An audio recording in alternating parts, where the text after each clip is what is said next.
Morning, everyone. Please feel free to join me in a moment of personal reflection.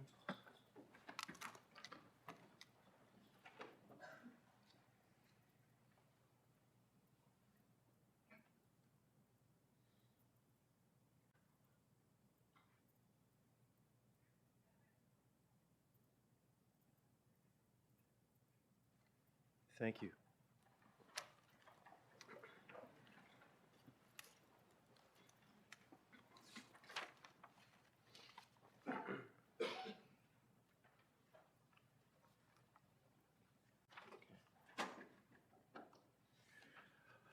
Members of council and to our audience, we are currently located on land which has long served as a site of meeting and exchange among the Mississaugas peoples and is the traditional and treaty territory of the Mississaugas of Scugog Island First Nation. We honor, recognize, and respect this nation and its indigenous peoples as the traditional stewards of the lands and waters on which we meet today. Mr. Clerk, I will have you do a roll call and an introduction, please.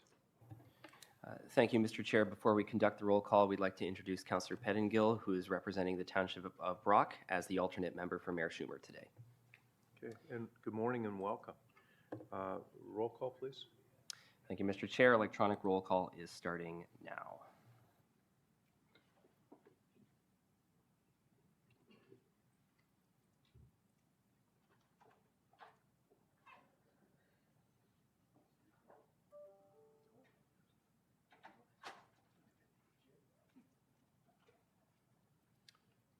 Okay, we have quorum, Mr. Clerk. Members of council, declarations of pecuniary interest. I'm not able to see my screen. Okay, we'll note there are none. Members of council, I'm looking for a member of council to move the adoption. Moved by council, well, let me finish first. Adoption of minutes. 4.1 and 4.2. Councilor Marion Pietri, seconded by Councilor Shahid. On the adoption of items 4.1 and 4.2, all those in favor? In opposition? Seeing none, that carries. Members of council, today we want to recognize some of Durham's most amazing athletes. And in the room with us today, we have Pierce Lepage. And I want to welcome Pierce. Pierce was in the World Decathlon Champion and is universally recognized as one of the world's greatest athletes. Pierce now holds both these titles. This past summer, Pierce became the first Canadian ever to win a decathlon gold medal at the World Athletics Championship in Budapest, where he set a personal best score of 8,909 points. That deserves a round of applause.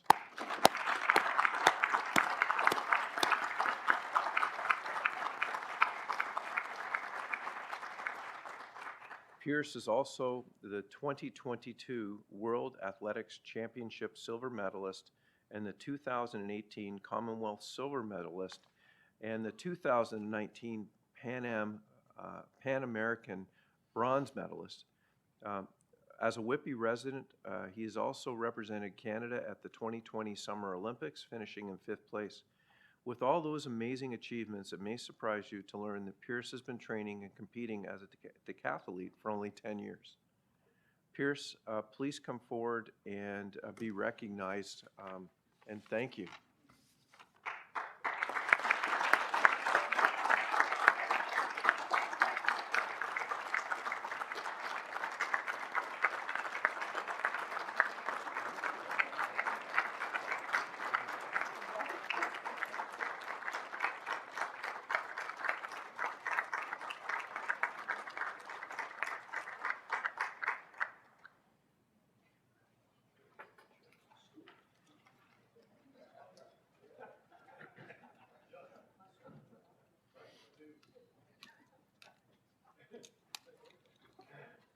And members of council, we also have an amazing group here today, and we are thrilled to welcome and celebrate some of their most recent championships.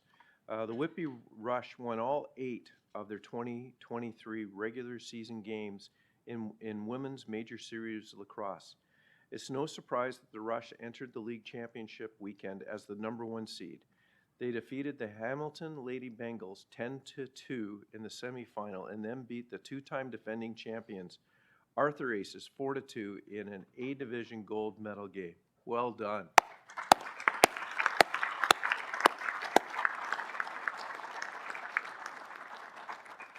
And by the way, 17 of the Rush players, their manager, and all 4 coaches are residents of Durham Region.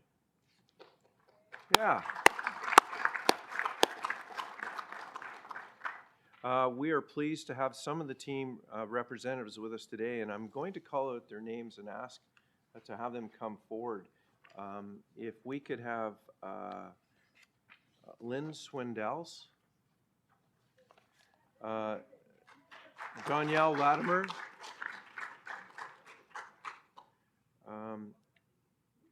Caitlin Chitoski, I hope that's close, Chloe Trapper,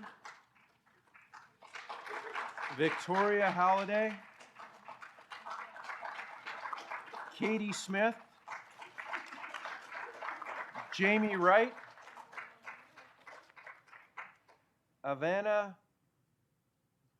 Retherick Barbero.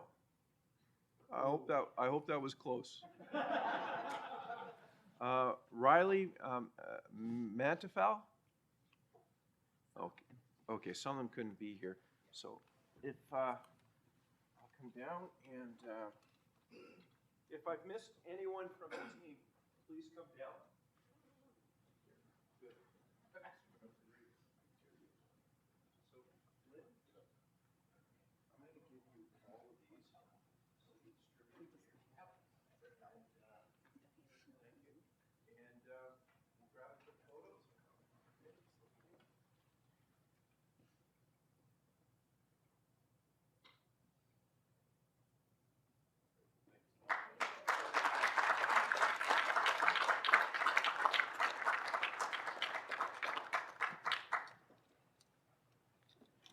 Well, and thank you. And what I'll do now is, if you would like to spend the rest of the day with us, feel free. But if you would like to take leave and go, we'll give you a couple minutes to exit the chambers. So, thank you, and again, congratulations.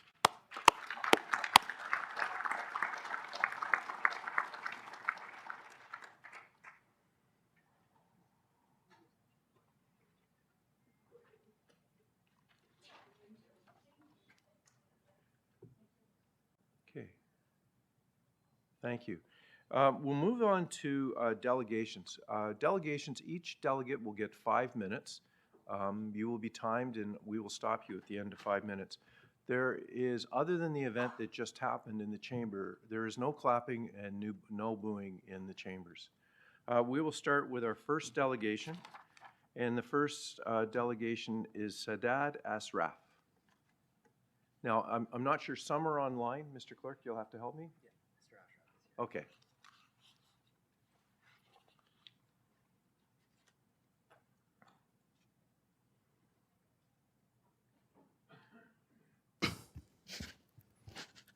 Good morning. Good morning and welcome. Thank you, Chair Henry. I'll do my best because it's the first time I'm doing a presentation in this chamber, so please, if you don't mind, a minute of latitude if possible while I go through this, just so I make sure it works. All right, thank you. I'd like to begin by acknowledging that we stand here on Indigenous land and have not had any of their input to the proposed use of 1635 Dundas, aka 22 Greenfield, which I recommend be done. Thank you. To the respected officials, in June you were presented an idea, a concept in better terms, an experiment with no clear costed plan, as taxpayers would expect. That's not for debate. Almost 12 weeks later, no one showed us a plan or could convince us otherwise, that those who need it will be safe and the safety of the residents in the community. With all the resources and the firepower we pay for, that still hasn't happened. So that brings us to June and an in-camera meeting behind closed doors where staff didn't provide a plan, but somehow over $20 million plus has been spent and counting. Now we're facing 10% tax hikes and no real solutions to help the unhoused. Allow me to take you to Greenfield. This is how close we are to the building. No 10-foot fence or wall cameras or security is going to prevent what's going to come. To be clear, my neighbors and I want to eradicate homelessness and want to help. However, low barrier means it's unsafe for residents inside. That's what we've been preaching. That's dangerous and reckless to ignore facts and real-time evidence. No Band-Aids, especially not one that costs over $21 million. What also wasn't taken into account is the proximity to daycares, schools, ravines, parks, walking paths. And not only was Greenfield not consulted, neither was the neighbors at Prince of Wales, Lick Pond residents, all the way to Willow Park. The biggest resource that those in shelters need are hospitals, which are over 6 kilometers away. Now, to the council members, did any of you get an opportunity to ask any questions? How can a vote be made on a plan that lacks information and relies on tax dollars? Have you reviewed the org code consultation? Despite its flaws, it unequivocally emphasizes the need for shelters in the northern part of Durham region. Did anyone take time to read it and pose questions? How much affordable rent-to-geared housing has the regional council built since Durham at the home plan of 2014, almost 10 years ago, if we really wanted to help? Have you looked at places like Norway, the UK, Grand Prairie, Alberta, where they've had success tackling these issues? Why doesn't Durham region opt for a full rehabilitation program instead of a shelter if they really wanted to help? If you didn't ask those questions and perhaps you saw the headlines, I'm sharing only 9. As you can see through these 9 stories, they're all labeled with death, murder, needles, garbage, and feces. Ken Chop, if I'm pronouncing it right, counted on this council with Microhomes Project to help, and now he lays in arrest. Whose watch was that under? And that's real. Mismanaged shelter, stories of crime, even drug dealers, fires, property damage. A daycare in Montreal that has drug users in front of innocent children that are the most vulnerable and the ones you're paid to protect. Even polls state that governments are failing. Then the irony, stories about shelters closing because of the complaints that we bring to you now. We're not fortune tellers, we're truth tellers. We care, we want a new approach. Maybe you're on social. When it's residents in communities like Timmins, Cobra, Kingston have to say, not to exclude London, Peterborough, Oshawa, and I can keep going. This is real, horror stories that are real, one after the other. Each post is again filled with crime, drugs, garbage, waste, needles, break-ins, vandalism, property damage. Where do I stop? Okay, maybe social media isn't your thing. Sharing the story from the Toronto Star. The shelter system needs to be torn down from the bottom all the way to the top and needs to be reassessed. From Michael Eschbach from the Toronto Star. The 60-year-old has lived in the shelter system for 8 years. He has too many stories of violence to remember them all. The slightest accidental jostle and fists are flying and tables are all over the place, Eschbach says. It's just insane. But what's really insane is the randomness nothing leads to you see it go off, and then all of a sudden there's an explosion of fury, violence, and blood. While in the shower one day, it says a naked man attacked him and tried to rape him. Eschbach delivered a quick punch and was able to slip away. Grew, whose legal name is Jesse Allen, has also witnessed tons of violence there. It is why he prefers to live outside. I don't feel safe in shelters, he says. Perhaps you didn't watch the news or social media, but let's go to the maybe your numbers person. Acquired by the Freedom of Information Act, the City of Toronto for the Canadian Press. Over 11,677 violent incidents that includes over a period of 5 years. That's 6 per day. That includes violent crime, assault, sexual assault with a weapon, robbery, murder, abuse, and the list goes on. All of which can cause harm and trauma to the victims and their loved ones and impact the community's sense of safety and security. What do you have in place to stop that? So far, nothing. On October 17th meeting, the Greenfield meeting was admitted that the model is no different than what's in place elsewhere, and that's scary. A failed model, we want to see change. Now you can see the impact of Toronto and the Toronto police statistics, not only to mention that the increase of property crime and damage within 100 meters is 56%. These are real statistics from the Toronto Sun in regards to the impact of how close the shelter was. Those numbers are astonishing. Now you've been informed, but sometimes in life we need to be reminded of those who've traveled the path before us and failed. Please stop throwing the unhoused under the proverbial carpet and lumping issues of mental health and addiction with those who just need a helping hand, example, sleeping in cars.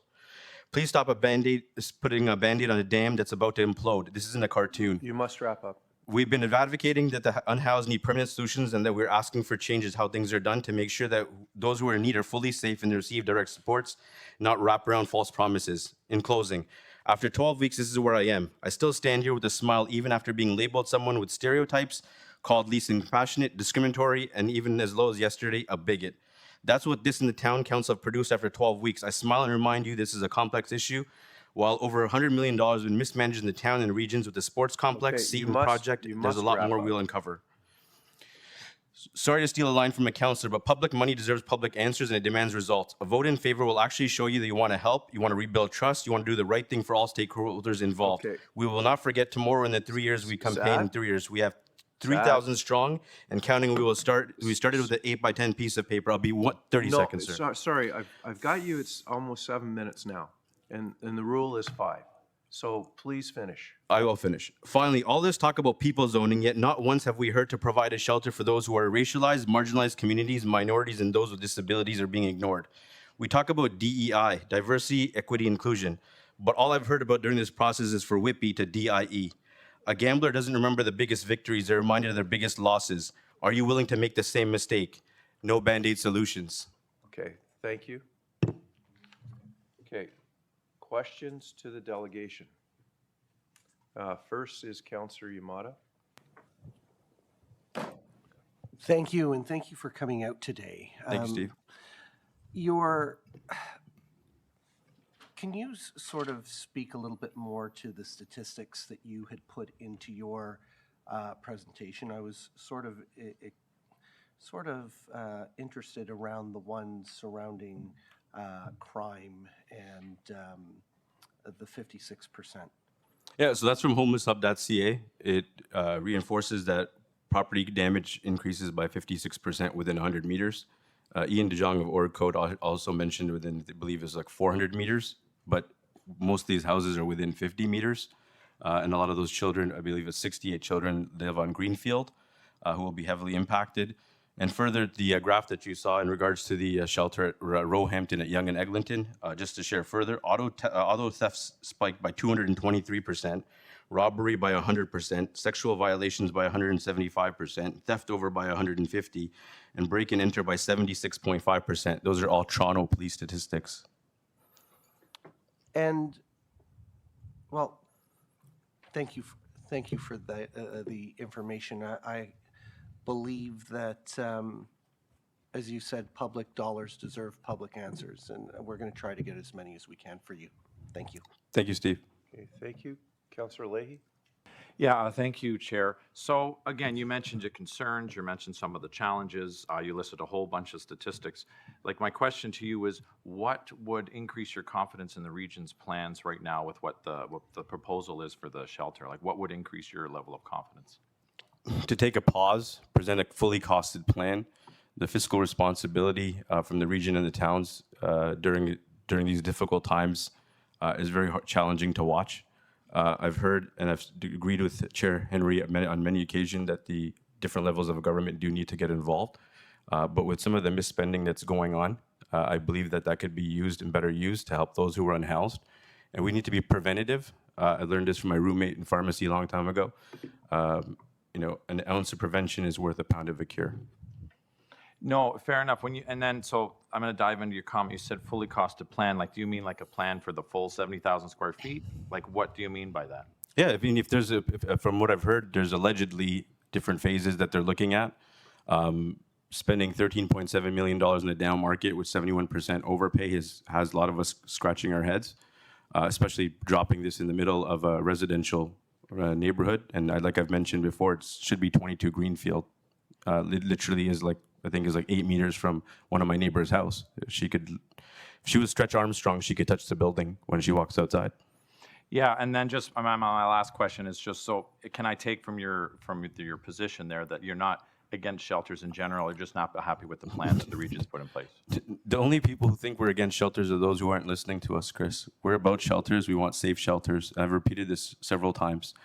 We want safe shelters. I've mentioned this again for the record. I'm in the security industry. People contact me for this problem. It is complex, but it requires planning. It requires preparation. It requires the right funding, but it also requires people who care. If you have a transient population coming in and out, that's not going to help them with temporary solutions. They need permanent solutions. We're not living in the day and age, 20, 30 years ago even, without the presence of fentanyl and the type of drugs. In BC, the highest rate of death between 10 and 18 years old are people with overdoses. 10 and 18 years old are dying because of drug overdoses. It's a societal thing, but it starts with each community. And I'm in this region and I'm at these meetings because I want the community that I belong to to eradicate homelessness. I know it's going to be a long shot, but to your point, I need to see a plan. I need to see it be costed. I want to see protections, and I want to see a different plan. I've mentioned this to staff. I've mentioned this to council. We want to see a fully costed plan that we can look to, we can agree upon, and that we can identify that the needs are being met. And I know you hear that we're worried about our safety, and I've shown you all real-time evidence. I'm really concerned for the safety of those who need the residents. I've said this before. They don't want to be in, they rather be in a tent than under a shelter. I've mentioned this also before. I come from a place where poverty is prevalent. It can't even be solved there. That's how far back it is. So we do, from where I come from, do sympathize and empathize with those who are in need. It's part of my culture, my belief that I have to help those people. I don't have a choice, so whenever you ask me, no matter what you ask me, I always want to help. And I want to reiterate this whole NIMBYism statement that's been used to be labeled people. Can we remove it from this chambers? Can we at least do that?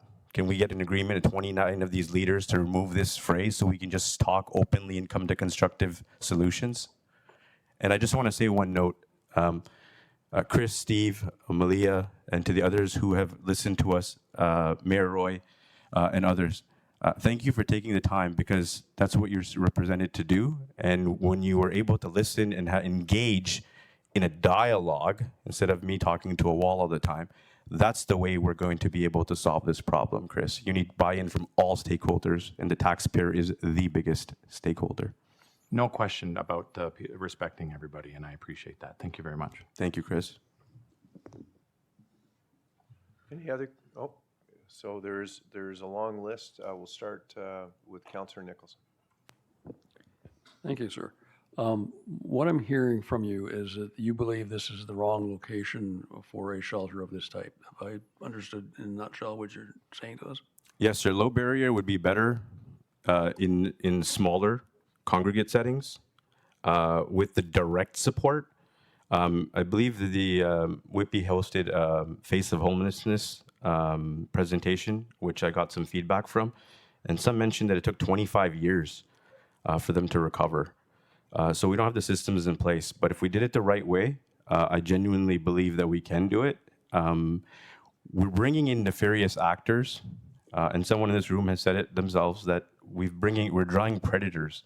And I think that's what we're not seeing. We're not talking about worst case scenarios here. We really are not. I would not spend my day away from work, my child, and being able to enjoy the last 12 weeks of my life to be here to stop wanting to help somebody.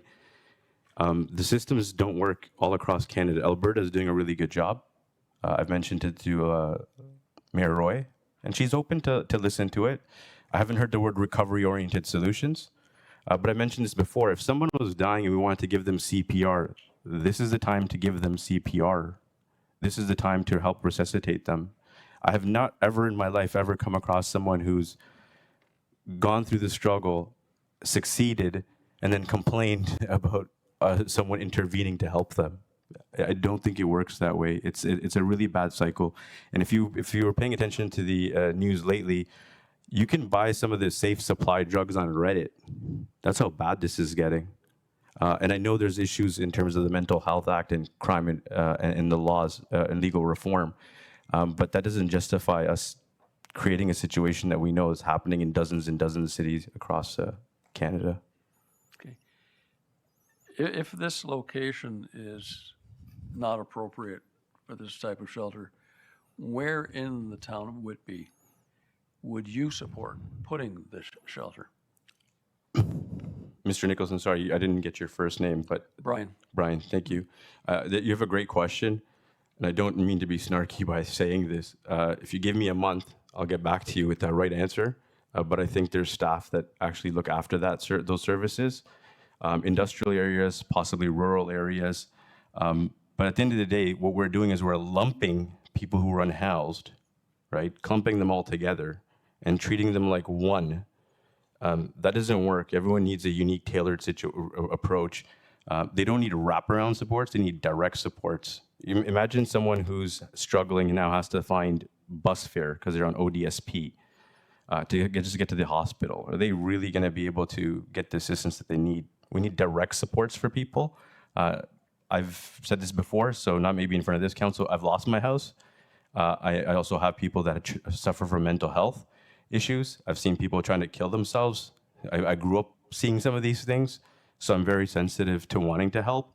I think it does beg the question that perhaps we need to create centers where we have the access for people who they can get their medications, then they can get the supports. We're already struggling in the healthcare sector. Service providers are struggling with employee shortages.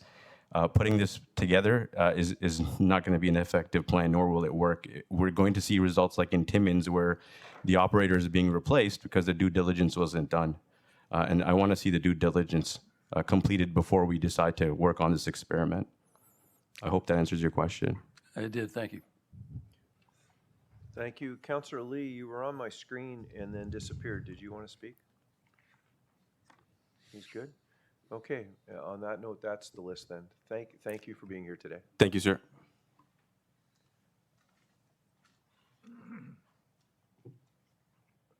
Next is Wendy Cezanto.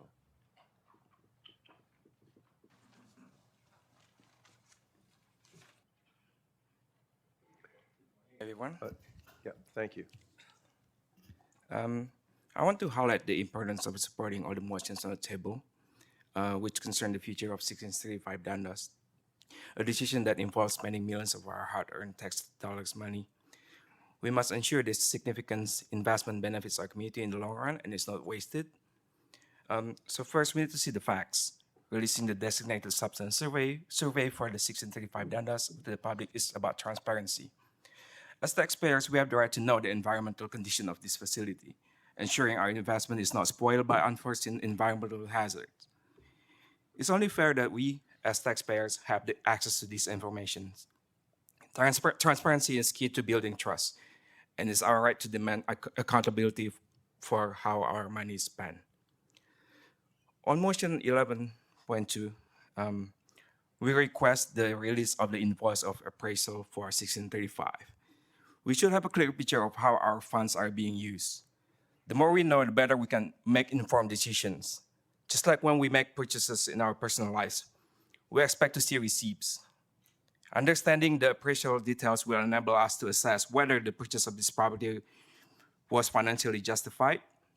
Transparency here ensures that we know the true value of what we are investing in. Now about motion 11.3, we ask for the release of the appraisal for 1635 to council members. Again, it's about transparency and responsible governance. Our elected representatives need access to all necessary information to make informed decisions on our behalf. We elected them to represent us, and they should have all the facts at their disposal. Lastly, motion 11.4. This is perhaps the most critical one. This motion raises critical questions. Are we investing in a shelter model that truly serves our community needs? As responsible taxpayers, we should ask ourselves whether our money should be spent on the same model if it has not shown positive outcomes elsewhere. In the real world, if the people in charge of a project fail to show positive outcomes, they get replaced. We need to apply the same principle here. If this model isn't working, it's time to consider a new leadership, one who cares more about solving homelessness over personal gain and maintaining the status quo. Our message is clear. As residents and taxpayers, we want our hard-earned money to be invested thoughtfully, transparently, and with an unwavering focus on achieving the best possible outcomes for our community. It's not just about the initial spending, but also about the long-term costs and consequences of our decisions. Supporting this motion is a step toward ensuring that we get the accountability we deserve. Let's ensure that every dollar spent benefits our community. Thank you. Okay, thank you. Questions? First is Councillor Leahy. Thank you, Chair. Again, thank you very much for coming out here this morning. Again, like I had mentioned to the previous delegates, you've mentioned your concerns, you've outlined your different pieces. Like, what would increase your level of confidence in this, in the plan that the region's putting forward? Like, you're mentioning you have concerns 1365. What could be done differently that would increase your level of confidence in the region's plan to execute on at this Well, property? first of all, we gotta take a pause. Since the beginning, there's no clear plan presented to us, to the community, and we weren't consulted at all. So I think it's best to take a pause and figuring out the long effect on the community. If the shelter opens, and not just the residents around the property, but also the businesses. I think it will impact them the most, aside from the residents. So I think we should take a pause and plan, lay out a long-term plans and mainly the cost, long-term cost. So, okay, so if I can rephrase your words, like, because I'm asking the question is, so the plan for the full 70,000 square feet and the cost to put everything in that building, is that what you mean? Right. The whole phase 1 to phase whatever, we like to know that. I think that will give us better confidence. Okay. So, All right, thank you for coming here this morning. That's Thank my you, only Chris. question, Chair. Thank you. Thank you. Is there any other member of council with questions? Councilor Imada?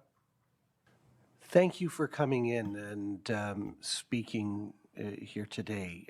So I heard more about the financial aspect of the importance of accountability. Can you sort of speak to what you're hearing in terms of the importance of community safety? Because that has sort of seemed to be an underlying or one of the main concerns since I started getting emails at the beginning of August.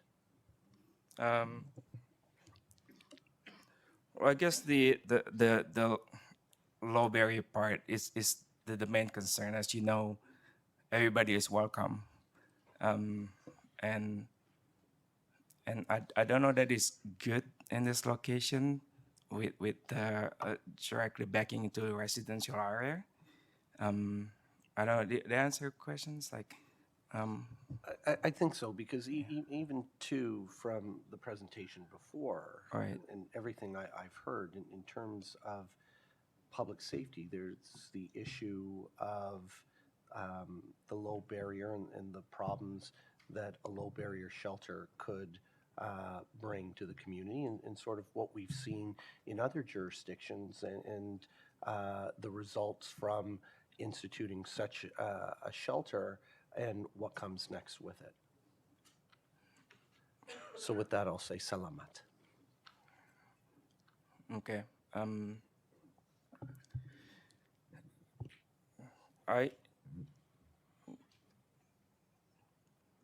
For my teaching myself about the low barrier impact in the community, especially in this location where it's a huge property, and I don't think we'll be just housing that 45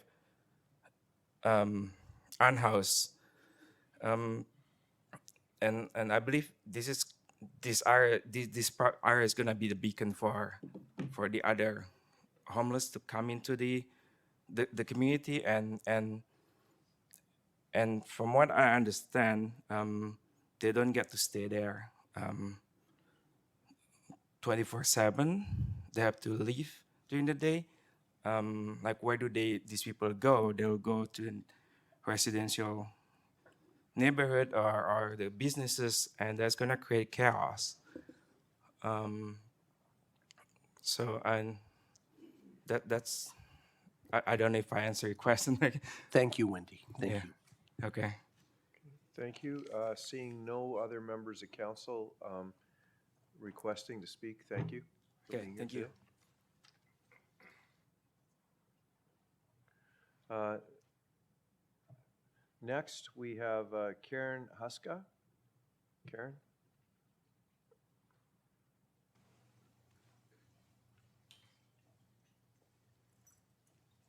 Good morning. I live at 30 Greenfield Crescent. You saw my corner of my house in that first presentation that you can see the shelter. It's only feet away from my house. I'm just here to tell you, sorry.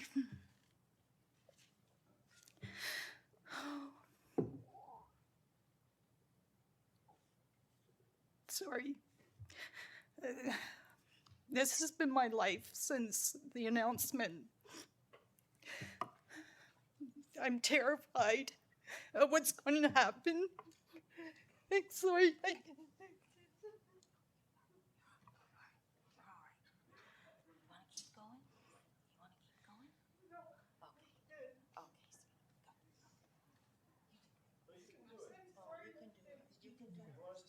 Yeah.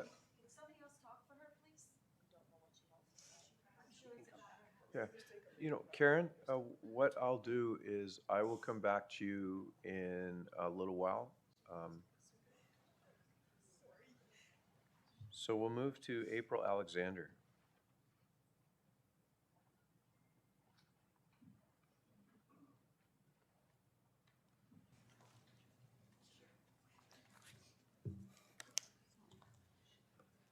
Good morning, members of the Durham Region Council. I live on Nicole Avenue, which is behind Greenfield Crescent. I stand here today after a 12-hour night shift to urge each and every one of you to reconsider your plan for 1635 Dundas as a low-barrier shelter. I have lived in 3 different countries, and our family's main reason for finally deciding to settle in Canada was safety. I would like to share an incident with you about what happened in our mental health unit. And this is just one of them. A patient started to get extremely violent, and he started to kick the door at the entrance of a locked unit. We have a code-wide protocol we follow when patients get violent. Unfortunately, that night, we had few security staff. We called in the DRPS, who initially refused to come in, as the hospital has its own security protocol, and also partially due to the Mental Health Act and them not having enough police on duty. This was at 4:40 in the morning. After 1.5 hours of continuous discussions, they agreed to come to the hospital. However, they made sure to mention they will not be able to intervene until one hospital staff gets assaulted. They would stand back and watch till that happened. That's when they could come and actually help us. My colleagues and myself face many difficult situations at work.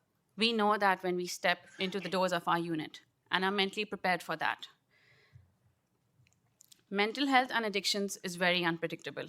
I fear that now, many of us and those proposed to live in the shelter are going to have to deal with the similar situations if it remains a low-barrier shelter. Studies in various Canadian cities have indicated that between 23% and 67% of homeless people may have mental illness. This is from CAMH.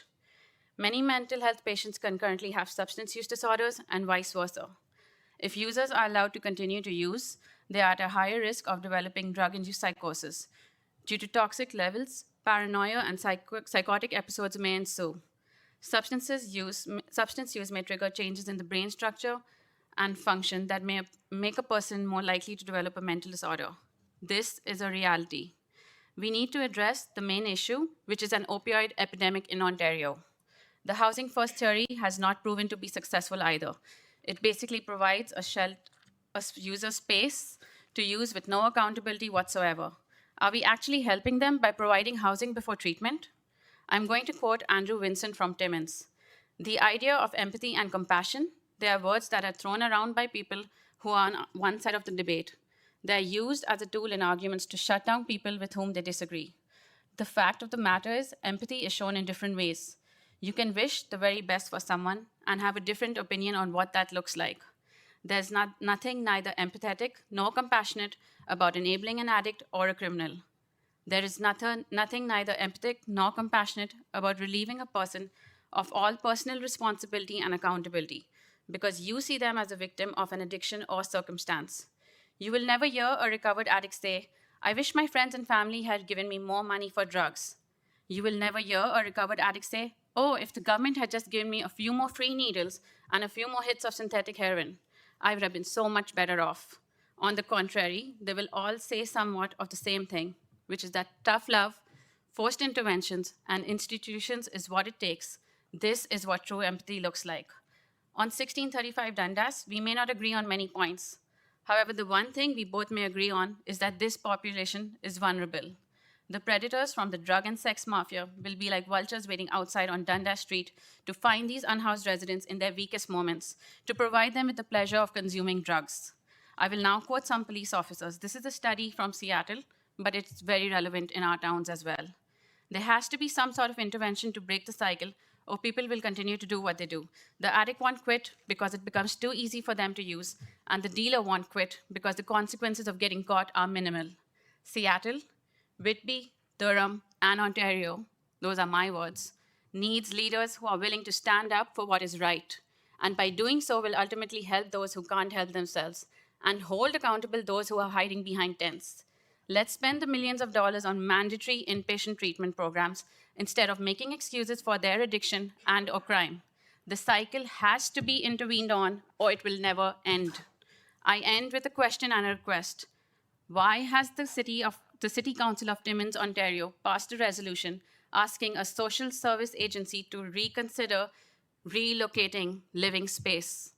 My request to each and every councillor who has the power to vote: you have been elected to be our voices.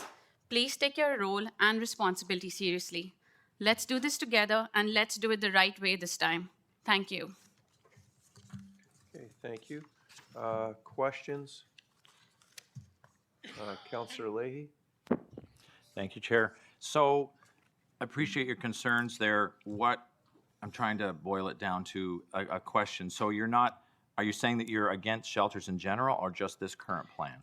So to be honest, I have not seen a successful shelter being run in Ontario. And I'll talk about Ontario because I live in Ontario, right?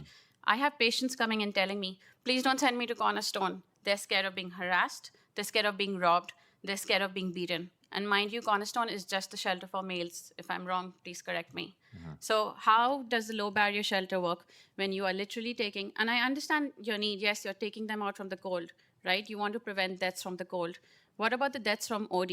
Does taking everyone from different categories and clumping them up in one building actually help them? I disagree with that. So if you provide me a model, and I think I asked you that on August 30th. I said, show me a model which has worked successfully. Because if you open Living Space in Timmins, and I urge you all, go and see the Voice of Timmins page and go and see the Move Living Space page. Every day when I see it, I get terrified. I see this. I've lived in Pakistan, mind you, where security is at its lowest, and I'm getting scared in Ontario. Okay, so that's something to really think about. I'm thinking of moving my house because of what the situation is. So for me, safety is the biggest concern. We have nurses, mental health nurses, leaving the hospital because safety is being compromised at work.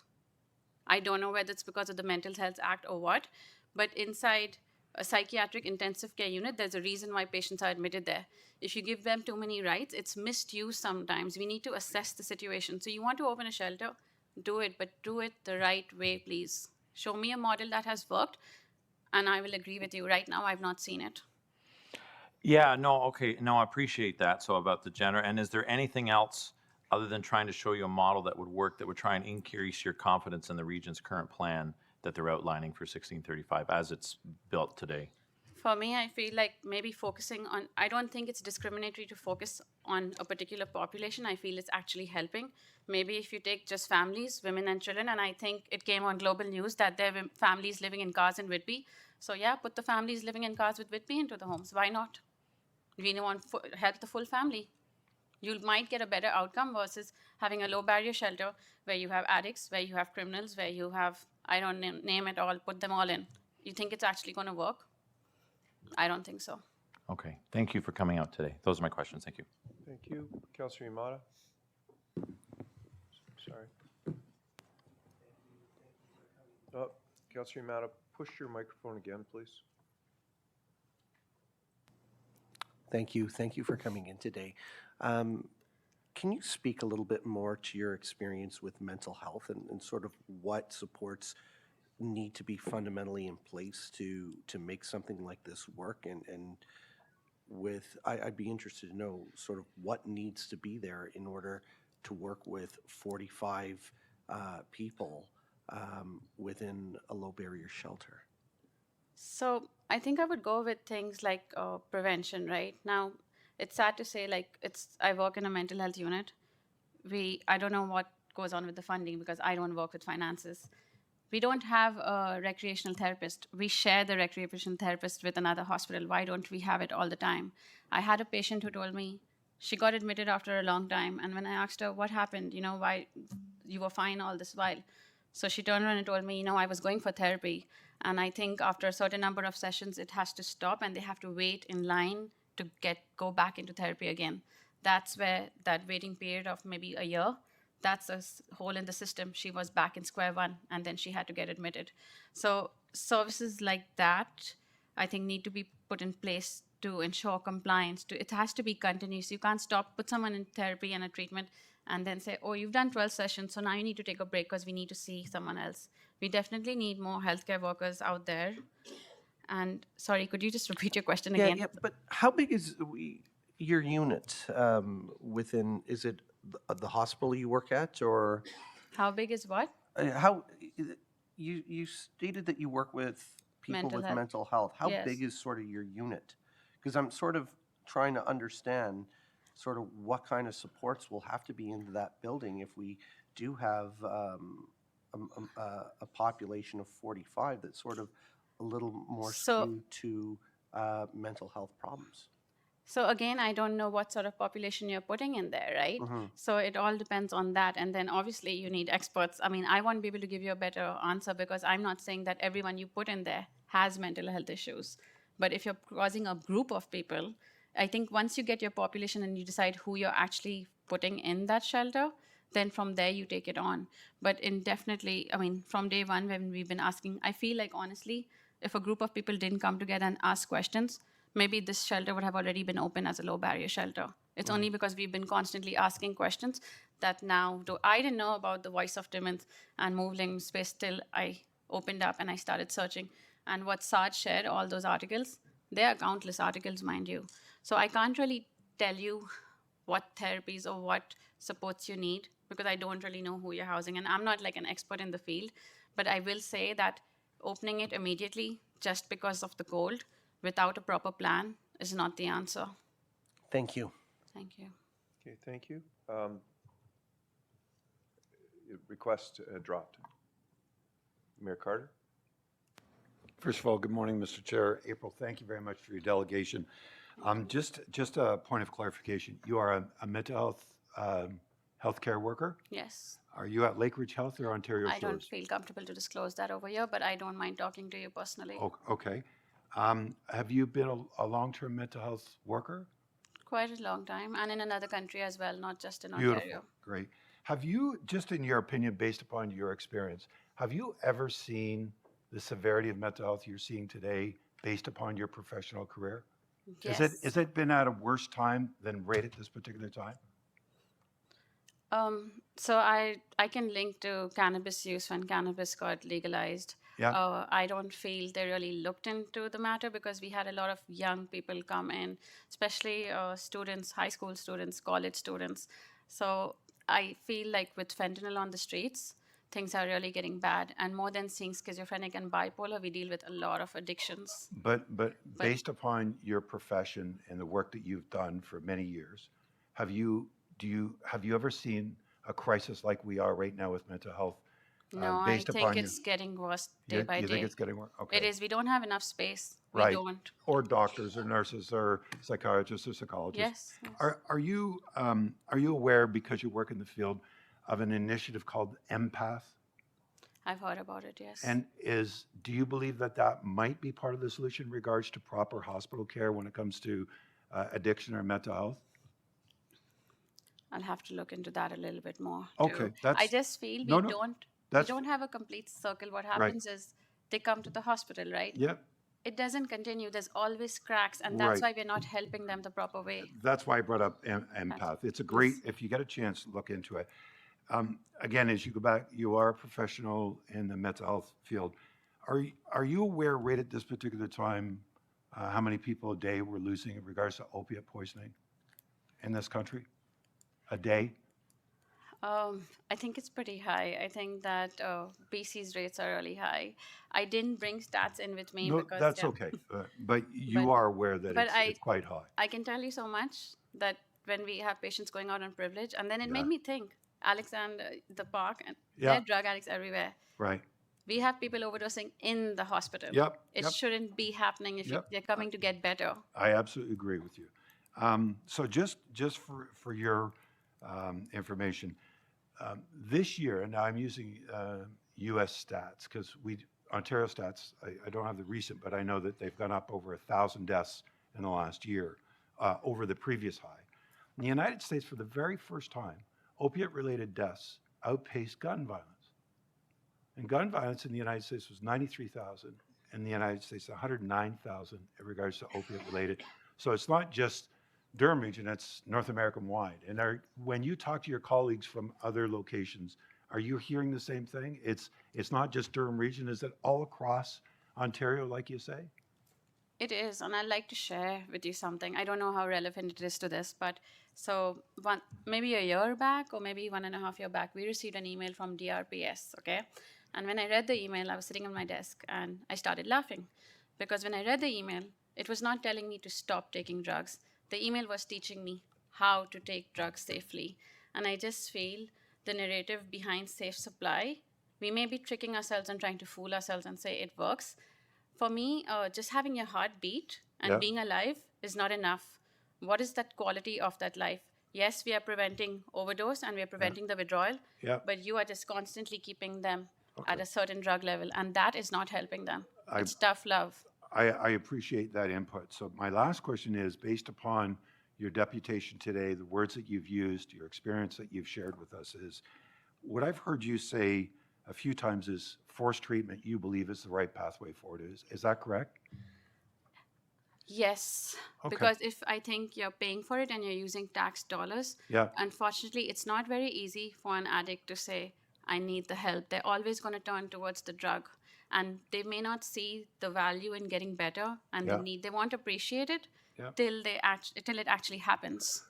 So you believe that forced I do. treatment would be beneficial? I do. And I would Yep. appreciate you all Yep. not judging me on that. No, I'm not. I'm just, there's a lot of discussions happening across the country.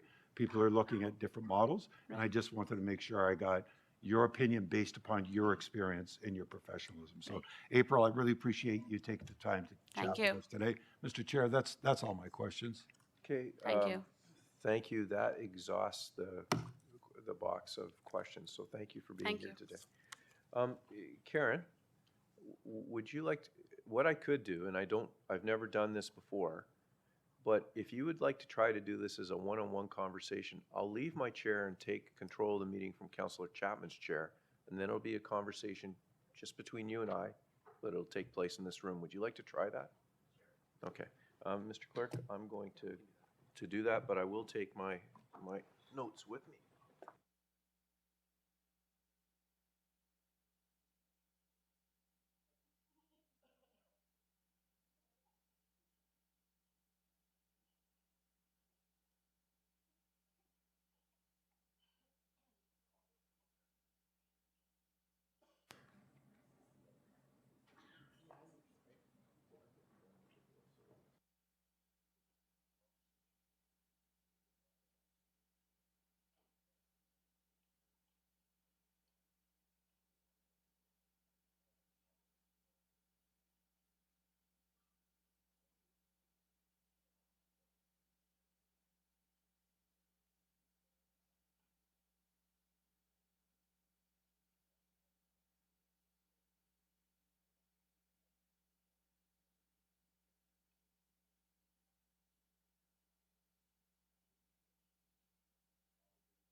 Ladies and gentlemen, what we're going to do is Karen and I are going to have a meeting later this week.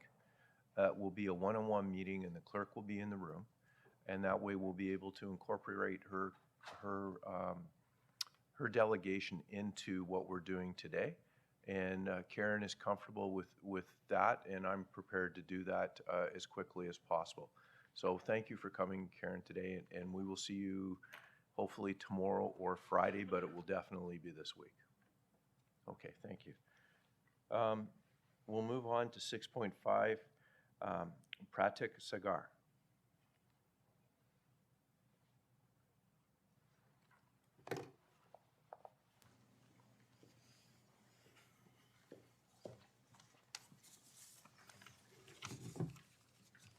Good morning, everybody. Good morning. I'd like to start my delegation with a quote by a Toronto City Councillor, Paul Sutherland. This is from his Shelter Zoning Bylaw report by Prashant Ranasinghe and Mariana Valverde, and I quote, "If you're allowed to put a shelter anywhere you want in the city, it takes away a fundamental right of the public to have a meaningful input into what occurs in their city. Public input is fundamental to local democracy." Last time I checked, we lived in a democracy, and here we are exercising our democratic as well as human right by telling you that we do not want a low barrier shelter in this area. We're scared for our children, we're scared for our seniors, and we are scared for public safety. I'd like to reference the last meeting we had for the Greenfield community on October 17th. During that meeting, I had specifically asked Stella Danos, Papa Constantino, 4 specific questions. When you presented the idea of purchasing 1635 Dundas Street East to Chair Henry for the purposes of a low barrier shelter, did you take into account the residential community, the business community surrounding it? Did you take into account the number of children and vulnerable senior citizens in the area that might be impacted? Did you take into account any safety concerns, any consultations with the DRPS, the EMS services, how they might be affected, with maybe response times, any data around low barrier shelters? Did you take into account other low barrier shelters, such as, the one in Timmins, Coburg, Oshawa, anywhere?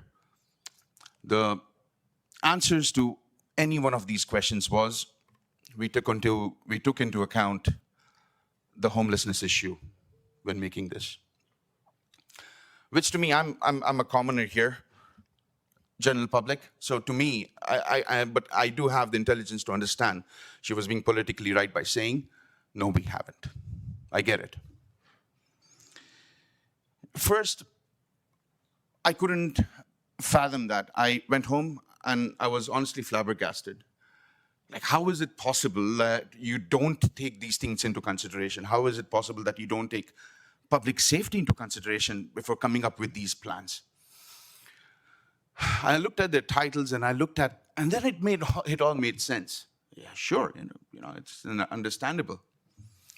They are essentially hired employees of the region. They work for the region, they are not elected.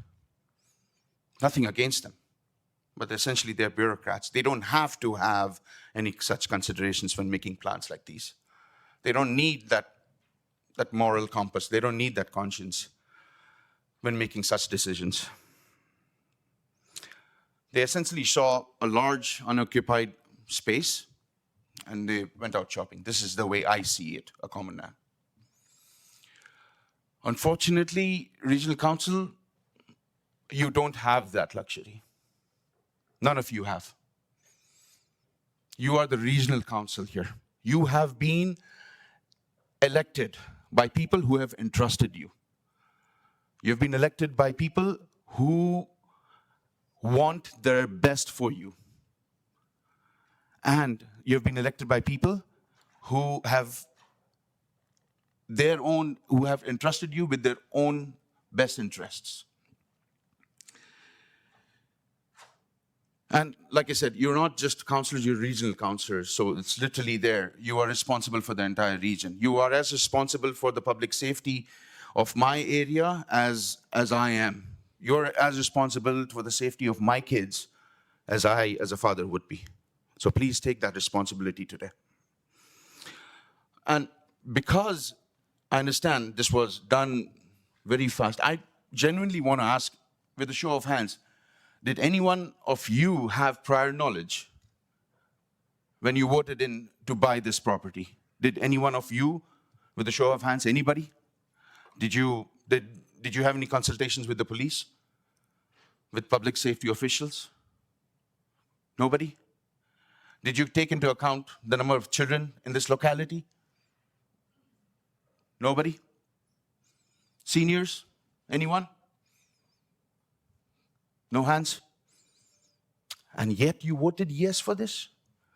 Yet you sanctioned 13.7 million? I'm sorry, but in which world do you get 13.7 million based on an idea without a plan? It doesn't happen in other places. I'm sure you have received our emails with our requests and the existing evidences that you've seen. Please wrap up. Sure. Oh, you finish what you were saying, but I'm just giving you notice that your time is up. Okay. These real-life evidences are not just clippings. We've actually established contact with these communities in Timmins. We've actually spoken to them. What we are bringing you is their cries, their pleas for justice, for safety in their area, and we are not asking anything different. We are asking you the same thing. Please keep our area safe. We are not, and I'm telling you this category, we are not against LGBTQ community shelters. We're not against pets. Now What- you must have to wrap. Yeah, okay. Okay, thank you. We have a number of people wishing to ask questions. First is Councillor Yamada. Thank you, Pratik, for coming in. You mentioned the conversations that you've been having with other municipalities with low barrier that house or that have low barrier homeless shelters. Can you sort of elaborate on what you heard or what came out of those conversations? They, and I'll mention here, we have established contact with community members in places like Timmins and Coburg. This is to get an idea, because their shelters are low barrier ones, and they too are based in residential communities. So first was to realistically get a picture of what's in store for us, or what we are going to be subject to. And aside from the voice of Timmins, aside from their public outcries, this is firsthand, they are facing a major public safety crisis. They are facing violence, physical violence. They're facing, aside from the threat to the children out there, the needles, etc., it is break-ins that have increased. If you take a peaceful area and then you decide to put a low barrier shelter there, and this is from their stats, this is not me, this is what they have been saying, this is what's happened to both their communities. The real life precedents are there for all of us to take into account. Public safety is a major issue. The police services are maxed out and there's nothing much that they can do. Response times have gone really bad. They're crying out for help.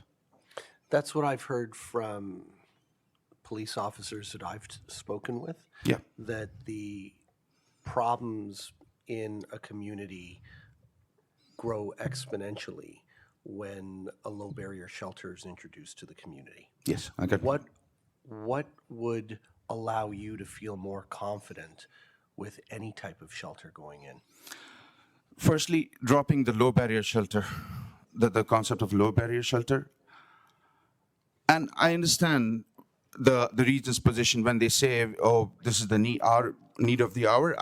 And yes, it may be the need of the hour, but let's call it for what it is. This is more of an opioid crisis than it is a homelessness issue, because they are both intertwined.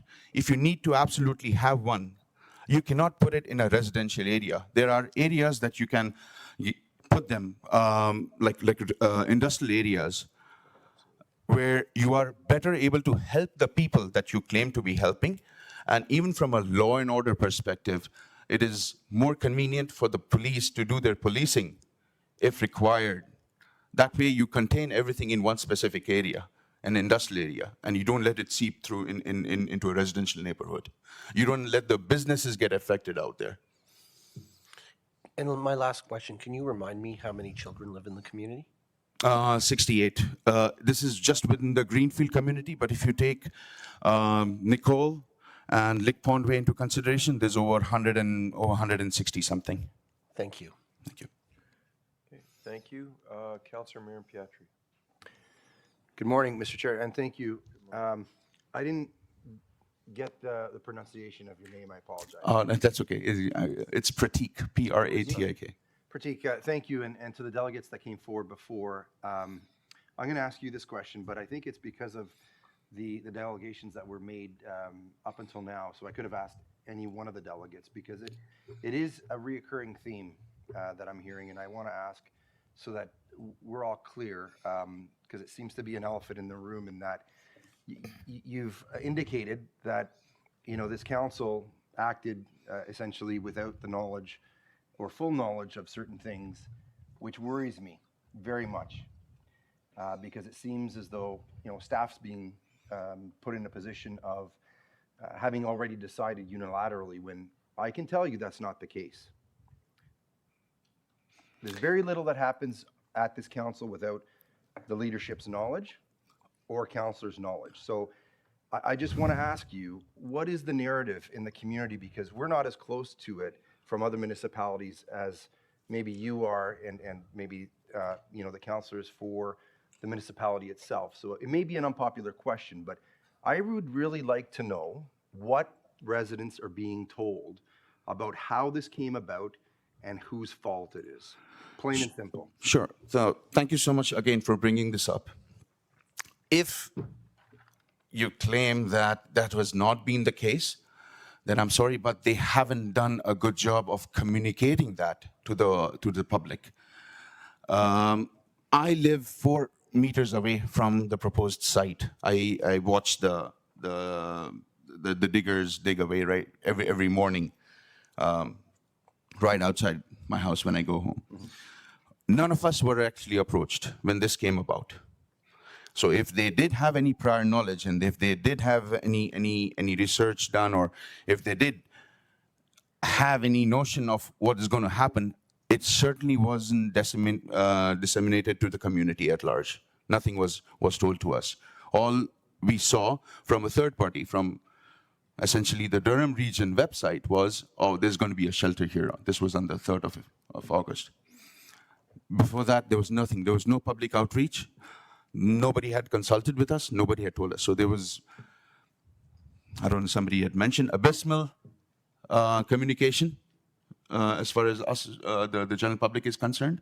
And the way it stands, because of the way it's been thrust into us, there's a lot of mistrust at the moment, the way it stands. Because we, and I'm being honest, completely honest here, we are not sure of what the real intentions are. And I'm being completely honest here. No, and that's why I asked the question of you, because I think you're being, not that the others aren't, but I think there's a lot through you, Mr. Chair, in what you're saying that's very raw, very honest. And I think some of it needs to be understood by the council and staff, because it seems to be a reoccurring theme. So I want to thank you for coming forward. Thank you very much, sir. And appreciate. Thank you. Okay, Councillor Shahid. Thank you so much. Through you, Chair Henry, to Pratik, thank you so much for coming out today. Thank you. You've mentioned 2 things, and this is a clarifying question. First, you mentioned that you would like to see the low barrier part of it to be removed. Is that correct? Yes. Okay, thank you. And then you've talked to people in Timmins and Cobourg. The one thing that you talk about that you'd like safety parameters. Sorry, can you repeat that, ma'am? You'd like to see safety parameters. Can you tell me what would be the most important safety parameter? From what we've been asking everybody, please let us know what your plans are. And this has been a repeat process. We've heard plans of what they plan to have within the proposed shelter. What we haven't heard is what do they have proposed outside the shelter, because that's where we are. And rightfully so, this is 22 Greenfield. If you actually, and invite you, any one of you to come out there and see how close it is. I'm literally 4 meters away. My neighbor is less than 1 meter, and I'll show it to you. My son has actually measured it. It is 1 meter away. So what we are most concerned is for the safety and the security of what is going to happen around the parameters. And they let out in the report that call 911. I'm sorry, but that's a very condescending. We know we have to call 911, but any other measures that have been taken into account to ensure our safety other than the fence, the proposed fence, which is, I'm being completely honest, we laugh at the proposed fence because that's not going to prevent anything from happening. So just to answer your question, the silence is louder, is deafening almost at this point than the words that have been spoken. Thank you. I appreciate it. I will have a one-on-one with you into more Sure. talking about more safety parameters for sure. Thank you. Thank you. Appreciate it. Thank you. Mayor Carter? Thank you very much. Good morning, sir. How are Good you morning. today? Good, thank you, sir. You? Good. I just, because of the reason that I missed some of your deputation, I just want to make sure I understand. Your concern is about a low barrier shelter, is that correct? That's right. Okay. Do you know what a low barrier shelter is? Yes, I've done. Now I got educated after the whole thing was brought Okay, about. because I wanted to make sure that I clearly understood Mm-hmm. how it was being described and how it's being serviced. So I asked the question, and I'll read this to you just for you and I here. It says, a low barrier shelter aimed to remove systemic barriers to make the shelter more accessible. It means the most vulnerable community members who face systemic barriers have a safe and secure place to sleep and access services.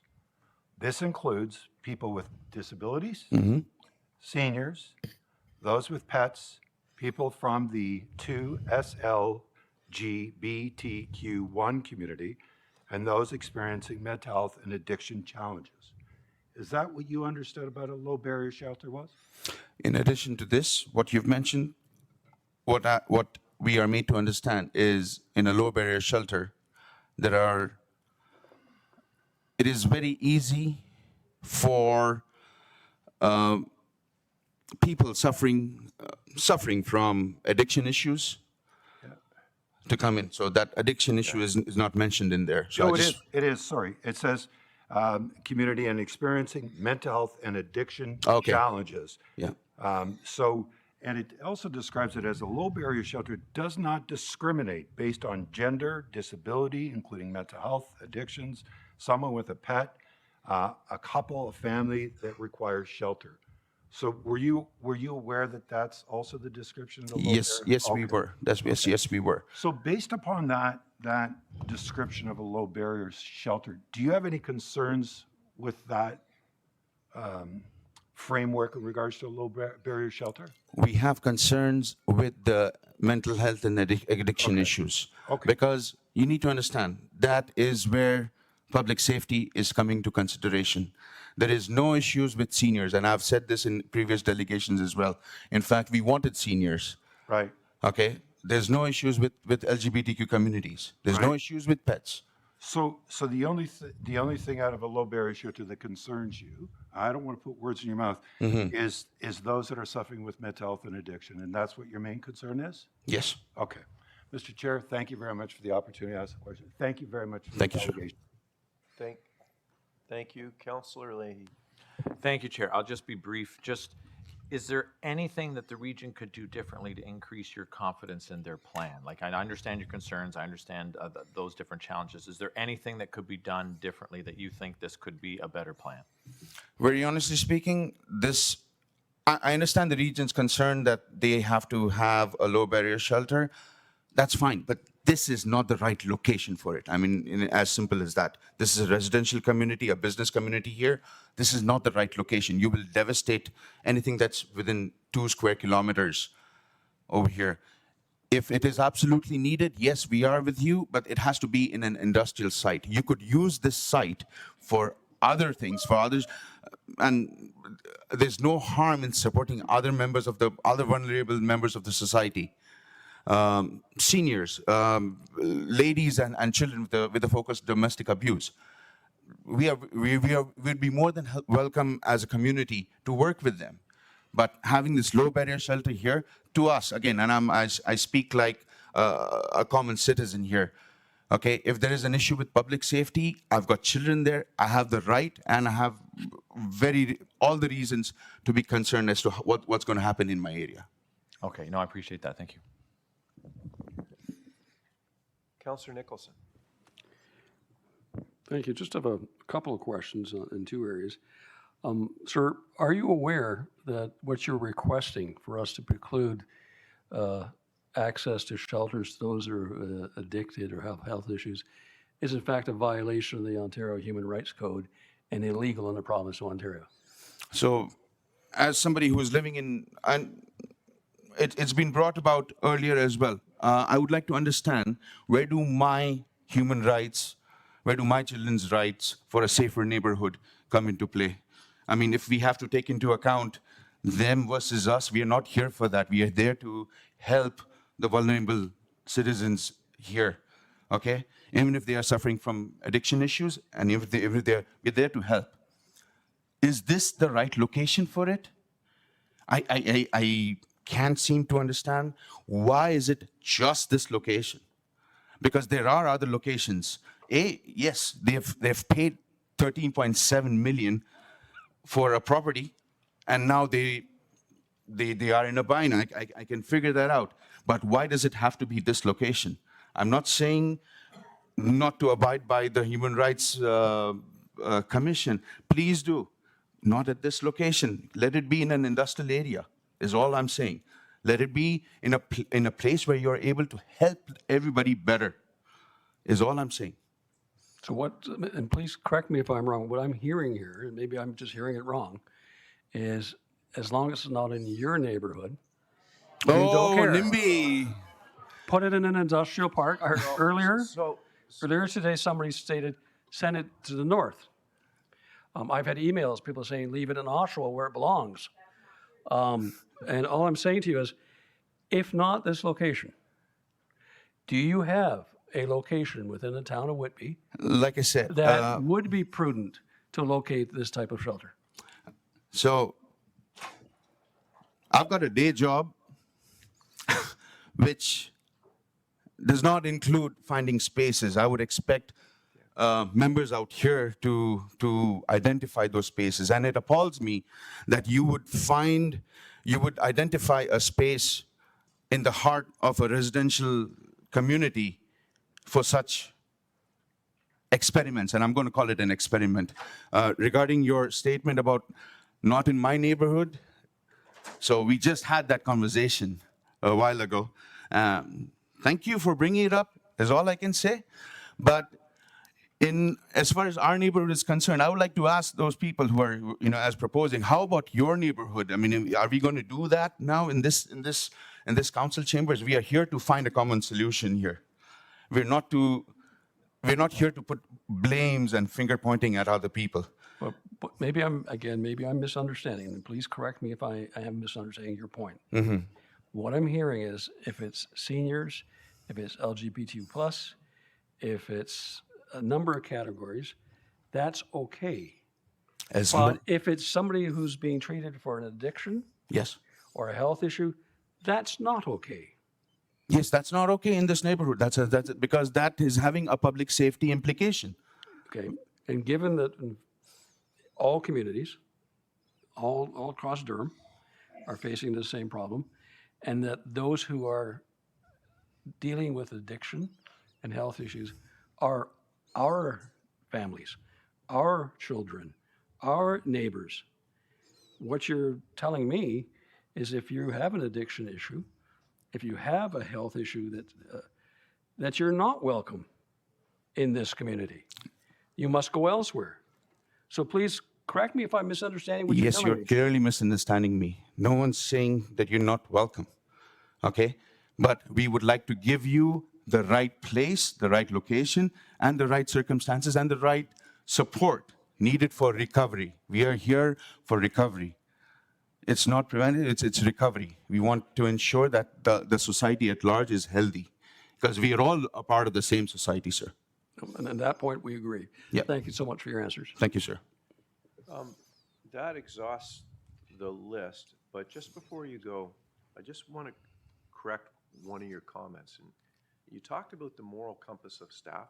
I have to tell you that here in this location, in this building, each and every day, our staff deal with issues that show that they are caring and compassionate. Your issue is with council. Staff brings a report to council.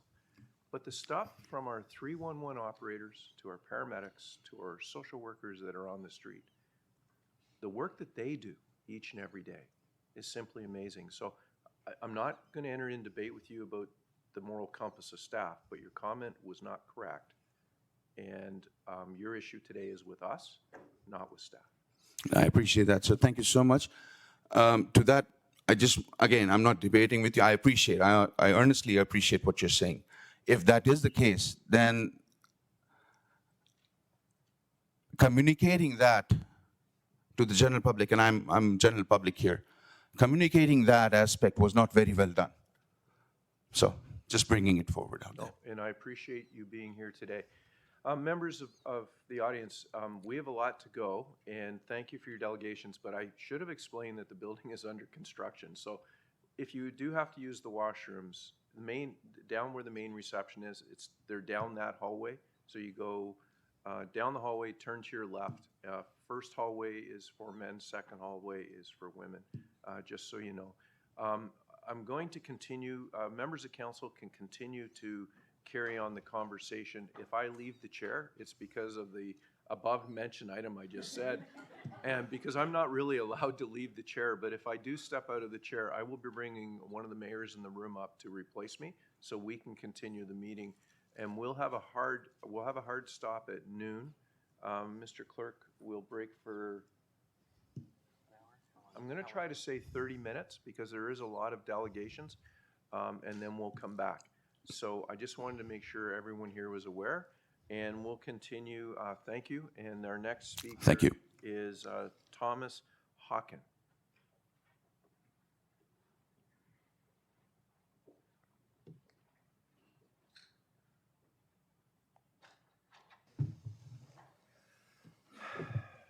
Good morning. Yes, thank you, Mr. Chair. Members of council, my name is Thomas, and I am a resident of Greenfield Crescent for the last 12 years. I am a father of a 3-year-old son, a husband and property owner. I'm here today to talk to you about the redevelopment of 1635 and the proposed low barrier shelter. Before I go on, I feel it extremely important in every conversation that I have to offer a sentiment freely and clearly that not everyone who is going to make use of this shelter or who is turned away at night represent an immediate threat to my child and my family.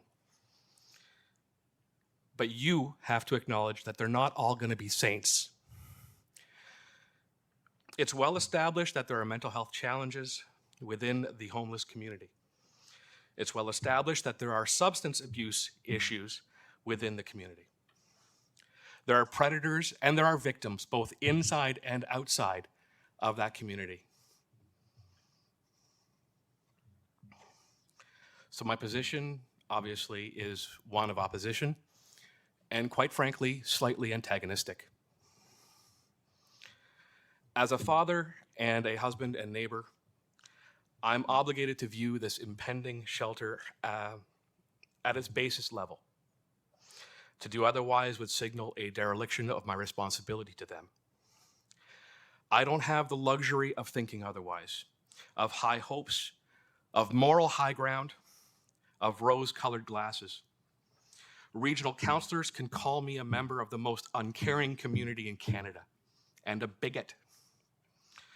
Failed Green Party candidates can try and vilify me from my position. The region's homeless coalition, or homelessness coalition, so Elaine, Stella, Lisa, can clutch their pearls and use bullying buzzwords to try and silence me, but my priority will remain my child and my family. The fact is that no one on this council lives on Greenfield. Some councillors, both city and region, have opposed the project for various reasons, some on my behalf and our behalf. But the fact is that none of you have any real skin in this game. None of you are actually worried about your safety and your child's safety. I will volunteer that, yes, and forgive me, members behind me, that, yeah, not in my backyard is an argument that you can use against me. Just as easily as I can argue your position in favor of it as it's not in yours. The heart of my concerns is really the June 14th report presented to this council. This document, which would have failed my mother's remedial English class, by the way, was presented as a 4-page memo. It is a joke. The most glaring omission is that there was no assessment of need or suitability presented to this region. At no point did the Homelessness Coalition provide the members of council with the information you needed at that time to make a rational decision, a well-informed decision, or to act with jurisprudence. And yet all but one of you present voted in favor of it. This hastily acquired building, hastily occupied, that is unfit for human life without millions of dollars invested in it to make it so. You have generated levels of uncertainty, anxiety, stress, and fear that I have never witnessed before in my life. What's more, you have avoided your obligations to us, to the members of this community who elected you to your current positions. Most of you were not here the night that the Homelessness Coalition presented their plan to us, as we pleaded with you to find a different solution. Delegate after delegate spoke from the heart, echoing my own sentiments. Many holding back tears, as you've seen, and several their sheer contempt for the staff and the councillors who are in favor of relocating what can be easily and most accurately characterized as Durham Region's failure to a child-centric neighborhood.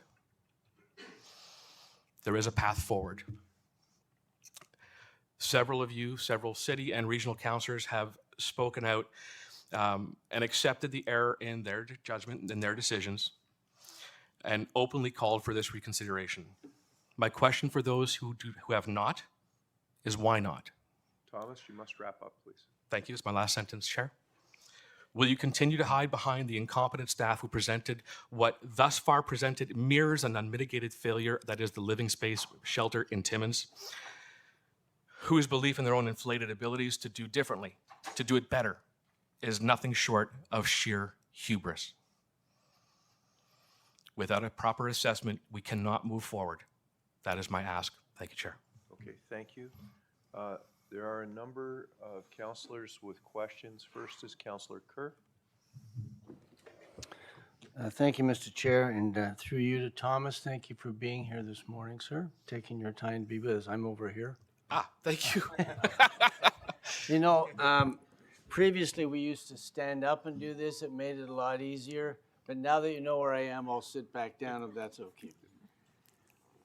So previously, one of my colleagues asked a question. It was more of a summative question because it was a sort of a recurring theme. And so he asked a question about that. So I have one of those questions. You know, I'm hearing a concern about safety, and I'm hearing it very clearly. So my question to you is, should this 1635 project go through as planned in your view, what would make it safer, or if not 100% safe in your view? What, in your view, can and must be done in order to satisfy to a very large degree, if not totally, your concerns about safety? Thank you for the question. If I'm being perfectly honest, it's not what happens in that building that really bothers me personally. It's what happens outside. You know, it's a 45-bed hard cap. There are people who will be turned away. Where are they going to go? They've already been bussed out of Oshawa, out of Ajax, etc. They've come to us. They've come to Whitby. They've come to 22 Greenfield, and they're turned away. If at capacity, we are very fortunate at that location. We are surrounded by enormous green spaces. So are you saying to me that we're going to have encampments now in places where we have never had encampments in 14 years of being a resident of Whitby and 12 as a homeowner? We've never had encampments. Councillors have argued that they're already there. I disagree politely because I've never seen, quite honestly, an encampment in the Kathleen green space, in the Greenfield green space that runs along the ravine. So my biggest concern is where are they going to be spending their time, both during the day or if they're turned out, where are they going to spend the time at night? And the region can't address that concern effectively. So the question is, why are you then going to be bringing them to 1635? That's not exactly my question, sir. What I asked was, what do you think could be done at this facility to lessen your concerns, if not remove your concerns about safety? I'm going to say additional security staff, both on the property and within, and also extend quite drastically this laughable one-year trial of the proposed emergency number that we've been given. We've been told that it's going to be available for a year. That's not good enough. It needs to be a permanent solution for the residents who have issue. And to Pratik's point, just to tell us that if there is a major emergency to call 911, yeah, we know that, but we shouldn't have to get that far. There should be means of addressing concerns prior to having to call 911. So you're saying then that there ought to be on-site security measures, hesitate to call it containment measures, but maybe containment enhancements. So if there's not a need for the resident to vacate the building during the day, which is typically the case in historic shelters, if there's not that need, if there are in-house programs and so forth, and especially during the winter, would that go some of the way to allaying your concerns that the residents aren't turfed out during the day? They can stay inside and have wraparound services, recreational things that enhance their self-esteem, self-worth, so they can get on with their life. Would that type of indoor programming be one of those measures that you would see as helping to reduce the safety aspect of them being released during the day into the community? Great question, Councillor Kerr. The question then becomes back right to you. Are you going to lock them in? They're human beings. They have a right to leave, and they decide to do so. So they are going to leave. Whether you force them out or they do so of their own choice and volition, they will leave.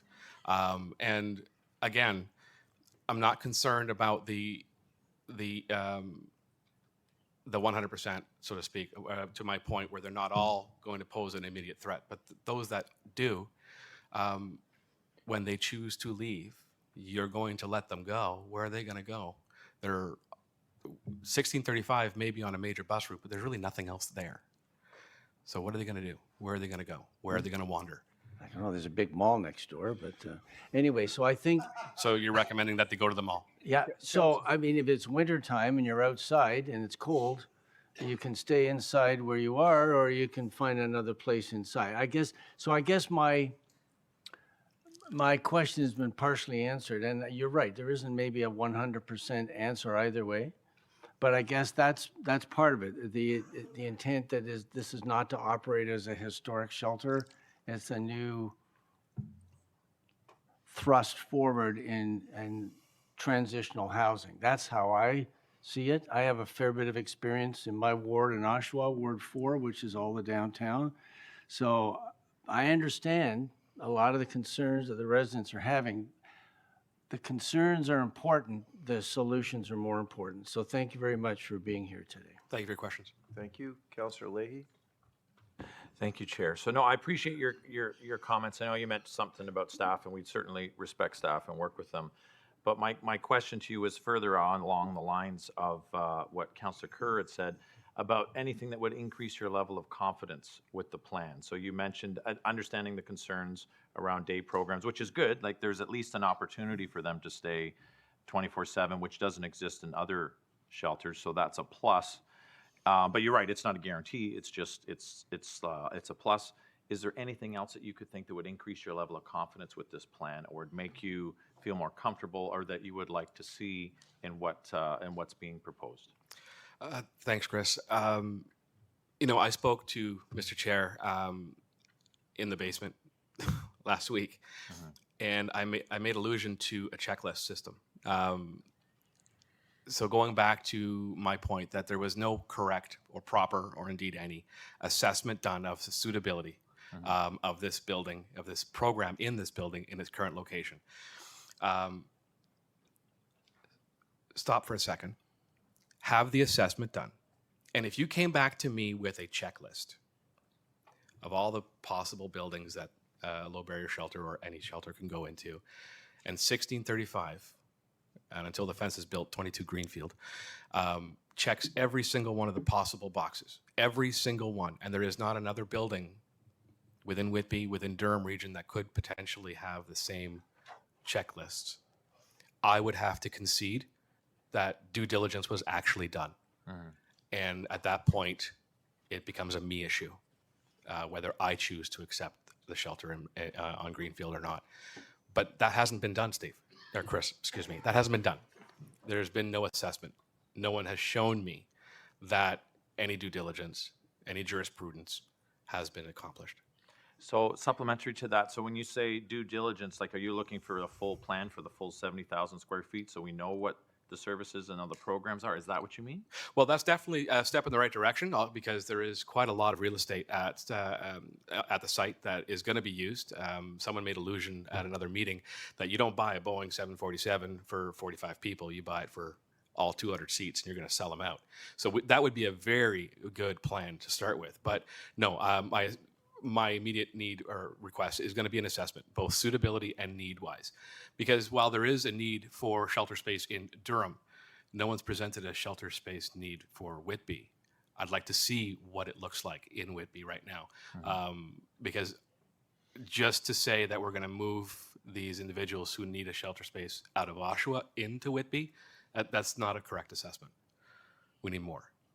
No, fair enough, and but the region does look at a system-wide piece. But I understand your concern because on the Whitby portion specifically, because that's what we're talking about here. Thank you very much for coming. That's my question, Chair. Thank you. Next will be Councillor Nicholson. Thank you, sir. You made an allusion that the councillors don't really skin in the game. Except I have homeless people living in the park behind my house. I have them living in the park down the road. I have them living in a schoolyard at the end of my block. The perception that this is a group of councillors who don't understand the homelessness issue defies the last 5 years. I can tell you within the city of Oshawa, we dealt with 500, not 45. And I can tell you where the Whitby residents are that are homeless are located. They're located in Pickering, in Ajax, in Oshawa, where they've been sent because issues haven't been addressed in Whitby. And that's the comment I'm having, and what I keep hearing here, and nothing I've heard today has changed my mind on this, is that this is not an issue of use. This is an issue of location. And sir, I want to commend you. You've been very honest about that. You said it from day one of your speech, that this is a locational issue, not a use issue. And I think we have to get our heads around, is that wherever we would locate this facility, unless we put it on Manitoulin Island and ship them all up there and said you can't leave the island, it's going to have an impact. And I think we have to be honest as councillors, it's going to have an impact. The question is, there's already an impact. People are living in Canada in the middle of February in snowbanks. And that's, to me, is just not acceptable. So we have to find a shelter model that works. And will every model we bring forward be acceptable? It may or may not be, but it will never be acceptable due to location. It could be gold-plated. You could have all the staff in the world, all the security in the world. Question? Is it not accurate that regardless of what model we bring forward as a shelter, it's never going to be accepted as due to its locational criteria? Would that be a fair statement? No, I wouldn't say that necessarily, because as I've mentioned a moment ago, if a proper plan was in place, if a proper assessment was done, if we knew that this was the only place where a shelter or a low barrier shelter could be placed to the benefit of all of Durham Region, I would be obligated to sit down. I would. But that has not been done. Nothing to that effect has been presented to me. And honestly, you're right. They are in the places where you have mentioned. So why not put a shelter where they are? There is a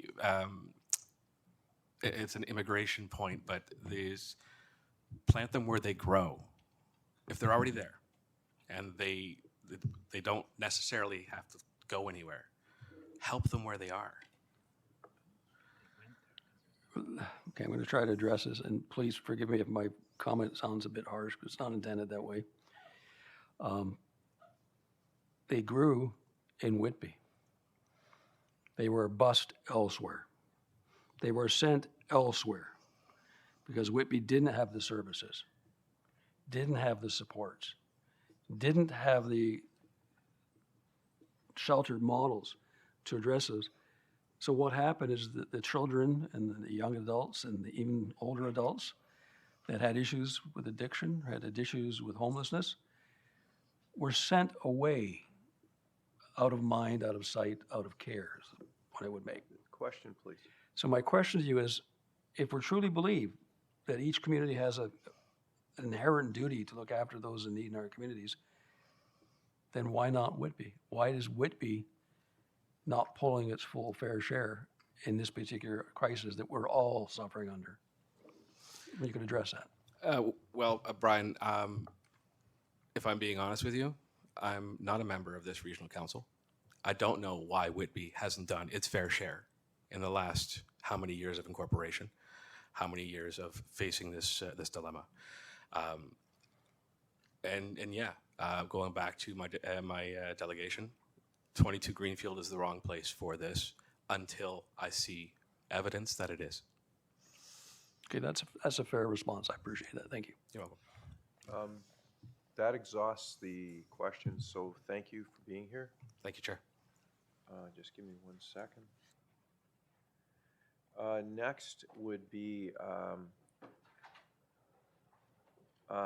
Stratton Finley.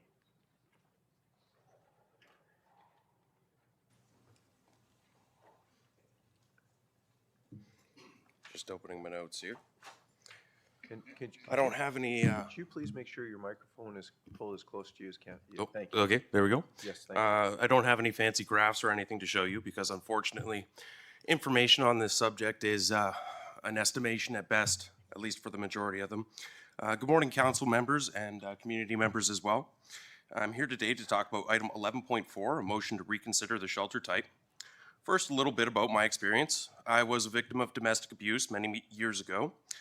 When I asked for help from police, I was laughed at. Having a 1-year-old baby with me made it impossible to find shelter arrangements. YWCA doesn't accept men or boys over 13, and Cornerstone at the time did not accept babies. I was lucky enough to have a mother who took me back with her grandchild, and for many men that is not the case. I also spent a couple years involved with the dads group at the Rose of Durham, which was at the time the largest dads group in the entire province. What I learned there was that there are many fathers who went through very similar circumstances with very different outcomes. The saddest stories of all were good men who were backed into a corner with nowhere to go and nowhere safe to take their children. They made a mistake that they will have to spend years proving isn't representative of who they truly are. This is all preventable. In today's woke times, we acknowledge abuse cases go underreported at all levels. We acknowledge abuse can be more than physical. We acknowledge abuse can happen to anyone, and yet the supports available don't reflect this. The majority of supports are still gender-based, and there are still many gaps in between these services. At the end of the day, it's really the children who suffer in all of this. That's why I would like to propose a family shelter with a focus on domestic abuse. The facility is large enough to incorporate necessary, and this is your term, wraparound services, such as therapy, group counseling, as well as community supports like parenting classes. When I listen to my fellow community members speak, I hear concerned parents trying to protect their children. And there's an opportunity here to echo those concerns and reflect them in the type of shelter that 1635 could become. Now, I whittled away quite a bit of my points here just so that there would be some extra time for questions. I'm hoping to get some OHRC questions from Brian over there, but I thank you all for your time. Okay, thank you. I'm looking, okay. There's a number of counselors with questions. First will be Counselor Nicholson. First of all, I know very well what you went through with a child as a father. I was one of the first in 1985 that got what they used to call mother's allowance, made available to men, because we were simply, as parents, treated like we didn't exist. And there wasn't any assistance. And if we hadn't had friends and neighbors, I don't know how any of us would have survived. I know I wouldn't have. This is before I got on council, obviously. But I guess the point I try to raise here is that I was able to succeed. You were able to succeed because people were compassionate. Because people did reach out. They did offer help. Is a shelter not the same process? I ask you this question directly. It's been raised by almost everybody that people who are in shelters are a threat to children. No, Where is that coming from? Where do you get the stats to suggest even that is a possibility? I don't think that was my point at all. Well, no, I'm saying by others. I want you to comment on it. Yeah, my comment was entirely about echoing the concerns of the community and concerns for parenting in general and the gaps that currently exist in the system. I recognize that the money's already been spent on the facility. There's no way we're going to turn around and sell it at a, what was it, 60% profit from the last owner. So, I mean, that's not going to happen for the council.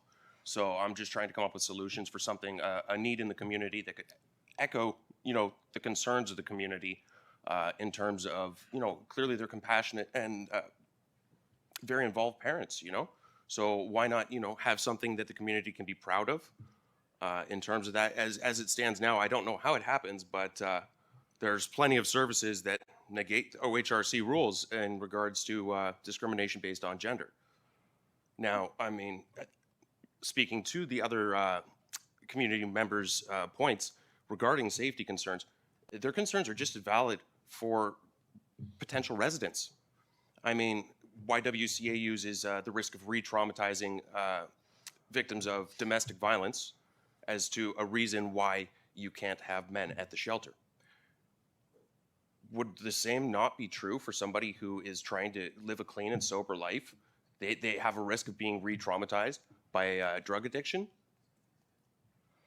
Your dealers on the streets, I mean, if you spend time there, most of them are just addicts being used by suppliers. And these addicts will, they're not well. They need help. But the problem is, while they're going through the fall, these suppliers are waiting. They're predators. They're waiting, and they're using them to target new clientele, to get new people addicted. Is there not the same need for protection? I totally agree with the question. I guess the point I've been trying to get through my mind is that the data I've seen from the Canadian Mental Health Association and others is there are far more crises in housed individuals, in communities, than there is in the homeless community. Because the homeless community is out there. You can see it. It's visible. It's apparent to everybody in the neighborhood. But the crises that happen inside a home, domestic violence, child abuse, alcoholism, drug abuse, they're hidden. And isn't it our responsibility as a council and as a community to have an opportunity to take people from the creek valleys and the empty parks and find them a safe place where we can start to address the issue? And even potentially have somebody leave a housed environment and enter a shelter just to be safe again, because they're not safe in the housed environment. Right, exactly. And that's, you know, speaking to exactly what I was mentioning. It's not healthy for, especially the children. Oh my God, the children in any sort of hostile environment, whether, you know, the abuse is sexual, physical, emotional, financial, there's, you know, the list goes on with all the types of abuse available. And to bring it back to your point about reporting on these things, yeah, of course it goes underreported in the homeless community. I've seen bicycle cops drive by and wave, smile and wave while people are smoking crack in the park next to Midtown Mall. So, I mean, yeah, there's a severe issue with reporting when it comes to the homelessness community, and it's just about domestic abuse as a whole, whether it's, you know, in a domicile or it's between families who are currently unhoused. A lot more work needs to be done in that regard, but unfortunately, that's not on the table today. Hopefully, it could be something that could be looked at in the future. But yes, I agree. We do need solutions, and a solution to bringing a family off the street would not be putting them into a low barrier housing situation where they are, you know, at risk of being traumatized or re-traumatized. Specifically, my biggest concern for any residents would be the drug use that goes through there. I had a resident from Whitby call me, and I appreciate all the emails, I'll say that on record, and all the messages. But the question that they were saying is it's time to pause. It's time to go back to the drawing board and start over. And I asked them a question. I said, if we do that, those in need are spending another winter in snowbanks. Are you okay with that? Regardless. So the question I put to you is, are you okay with that? Regardless, even if we opened up 1635, every single bed and more, put some beds in the hallways like we do in our hospitals, we're still going to have people on the streets. There's going to be people in the snowbanks. There's going to be people choosing not to use the shelter because it doesn't provide them enough protection. And that's a key factor that's totally being ignored in the existing shelter systems, is that these people aren't being protected. They're being victimized in these shelters, and we're doing nothing about it. So I would argue that under the current plan, it's going to happen anyways. Even if you open it, like I said, the whole 70,000 square feet, there's going to be people who are being abused inside the shelter. There's going to be people who just simply don't like the shelter life. Yeah, I'm not okay with it. I'm not saying, well, it's their fault, because it's not entirely their fault. It's a failure of systems. It's a failure of many, many, many things. But at the end of the day, we have to consider the protections for the people who are in these shelters just as much as we do the community that surrounds the shelter itself. Thank you very much. Appreciate Thank you. I loved your questions. You did great. Councillor Leahy? Thank you, Chair. So again, appreciate your comment. Your comment was around the focus for a family shelter. So yes, with the focus on domestic abuse. With focus on domestic abuse. No, that's part. So you would prefer to see something like that, because in your opinion, there's enough of a need that we could fill that area of the shelter with that. For sure.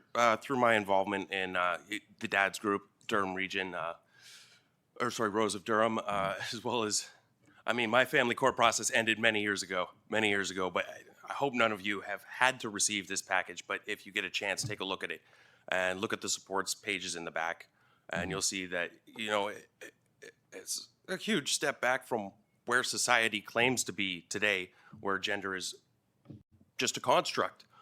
Yet you get this family court document, and in the back, all the supports are listed off into supports for men, supports for women, and then there's like this small little chunk that's like, supports for anybody. But yeah, I mean, I'm just trying to unify things here. There's a concern for parenting, and I think, you know, we need to stop separating people in terms of, you know, based on gender. We can unite victims of abuse and help them find strength together, strengthen a community that cares about parenting and about children. and, really make a difference out there. The facility is large enough. There are, I don't know exactly how far along the rest of the facility is in terms of renovations or whatever else needs to be done, but it's huge there. You could have so many supports, both for users, residents of the shelter itself, as well as the community. Like I said, you could incorporate some kinds of parenting classes, probably through partnerships with, organizations like the Rose of Durham, parenting classes. You can have, there was all kinds of stuff. Time's limited, so I can't list all the wonderful things. No, that's fair. That I've experienced and the supports that were there. And I do want to also bring up that, we have made some steps in expanding those supports and eliminating a few of the barriers into getting into these. But I do think there is definitely room for improvement.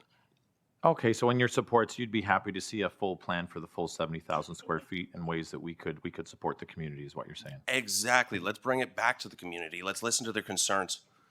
Let's reflect those concerns in the type of shelter that we build, and let's get to some solutions that help people instead of, just the normal revolving door that's been going on everywhere else. Okay, I appreciate your suggestions for a compromise. That's great. Thank you, Chair. Thank you. Councillor Yamada? Thank you. Thank you for coming in. So do you feel confident in a low barrier shelter at that location? I don't feel confident in low barrier shelters to begin with. As I've explained, OHRC states that we're not allowed to discriminate based on certain factors. Yet there are clearly services out there that discriminate based on those same factors. When there's a need to protect somebody is a time when discrimination is totally justified. It's needed. You need to protect people. There's no OHRC requirement to allow somebody to sell drugs to vulnerable populations. It's still illegal. Illegal's illegal. Knowing, I spend a lot of time on the streets underneath the Midtown Mall bridge there. I've gotten to know a lot of these little groups out there and hear their stories. I go back, day after day, at least once a week just to hear, because sometimes some people are a bit more coherent than others. And what are you hearing? I'm hearing a lot of things. I'm hearing mostly, they're disappointed that there's no sober living arrangements. They're disappointed that they register for what's it called, Pinewood, the recovery center, and they have to wait for a phone call because there's no guarantee when a bed's going to be open. So they have to wait for a phone call. So that means they have to keep track of a cell phone for long enough to receive a phone call. And if they miss that phone call, then they're going to keep going down the list. So it could be months, even years in some cases, where individuals are simply incapable of keeping track of a cell phone due to addiction or mental health before they'll be able to be seen.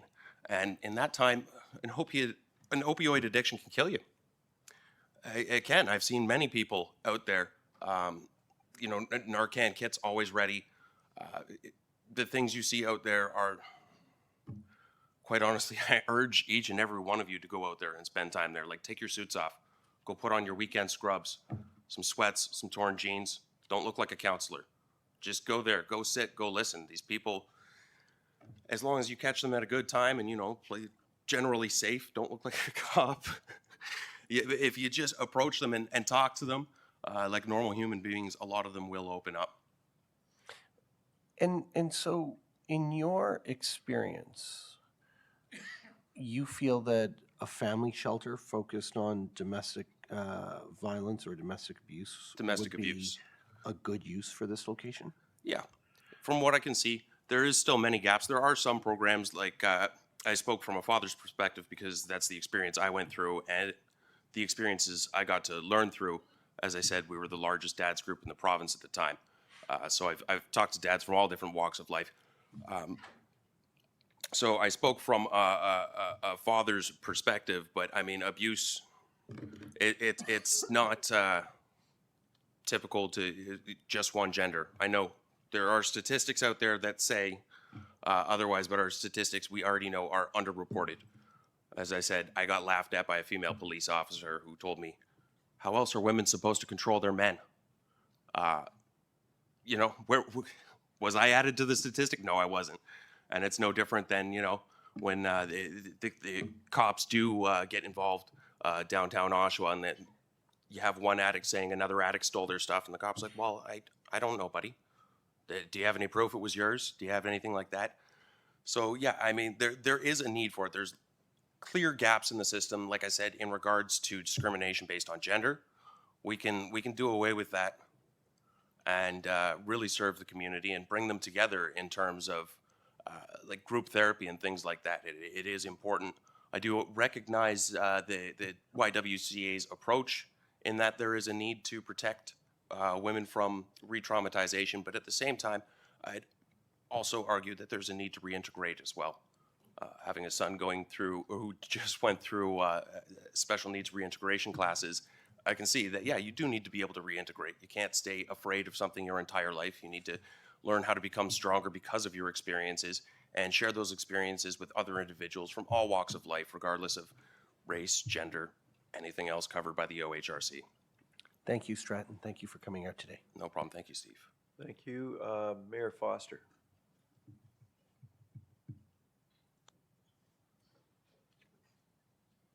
Mayor Foster, we cannot hear you. Oh, he's on the screen there.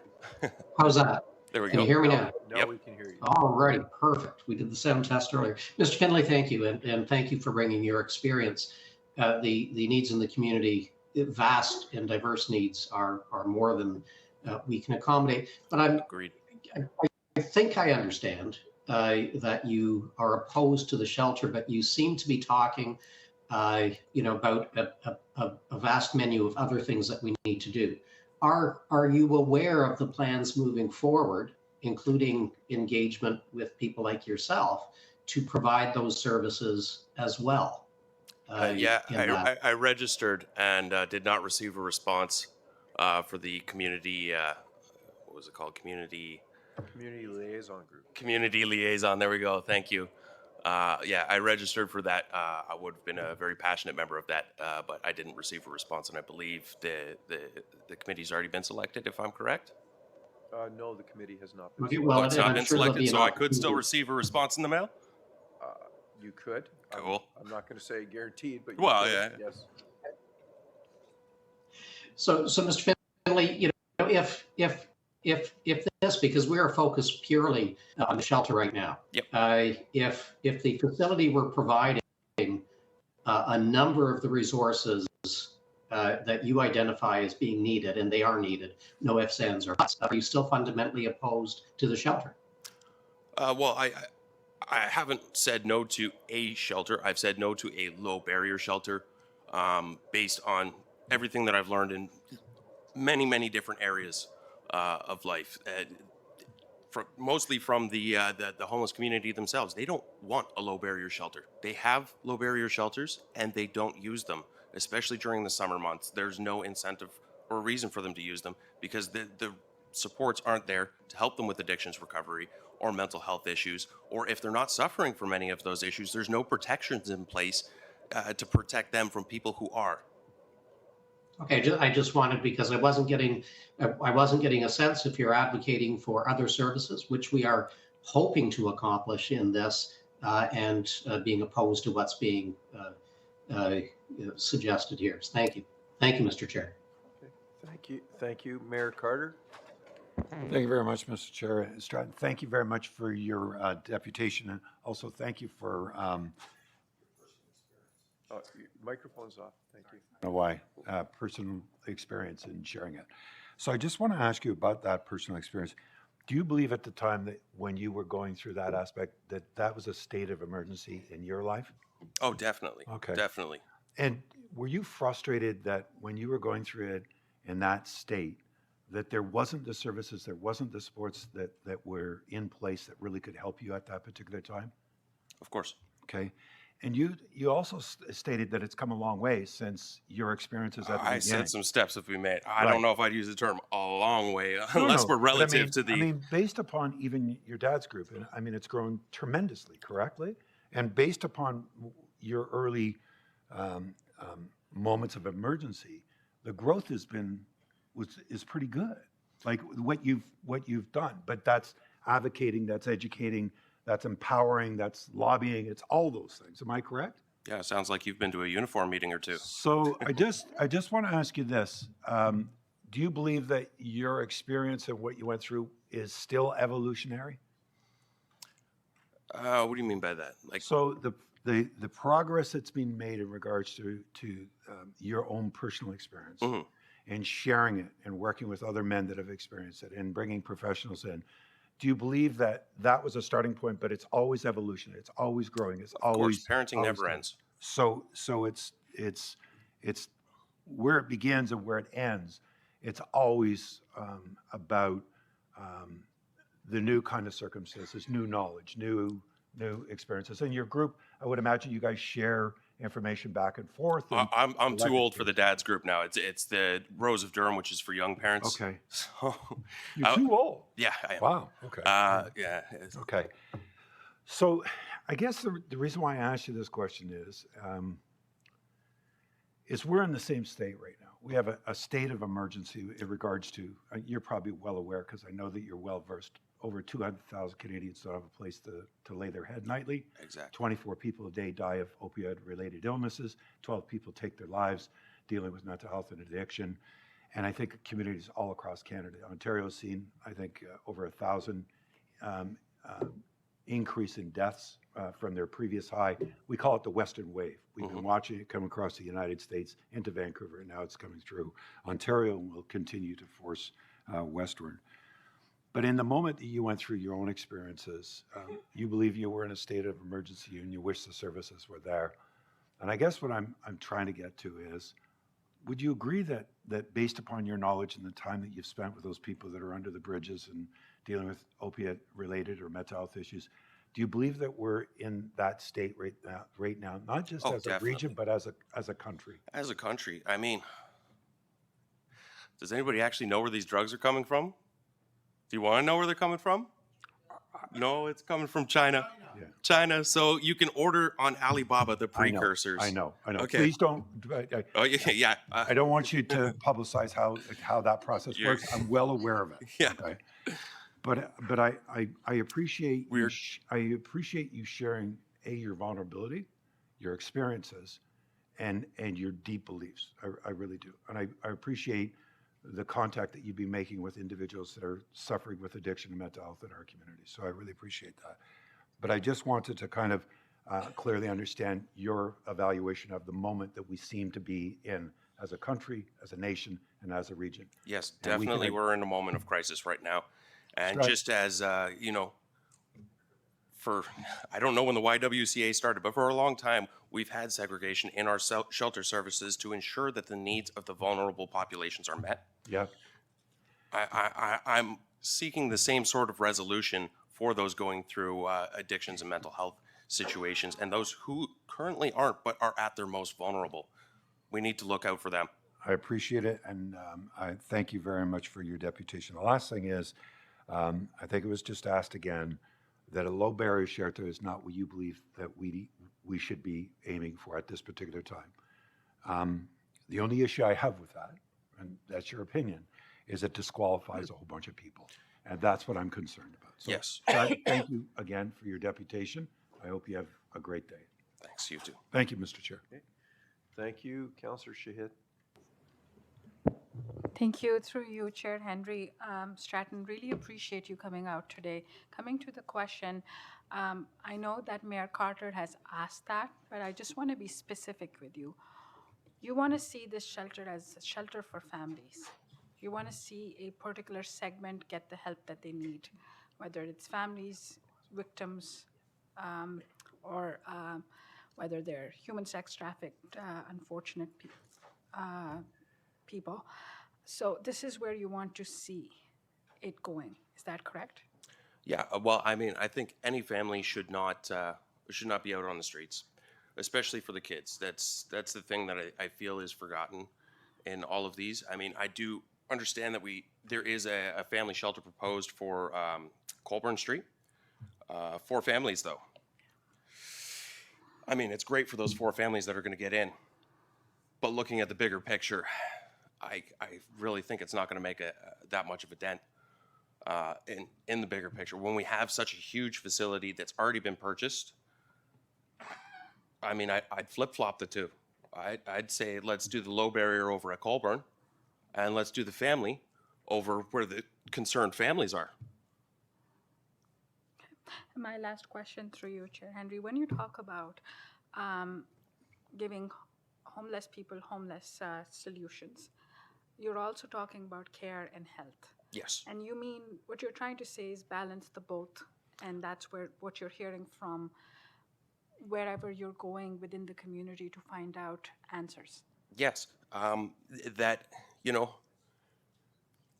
low barrier just screams that you're just, you know, it's a Band-Aid solution. You're throwing everybody into the same boat when they're not all in the same boat. They really aren't. Homelessness isn't, you know, not every homeless person's addicted to crack. Not every homeless person has mental health issues.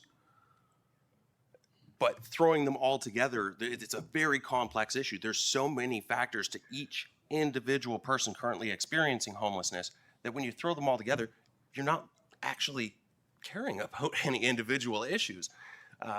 Like I said, there's needs for protection in each individual category that I've mentioned, and I imagine there's much more than that. You know, you can subcategorize and identify problems, like I said, almost infinitely to each individual person. You know, whether it's, okay, well, this person has such and such job experience and they can't find work in this field. You know, it could be something as simple as that. I think our minds often jump to the worst possible scenario when obviously that's not true of every single case out there, but the ones that it isn't hold true for, the concerns stand just as valid for them. They're victims, they're targets, and they need to be protected. Just a clarifying question, Chair Henry, and this will be my last, I promise.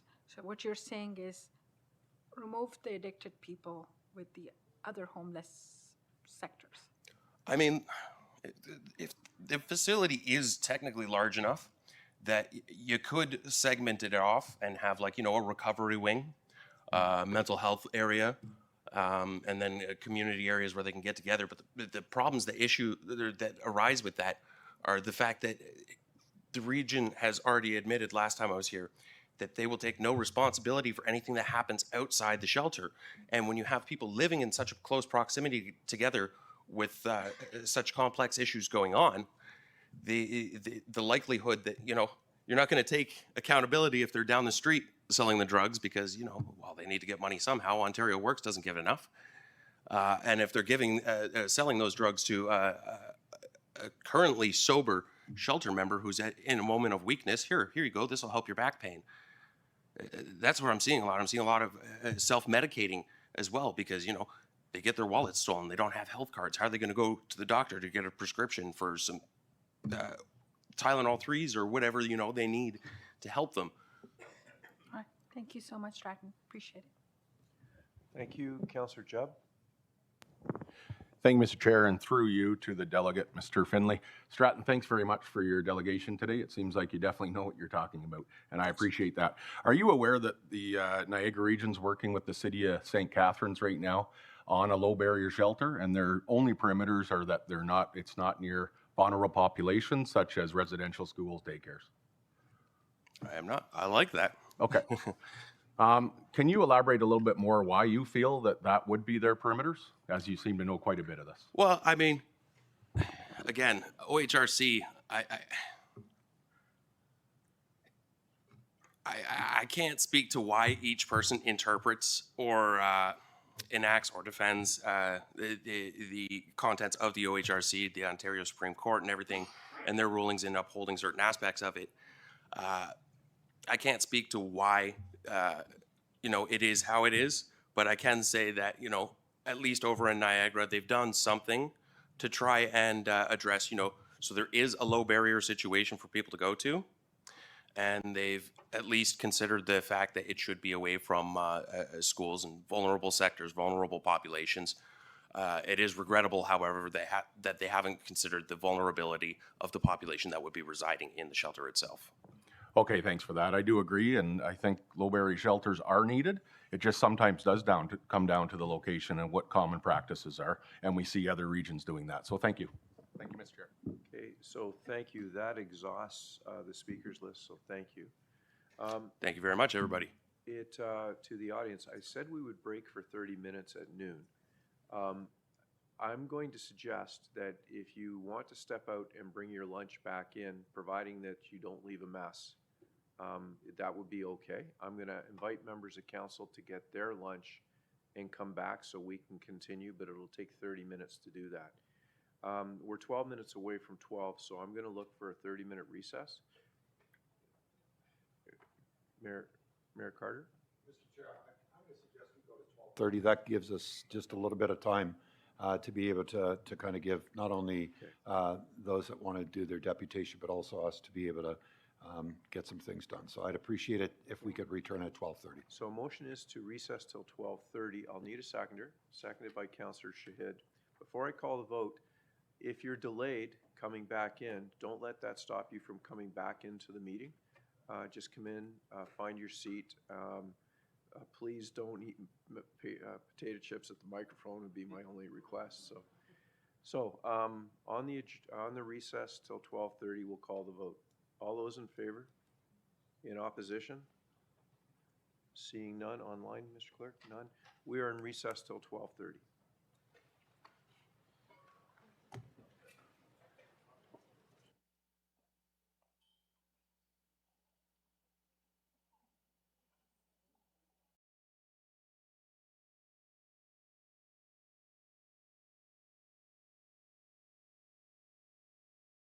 You please take your seats. Start with a roll call.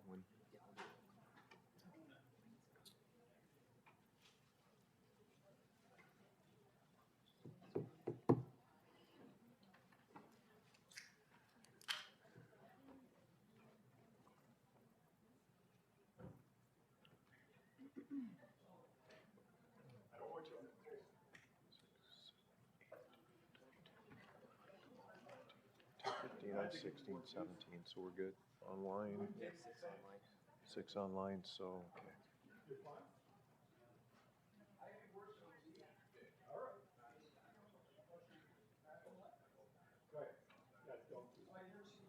Okay. You ready, Mr. Clerk? Members of council and staff, I'll call this meeting back to order. Mr. Clerk, a roll call, please. Thank you, Mr. Chair. Electronic roll call is starting now.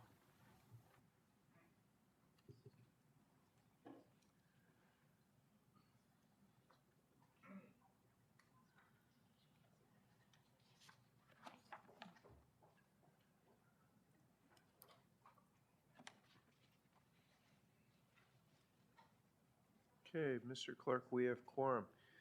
Members of council, I would suggest to you that if at all possible, and you have a previous appointment this afternoon, that you cancel it, and that we will be here into the evening. We have 23 delegations to go. Our next delegation is Russell Lafleur. So Russell, before we start, I'm going to try to, I have a tremendous amount of latitude, but your reason for being here is the notice of motion, which is 11.4. So I'm going to ask that you speak to that. But there again, I've shown a fair bit of latitude in today's meeting. So when you're ready, please start, and you have 5 minutes. Thank you.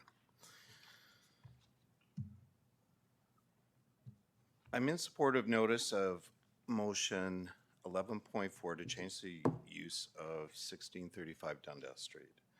Minimal and low barrier shelters are not the key to protecting the most vulnerable people with complex challenges. I feel the region has not done their due diligence in resourcing of these services for these individuals. As elected officials, you are responsible for this. Harm reduction, compassion, and inclusivity is required for those experiencing homelessness, mental health, and addiction. It's not a temporary solution which we have been faced with. it's an ongoing reality. Removing the low barrier aspect is a step forward to assist all those in need. Opening 1635 Dundas Street East as a low barrier shelter without adequate information, housing strategy plans, wraparound service, resourcing and funding, metrics, and communication leaves all the residents in a state of confusion, fear, an expectation that this will result in a failed attempt, as other projects have in other communities. We see this on the news, and we see the outrage of community members. You expect my support, however, I feel you have not delivered on your commitments to transparency, community involvement, and the lack of success rate metrics. You want my support when you have not done your job of making me and the homeless community feel safe and secure with the decisions you make. You are not above scrutiny and questions, and it's your due diligence to support your community and the businesses by being transparent. As a strategic planner, I don't believe you've delivered on your promises. Take, for example, the micro homes in Oshawa, the Beaverton, and the situation in Ajax that has put a strain on their already maxed out resources. Lack of DRPS planning, EMS personnel, mental health services. I feel Dundas Street East lacks a planning strategy for future services, safety, which you indicate you'll rely on DRPS, and now you ask the residents of Whitby to support you with this endeavor. An internal audit of your staff and practices is needed, as I don't feel you're equipped to handle the current situation. We have elected you. We have elected you, and we feel that you have failed to deliver on these initiatives. I motion for the notion of 11.4 because you have not given me the confidence in your ability to address the homeless situation in Whitby and in Durham region. I come to the table, we need you to come to the table with progressive and innovative solutions, funding in the right places, and services to support all of our homeless community, not just a particular group. Thank you. Thank you. So we're going to go to the speakers list. Councillor Yamada, speak to the delegation and the motion, which is 11.4. Go ahead when you're ready, please. Thank you, Mr. Chair, and thank you for your delegation today.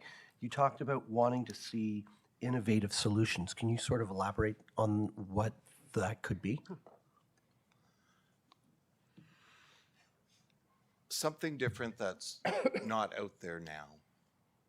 Every solution that we see or every best practice seems to have the same result for low barrier shelters. So I can't say what my innovative solution is because I'm not the expert. All of you hire experts to do that for us. But something that's not going to repeat itself as it does today in cities in Durham, in cities across this country. So from what I'm hearing, you would like to see the low barrier part dropped from the shelter? Yes. Thank you. Okay, thank you. Councillor Leahy? Okay, a question to the delegate. Thank you for coming.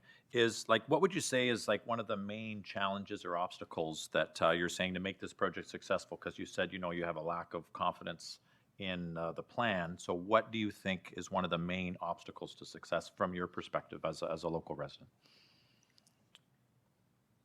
Success in showing how the different phases will address the different groups of homeless.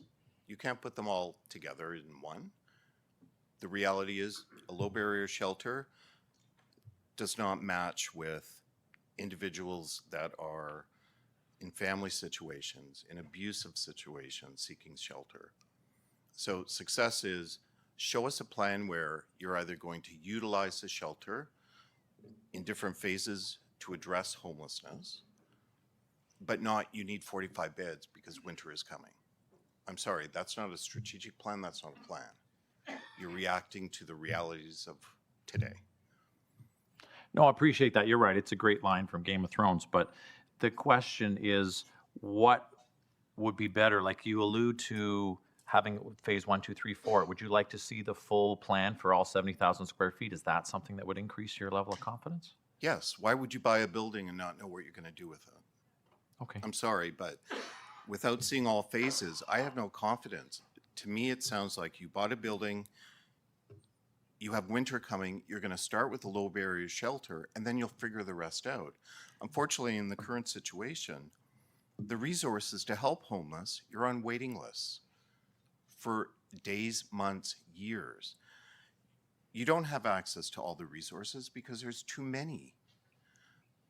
The individuals living in cars try to figure out, how can I go to work, and then how do I sleep at night? So yes, I'd like to see the whole strategic plan and what you're going to do with it. No, that's fair. Okay, that's my question. Thank you. Thank you. Mayor Carter?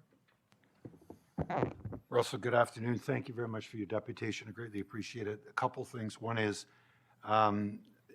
so you're not as supportive of the low barrier shelter. That's clear and concise? Not at this location. Okay, all right. So you do understand that that'll eliminate a lot of individuals that may need assistance. Are you Correct. aware of that? Okay. Yes, correct. You asked about innovation solutions that this body or our region and our staff haven't taken. Are you aware of the IOTC program that the City of Oshawa, along with Camp Samak, did when this crisis of COVID started and we had a lot of homeless people on the streets? Parts of it, yes. You're aware that that was very innovative in regards to trying to address it. That was a 100%. partnership between the region, the city, Durham College. It had a lot of different partners. Over 100 individuals received services at that time. Yes. Okay. Are you also aware of the PCOP program, which is the paramedic or the primary care outreach program that this body created in 2017, which was the first of its type? No. So the primary care outreach program is a paramedic and a social worker that this council supported and we put in place in 2017. Are you aware of the On Point program with the partnership with the City of Oshawa, the region, with the John Howard Society on the On Point program? No. Okay. Are you aware of the MHOP program, which is a mental health outreach program that's just been implemented? Okay. And the Welcoming Streets you've probably heard of. Yes. Not only here, but in Guelph and other places. Correct. So there is an effort in regards to innovation of one of the most complex mental health, addiction, homeless issues this country's ever faced. So I don't want that to not go not addressed. And I just wanted to make sure, if you need any information in regards to any of these programs, I'd be more than willing to share them with you. But I appreciate your deputation today. So I wish you the best of the day. Thank you, Mr. Chair. Okay, thank you. That exhausts the request to ask questions, so thank you for being here today. The next delegation is Mike Lufkins. And Mike is here to speak about 11.1, 11.2, and 11.4.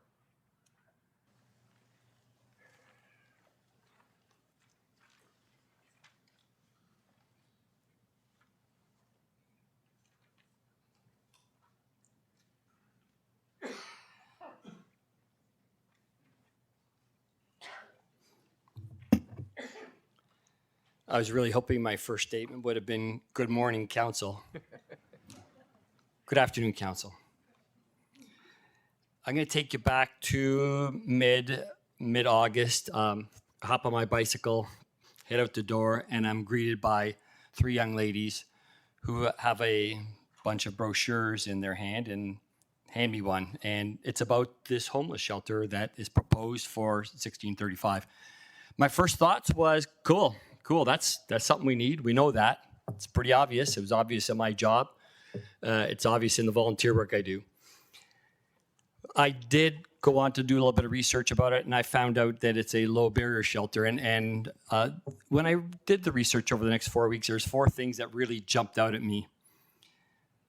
So along with the people who have suffered from some unfortunate circumstances, losing their home, mortgage issues, finances, whatever that is, the people who have mental illness and those that are suffering with mental addiction.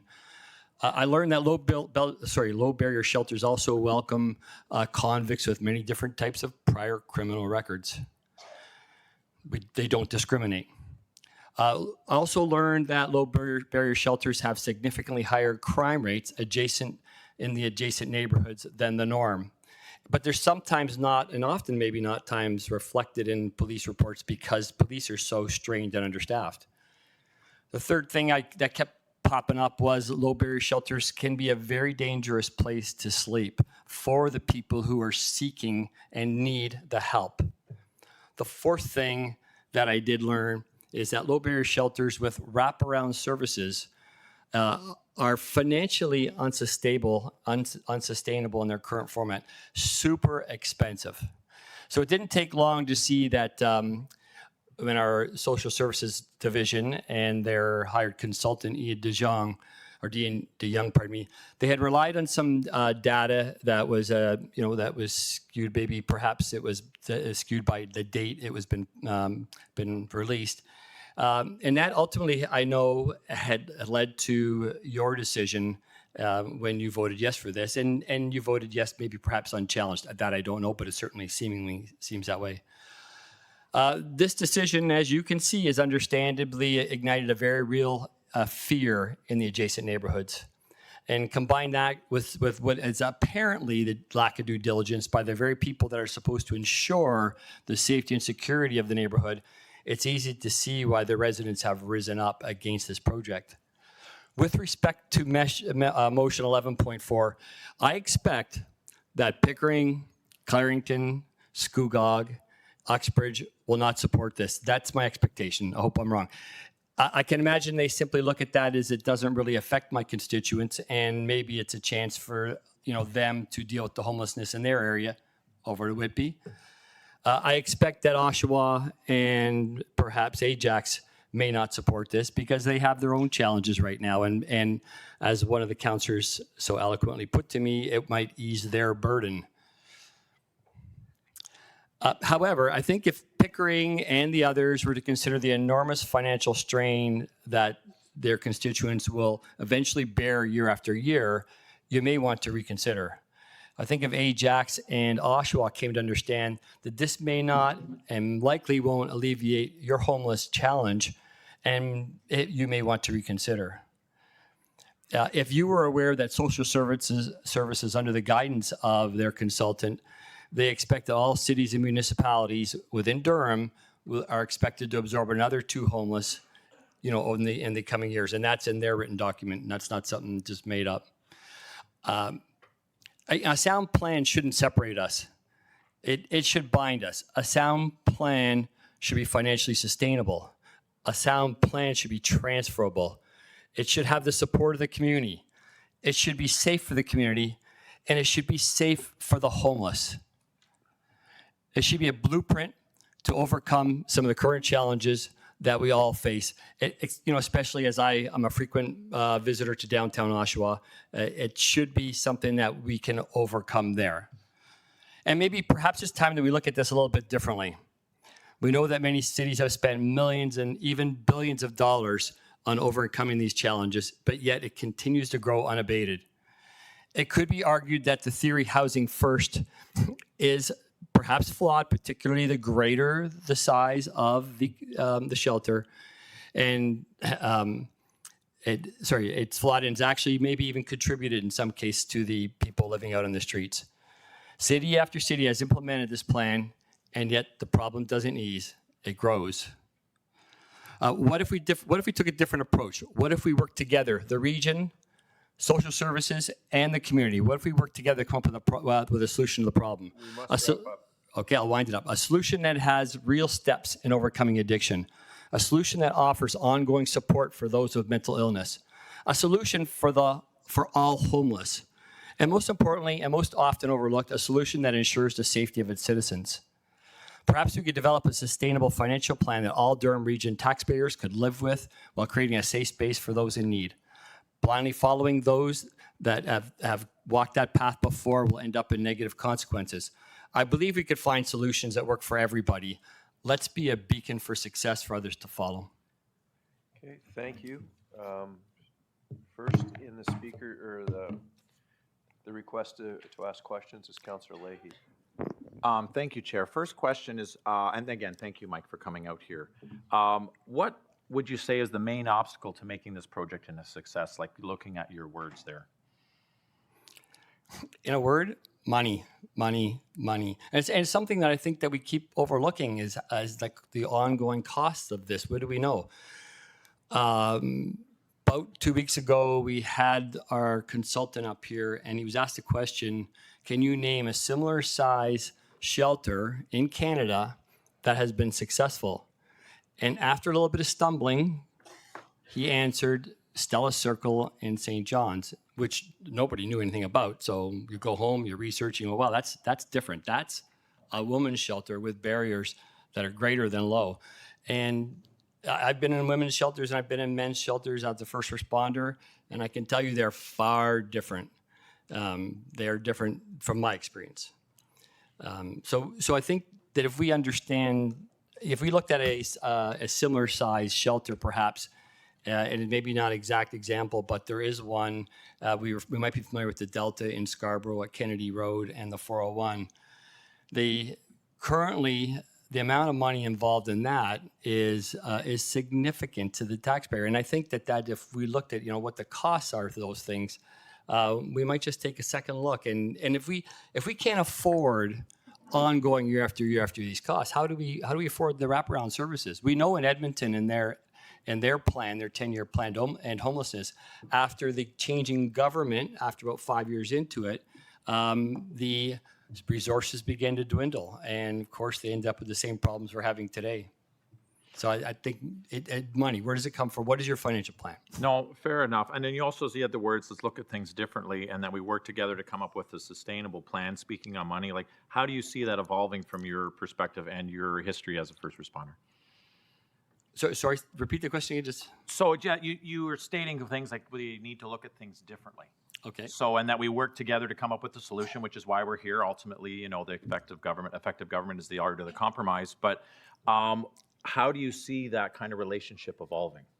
I think first you have to involve the community that you're including. That helps. And I think secondly, you have to have a long-term financial plan, not a plan just for today and tomorrow, but long-term. If I go to buy a house, I need to know what my finances are before I go. It seems to me, and maybe I'm wrong, it seems to me like we've made the plan and now we're figuring out the finances down the road.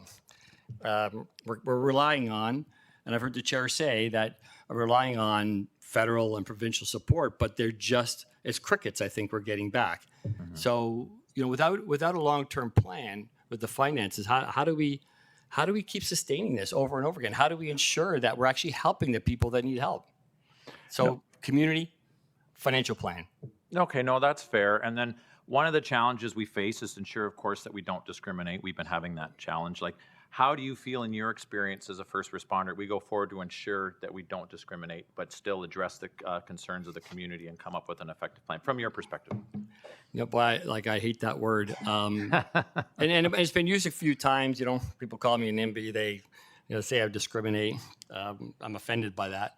I actually had to go look in the Charter of Rights part to read about what that meant. I mean, I didn't even know what that meant. So I read about it, and in a nutshell, and maybe I'm misrepresenting it, it's like if you're treating a group of people unfairly, different than the rest. And I feel in some ways that the neighborhood's being treated differently than the rest. So the sole focus is to get every homeless person in, regardless of the potential circumstances of the others. I think we shouldn't discriminate against anybody, but I think we have to find a solution somehow together, whatever that is. So I hope that answers. Yeah, no. I appreciate your perspective because you've been in shelters as a first responder and you have a unique view. So I do appreciate it. And those are the end of my questions. Thank you. Thank you, Councillor Yamada. Thank you, Mr. Chair. Through you indicated that you wanted to see a sound plan. Do you feel that the region has a plan that you and the community are satisfied with? I'm not comfortable with the low barrier, and I may not be the best person to speak to this, but you're going to get to hear from a speaker a little later that that will address allowing addicts into and I'll refer to addicts because that'd be his area of expertise, allowing addicts to come into a shelter when other people are maybe trying to get clean, and then yet people are still using. I just don't like that plan. I think there's a problem, and I don't. Not gonna tell you I have the answer, but I'd love to, maybe sit down and engage with you at some point and be on any kind of committee to help solve our problems. So working together, step by step to solve the problem, that's what you were speaking about within your presentation. Do you feel that a low barrier shelter does that? Sorry, do I feel a low barrier shelter is what? Working together, step by step to solve the problem you talked about in your delegation. Do you think a low barrier shelter is going to solve the problem? And in the current format, the way things are, I think things are going to become exacerbated a little bit. And it's easy to see in other communities what's happening. Should there be a low barrier shelter, and combined with a shelter for families or a shelter for LGBTQ2+, I see a problem with it in its current format, this plan. What do you think would work well at 1635? I like what Stratton had to say. He's walked in those shoes, where there's perhaps families that are running into some trouble. We see that a lot, and I do hear people say that the LGBTQ2S+ community is looking for housing a lot of times. Again, I don't know. I don't have my finger on the pulse all the time for these things. What I do is what I read, and I'm more of a reactionary reader. It's like, oh, that's happening. Well, I better. And I'll try to read and educate myself a little bit on it. So, as I said, I'm happy to engage in dialogue going forward to help resolve the problem for whatever I can bring. Thank you, Mike. Councillor Shahid? Your mic, there you go. Thank you, through you, Chair Henry. Mike, really appreciate you coming out. You talked about let's working together. How does that look? Or what would be your perspective? I think that the members of the community should not be excluded when it comes to decisions on 1635. I think they must be included, and not included such that they are dictated to, included such that you take whatever input they have and see if you can adopt it into plans. I think that's really important. It's got to be a community. My wife is involved with some of the Indigenous community, and she talks about the circle. It's nobody's better than anybody else, but they sit in a circle and they try to communicate as a group and come up with something. I think it's got to be kind of a group effort here. That's somehow, however that works. Thank you, Mike. Both you and your wife, I know, are compassionate people. You've opened up your home for a few things. My next question, through you, Chair Henry, is have you put your name in the community engagement? The liaison committee? Yes. I have applied, yes. Okay, thank you. And you're waiting to hear back? I haven't heard back. Okay, thank you. Appreciate it, Mike. Thank you. Mayor Carter? Thank you very much, Mr. Chair. Mike, good afternoon. Thank you for Good your afternoon. delegation. Mike, am I correct? Were you a part of EMS? I was with fire. You were with fire. Toronto Fire. Toronto Fire. Yes. Oh, God bless you. I'm a busy guy. Just out of curiosity, do you believe that, based upon your professional experience, and you talk about fiscal responsibility and really being fiscally responsible, do you believe that our emergency rooms are meeting the needs of the complex health issues we're facing today? That's probably a better question for Michelle as Yeah. being a frontline nurse Okay. worker. But I did speak with the chair on the 15th, I believe. We talked briefly off to the side. And whenever we go into the hospital with the paramedics, I clearly see one of the big problems we have right away is we have paramedics sitting there for hours and hours. And there could be 8 paramedics there. I'm thinking, what? Could there not be a better way for this? Yeah. Like, we're tying up people. So that's a really good point, because you know, I just want to stay on this kind of fiscal responsibility. Our community, the great city of Oshawa, we have overdose calls on a monthly basis. You as a firefighter and part of the Toronto service, I imagine you guys had your share too. As a matter of fact, medical calls probably outpaced fire calls. That is true. Yeah. So it's $4,000 a call at this particular time. We're spending $250,000 to $500,000. So can I ask you a question on that? Sure, The finance? sure. So how do you define the $4,000 per call? So what we do is we take one fire brigade, 4 firefighters, and release that thing, one paramedic unit and 2 individuals that are in that, one security personnel, one bylaw officer. Usually we have a police brigade that is there, either 1 or 2 officers that are there, and the amount of time. So it's been estimated about $4,000. So just the use of services, everything else. Right. Then we take them to the hospital, and many times those individuals are released almost immediately because of what you spoke about, the care. So we're estimating we're spending about $250,000 a month. Do you believe, in your professional opinion, based upon what you've experienced, there's a better way of spending $250,000 a month? Well, first, I want to just be clear when we talk about that number. Yeah. If you have an opioid crisis right here, somebody goes down, you call 911. In comes probably fire, then paramedics, then police, and they're all there. And then we bill for that. Whether they go to that call or whether they stay home, we still are paying for them, and it's still coming in our pocket. So realistically, we're not really paying for anything more. It's still there.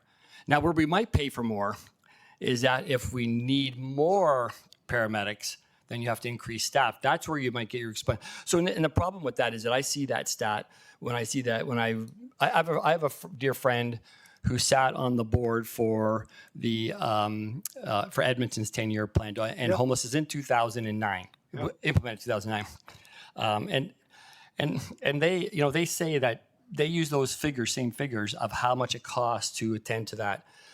Well, the problem, of course, is that they're not real numbers, is because when they say it's $40,000 if we treat it, and it's $40,001 if we don't, well, that $40,000 to treat it is not real because they're still getting paid. It's whether we go to that opioid call or not, you're still paying that fee. That doesn't change at all. But this does. This figure always changes. But in the circumstance of that, I know, Mr. Chair, I'm getting off topic here, so I'm going to. Well, finance is important because that's part. No, it is important, but the reality being is, right at this particular time, most of our police that sign on for their duty already have between 12 and 20 calls waiting for them.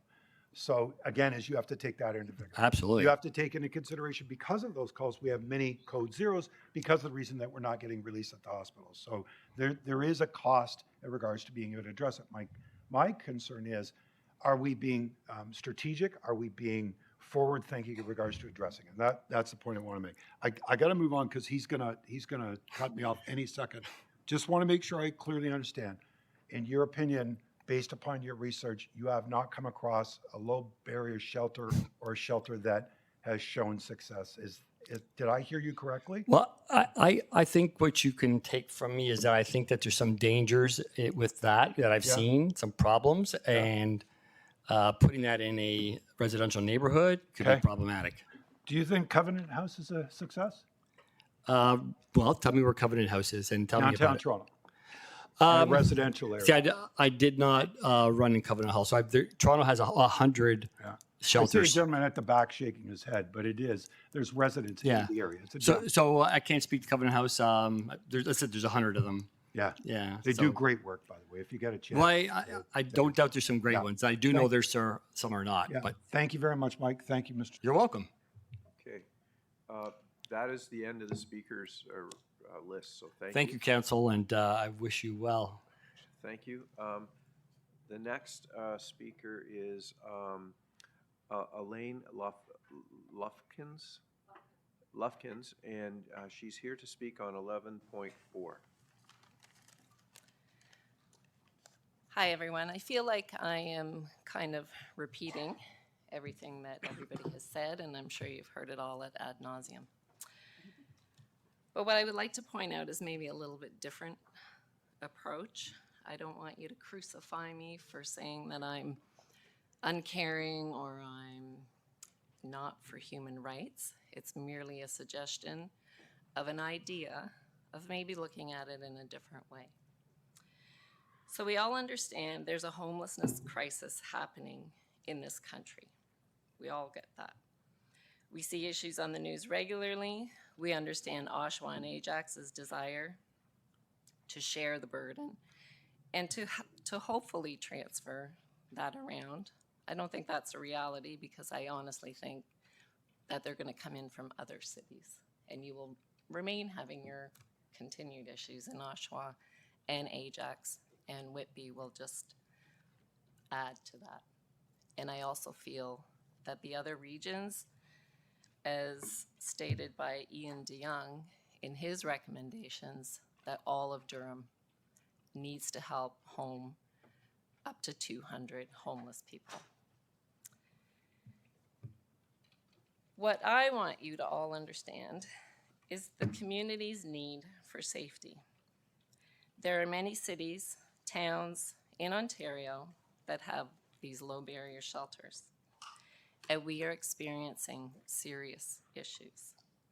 Increased violent crime, increased drug overdoses, magnet for drug dealers, zombies walking the streets, public defecation, public drug use, private property break-ins, and theft of everything not nailed down. What has changed in the past 4 years is mass immigration and inflationary pressure. But I think one of the things that has really increased since the pandemic is an opioid crisis, addiction, and mental illness. It has gone up exponentially since COVID. The Housing First model that Ian DeYoung has been promoting and peddling for the last at least 10 years. I honestly didn't look past 2013. And his book that he wrote in 2019 is promoting the Housing First. The low barrier shelter with wraparound services. They were a marginal success prior to the pandemic, but only if a city had tens of millions of dollars to spend and keep it running. So in my opinion, what we really have now is an addiction and mental health crisis, which has blown the Housing First model out of the water. Ian DeYoung, coincidentally, has been involved at various levels in San Diego, San Francisco, Sudbury, Niagara, St. Catharines, Timmins, and now Durham Region. These are just to name a few. All of these places have turned into a disaster. He is world-renowned, so I'm sure the list is much longer. When asked at the October 3rd meeting to name one low barrier shelter, my husband Mike just talked about this, he literally stumbled and could not come up with one. Stella's Place was the only one he could deliver to us, which is a woman's shelter. Not a relative comparison to what Durham Region is proposing here. What we are seeing in these locations is increased crime and zombies running the show. Police are overwhelmed and no longer able to control the situation. I think that the low barrier component of Dundas needs to be removed permanently and forever. No caveats. It's a poor location. We all know this. Schools, residents, children, many businesses. What I suggest is that we find another location that's more suitable, which I don't know where that would be, so I'll leave that up to you guys, but something that has mandatory treatment for drug addiction and mental illness. These people need care and to be provided with medical attention. When our elderly become infirm, Alzheimer's, stroke, unable to care for themselves. We are told they have to go into long-term care. Their families are asked to make arrangements, and off they go. You must There wrap are- up. Sorry? You must wrap up. Okay. Why are we not providing the same care to our mentally ill and drug addicts? I don't know how we do that and not encroach on human rights issues, but these people are demonstrating that they are unable to care for themselves. And the low barrier shelter is not helping.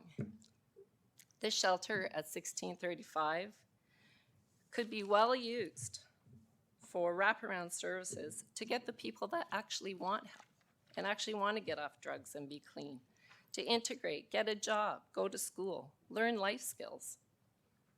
Not share it with a drug addict or someone who's going to slit their throat in the middle of the night when they're sleeping. You must wrap up.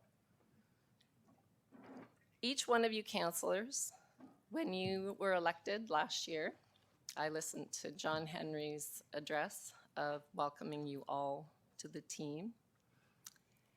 And you all took an oath, and that was to protect and keep your communities safe. I'm begging you to please work with us and help us achieve that. Thank you. Okay, thank you. First in the request to speak is Councillor Leahy.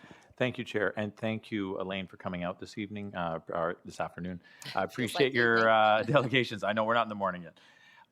So my question to you is, again, with your experience as a first responder, so are you? I'm not a first Sorry, responder. sorry, it was Mike referenced that is a, it was your oh, Mike. but- living with one. Okay, sorry, that you were living with one. Fair enough. Yeah. Just in your experience there, like, are you against shelters? I guess that's my first question. No, not at all. I think that I realize that you guys face the human rights issues of not allowing certain people into this particular shelter if you were to take the low barrier off. However, I think that we have many shelters. We have women's shelters. We have abused women's shelters. We have the Muslim shelter in Whitby. They all have certain parameters that are met for certain reasons to protect people for whatever. I don't know all the ins and outs of it. I feel that because this shelter is in such close proximity to children, schools, sporting events, the open park, it serves a great purpose for other types of people that could benefit, like, I forget his name, the young man who came up and talked. I think that because it's a huge facility, it could host a number of different types of people and help a massive number of people get back on their feet, get educated, learn life skills. I think there's a great opportunity there to do that. I don't think that mixing in people with drug addictions and mental illness who are currently not treated is going to benefit anyone. Okay, so if I could summarize what you're saying, you feel more confidence that there was the full plan of what's going in the full space of the 70,000 square feet? And reasonable services to help as many people as we can that actually want help. Now, you mentioned schools, children, all those different things. Like, would you saying for another location, because you mentioned the word location, like you would like to see a low barrier support, but maybe not near vulnerable populations? Is that a fair way to summarize what you're saying? I think that's part of it, but honestly, what I would really like to see is the way we address people with mental illness and drug addictions. And I think that I honestly compare them to elderly in a person who is incapacitated in clear thinking of how to provide for themselves. And I'm no expert. I have no background in any of that. But I feel that these people are being left to their own devices. And they are being left to make a decision to help themselves that they are incapable of in the moment that they are living in right now. Drugs alter your brain. they change the chemistry of your brain. It's been proven that even smoking marijuana increases schizophrenia in young men. It messes with their mind. Is it a combination? I don't know the answer, to be honest, fair. Chris. I don't know the answer. I feel sorry for these people. I see them on the street. I feel sad that they are living like that. I feel like, you poor soul. Like, but no one's helping them. I get that, give them a bed, let them have a place to sleep, but that can't be it. No, and that's fair. Okay, I'll leave it at that. I know it's Yeah. a long day, but I appreciate you coming. Thank you, Chair. Councillor Yamada? Thank you. Thank you, Elaine, for coming in. You live sort of just north of where the shelter's going to be. How close are you to the nearest school? I thought we were 500 meters from the shelter, but Mike says we're 750 meters from the shelter. And approximately how close do you think you'd be to the nearest school?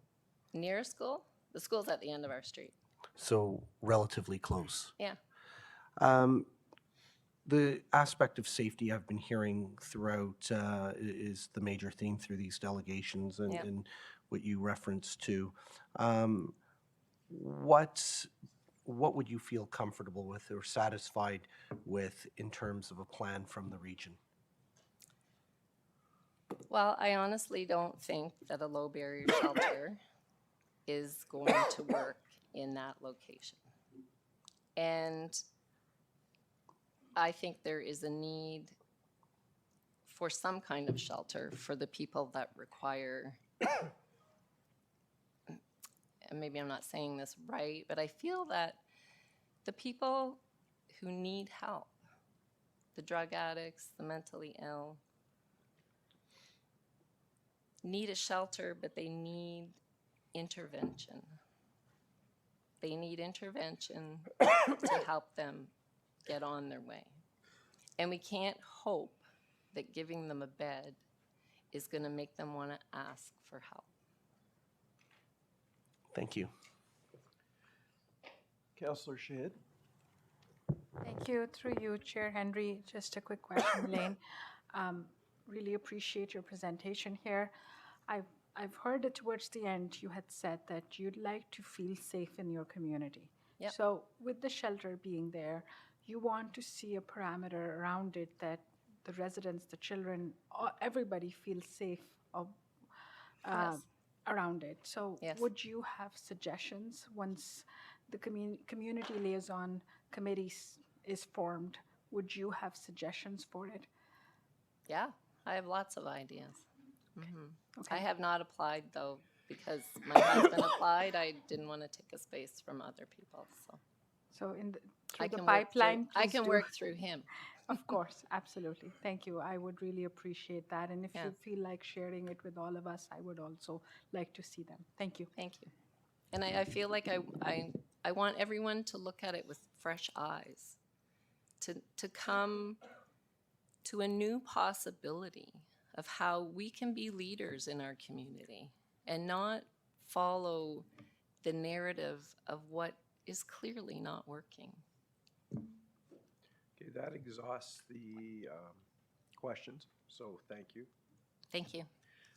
Members of council, the next delegation is Swapnil Sundakar, and he is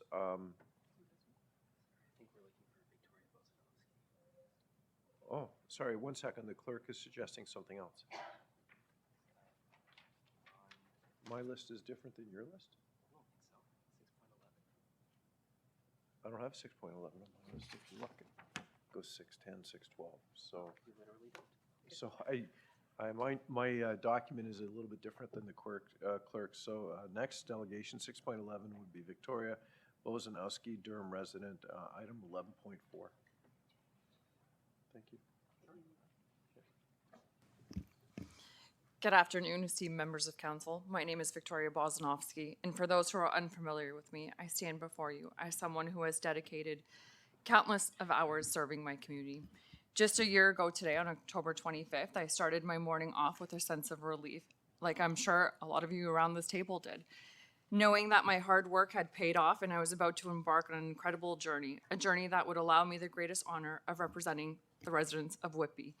The residents seated behind me, who I have grown deeply fond of, and I have witnessed our community come together in a deep and profounding way. I have attended every single meeting pertaining to 1635 Dundas. I have listened attentively, withholding my questions and my comments and quietly observing. However, today, I'm eager to share my thoughts openly. First and foremost, the communication surrounding 1635 Dundas has been utterly deplorable. The reactions from regional and Whitby councillors has been overwhelmingly negative and at times downright insulting. It is shameful that resident concerns are being ignored and the blame has been shifted onto councillors like myself who were informed of this decision through a news article. This lack of foresight has created divisions within our community and seeped into our councils. It is critical to reject any level of disconnect that considers labeling someone with lived experience as fear-mongering, especially in the days of diversity, equity, and inclusion, as this should never be tolerated under any circumstances.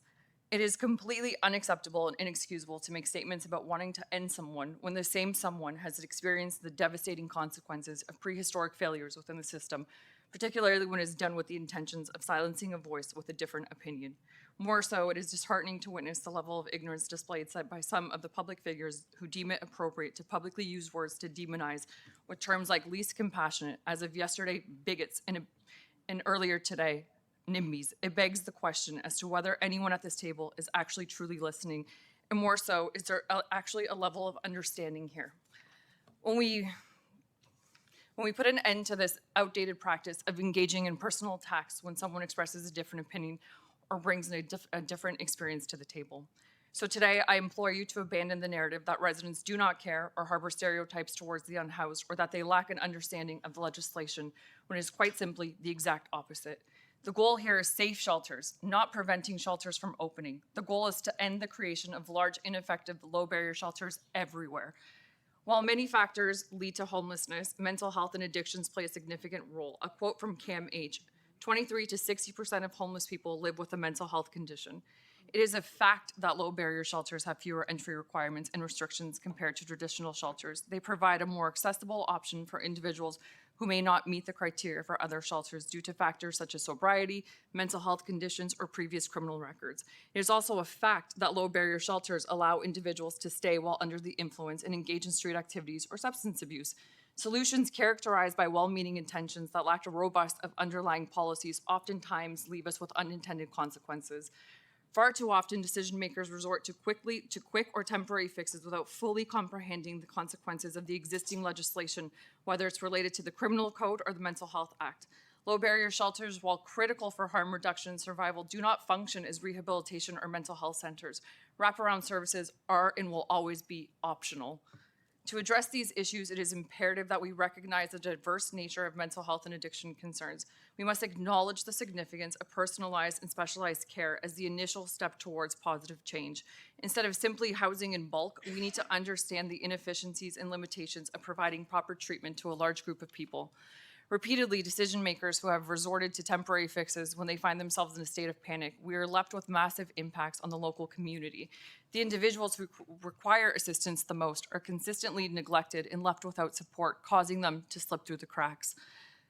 Where are the voices of those with lived experience when critical decisions are being made around the table? Will we persist in speaking on behalf of the individuals with lived experiences, disregarding their own expressed needs? They require genuine plans and tangible assistance. Housing in bulk is not the solution, nor should be the pathway forward.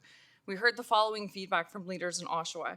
Putting most of our services for vulnerable people in one place, a strip of downtown Oshawa that drew predators and worsened the disorder on our streets, angering residents and business owners, was a critical error. Yet here we are today. We find ourselves facing the same pattern, dismissively rushing to repeat the very same mistake.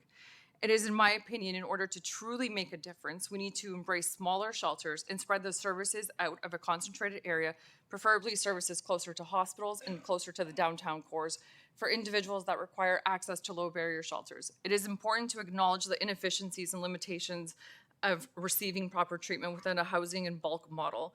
By moving beyond this approach and embracing smaller groups, we can break the cycles and provide individuals with the Must wrap necessary. up.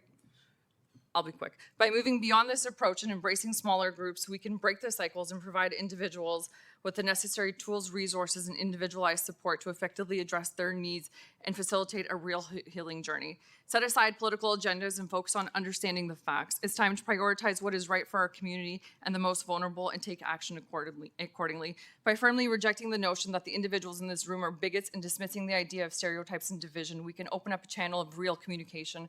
It is important to recognize that the people in this room prioritize the well-being in our community and the most vulnerable over the policies that are being created.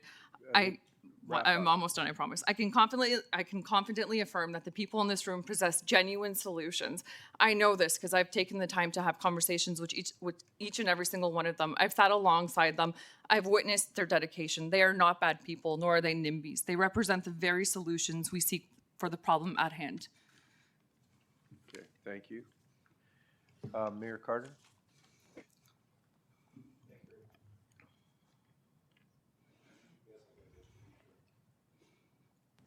There we go.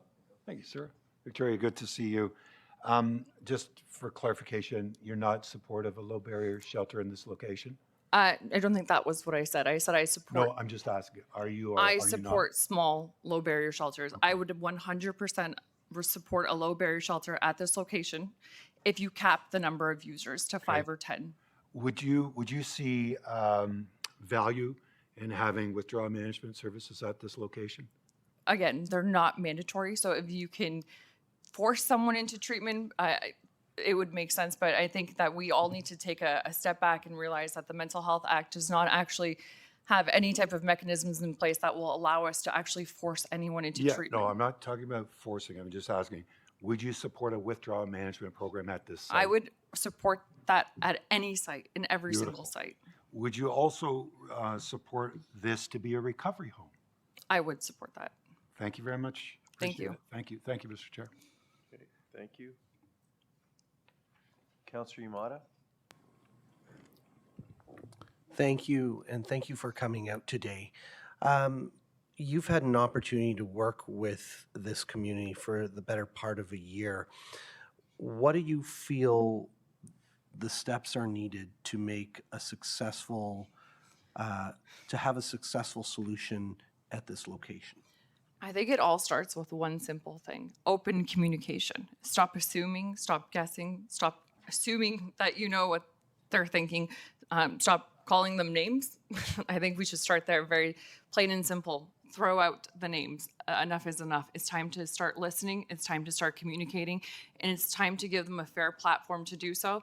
We've been at this since August 3rd. This is the first time a lot of these people have had the opportunity to stand here and talk to each and every single regional councillor face to face. And in my opinion, that was just a lot of wasted time when we could have had this conversation a lot sooner. In terms of a shelter, what would you want to see in that location? I would support a low barrier shelter if we cap the number of 5 to 10 users. I would support a family shelter. We have families that are living in motels like Motel 6, where there's sex trafficking, there's bed bugs. Why don't we put them in a safe environment? We have the space. Let's use it. Let's use it wisely. And I would support any type of shelter that is beneficial to the local community. And I really do think that a family shelter would be very beneficial. We can add a daycare center in there. There's a lot that we can do with this space, but rushing to build a low barrier in bulk model is not something I will ever support. Thank you. Okay, that exhausts the list of people with questions. Thank you. Thank you.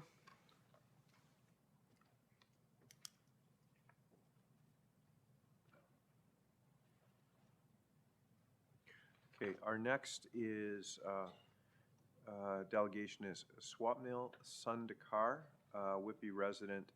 He will be appearing virtually. Do we have him on the line, Mr. Clerk? We actually do not at this point, so we may, I'll send him a follow-up Okay. email, but we can continue and come back if he joins. So for the audience, he's not available right now, but we will come back to him if he signs on. So in that case, we'll move on to So 613 is withdrawn. So we're moving on to 6.14. Oliver Augustus.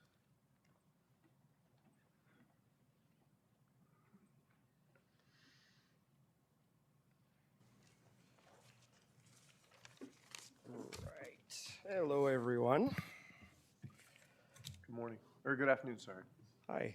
It's great to see you all here. I think it's wonderful that we have a full delegation of all our councillors, all the decision makers under one roof. I'll start by saying that I would like to support the motions put forward, 11.1, 2, 3, with regards to the full disclosure of the fiscal invoices to the public and also to the council members. And I'll use motion 11.4 to go a little bit deeper into why I think that's important. But before I start, I want to say something to everyone here. I've been listening to the questions, to the exchange, and one thing's become very clear is there's a huge disconnect between understanding what's going on, I think, and policy, and also just understanding what these folks have been trying to say, and the folks at home and everyone who's had a concern regarding this issue. This speaks to a bigger issue that we are facing in Durham Region. Let's put the shelter aside for a moment. Decisions are being made without public consultation. I know not everything requires public input, but when the public does come forward and say, hey, we need some answers, it's incumbent upon our elected officials to provide those answers expeditiously. Secondly, I think we need to listen, to get back to listening to what our residents have been saying. The shelter is not suitable for that location for these reasons. Chapter 1.4 of the Toronto Shelter Zoning Bylaw, as interpreted by Prashant Ranishay, says, if you are allowed to put a shelter anywhere you want in the city, it takes away a fundamental right of the public to have meaningful input into what occurs in their city. Public input is fundamental to local democracy. So says Paul Sutherland, Toronto City Councillor in April 2002. I'm going to itemize Durham Police, EMS, and Lakeridge Health. Police board members requested a 9.7% increase, requesting about $24 million more in operation funds in 2024 over 2023. The region's finance committee recommended a 20% cut to the same budget at a September 12th meeting. Ajax Mayor and Police Board Chair Sean Collier said this is an essential service and people don't want to see this cut. Mr. Collier continues, we need to go back to the region and say these are the services we're not going to be able to provide. DRPS says it needs 76 new staff, including 25 frontline officers. This will be phased in through 2028 to make up for the lackluster hiring of the past 10 years. Increases to frontline policing personnel from 1,300 to 1,500. From the CMAJ, the Canadian Medical Association Journal, there's an average of 1 ER doctor on duty to serve one whole hospital, and 5 on a 5-hour shift, and 3 nurses per 5-hour shift. We're talking about Lakeridge Health, our only Priority 1 hospital, equipped to deal with Priority 1 matters. And for those of you who don't know, Priority 1 means life or death. It means decisions made by your doctor will either determine whether you live or die. Lakeridge Health, or only Priority 1 hospital in the vicinity, already seeing over 8 to 10 hours of wait times in the emergency department. We've got 892 beds, just under 400,000 outpatient visits, and just under 200,000 ER visits.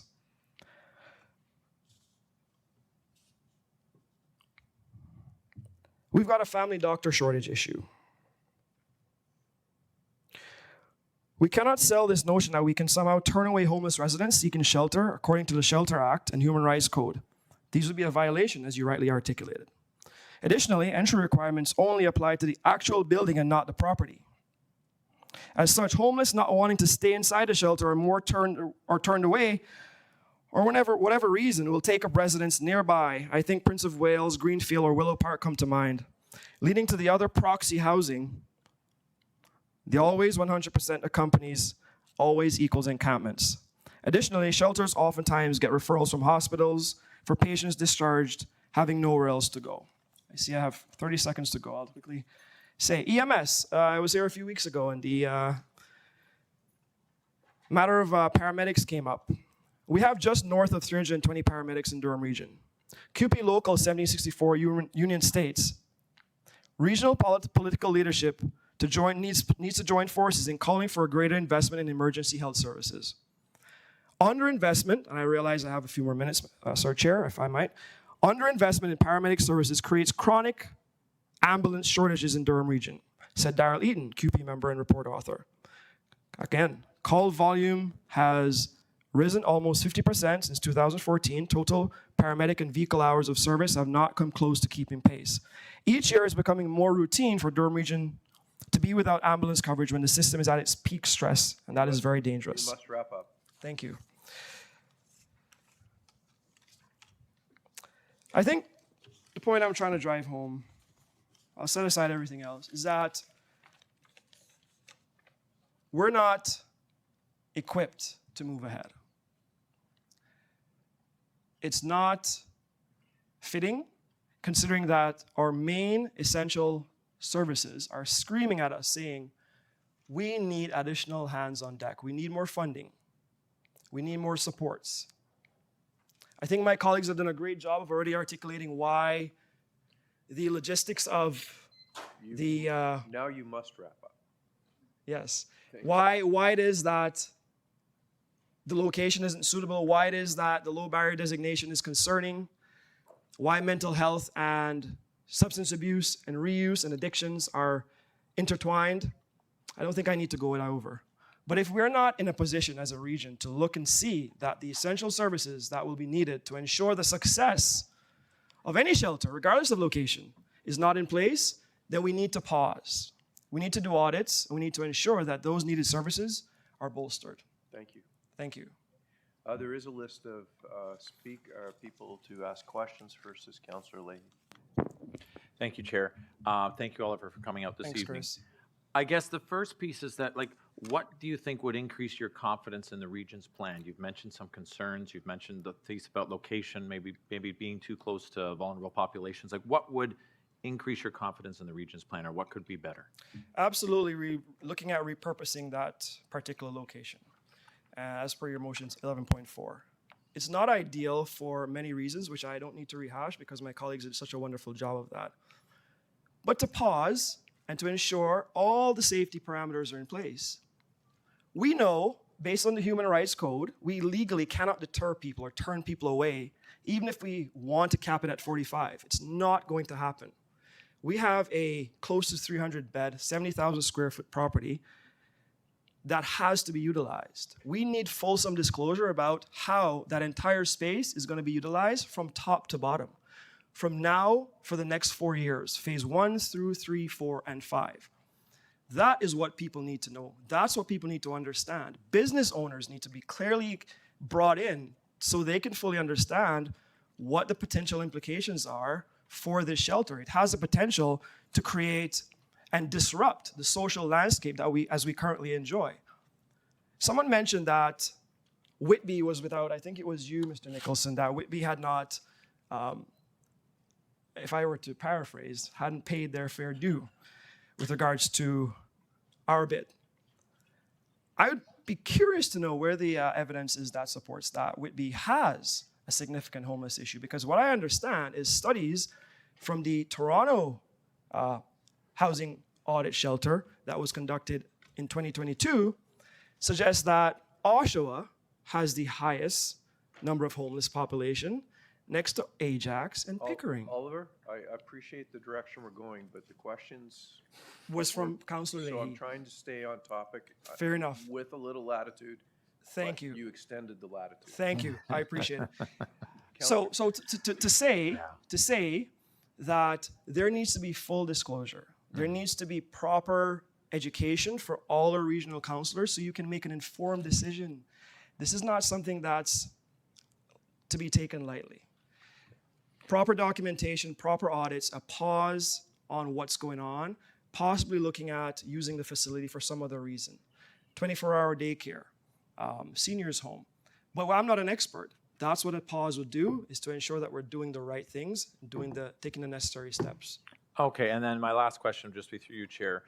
So you're not saying you're against, are you saying you're against the shelters in general or just the current plan as I you've seen like it that today? question so much because everyone's afraid of that question. I am against a shelter in the wrong place. Shelters aren't meant for everywhere. We need to understand that. So too are nuclear plants. They're not meant for everywhere. Okay? And I'm not trying to make a correlation between them. However, it's important to distinguish that shelters do pose, and this is not for me, the statisticians say so. The other politicians up in Timmins and Beaverton say so, some of whom are part of our delegation today. This is not us being crazy. There is need for us to pause and do a proper analysis to see what's best for the town of Whitby. Okay, no, I appreciate it. I'll leave it at that. Thank you. Okay, Councillor Shahid. Thank you. Through you, Chair Henry. I'm just going to come down to one thing that you had said towards the end was bringing in paramedics, bringing in police.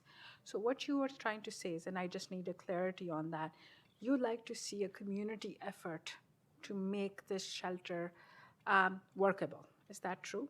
I like the question. Thanks, Malia. So again, my thought isn't concerning this particular shelter. I guess based on the wording, we've already accepted that it's going to be a shelter. For any shelter, it's imperative that we have the necessary wraparound supports. And this includes especially our response teams, police, fire, ambulance, mental health, you name it. It is not available. We can't put the horse before the cart. And that's essentially what we're doing.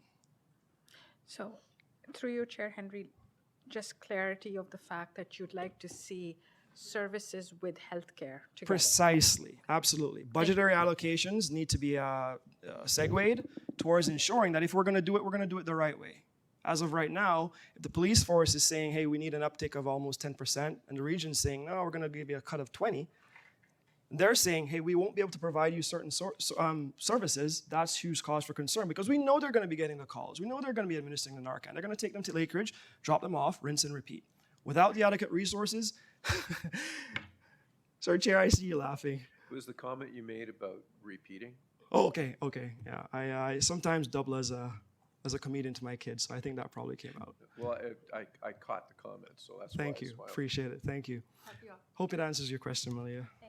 Councillor Yamada. Thank you, Oliver. Thank you for coming in. So you Thanks, Steve. were speaking to the fact that you feel that we're not equipped to move forward with a low barrier shelter in that area. What do you think we need to do to get ready for some type of shelter? Because the motion today is not saying that we're going to get rid of the shelter altogether. It's looking at what could be or what shelter could work within the existing community. That's a great question. And that's why we need to stop and get proper advice from people who know this thing properly. And that would not be, unfortunately, our code, Mr. De Jong. It needs to be, it needs to be a neutral, transparent assessment to see what is best suited for that location. It's already zoned for it, but we all know that zoning is an easy way of saying, okay, we're going to put something there without doing the due diligence. We need to have professionals sit down with the counselors, with our staff, and see what is best. What I will concede is that the low barrier designation is, at the very minimum, what should be considered. 100%. We cannot have folks making their way into a system without proper checks and balances. It's unfair to our EMS, it's unfair to our police, it's unfair to the residents, it's unfair to the kids. And so the lower barrier designation is huge. But I also recognize, Steve, that again, the human rights prevents us from any sort of filtration of sorts. And so it's a double-edged sword. It's a very complex issue. It's not something that anyone here is going to stand up and give you an answer to. But that's why we need to pause and we need to come together and figure out what is best suited.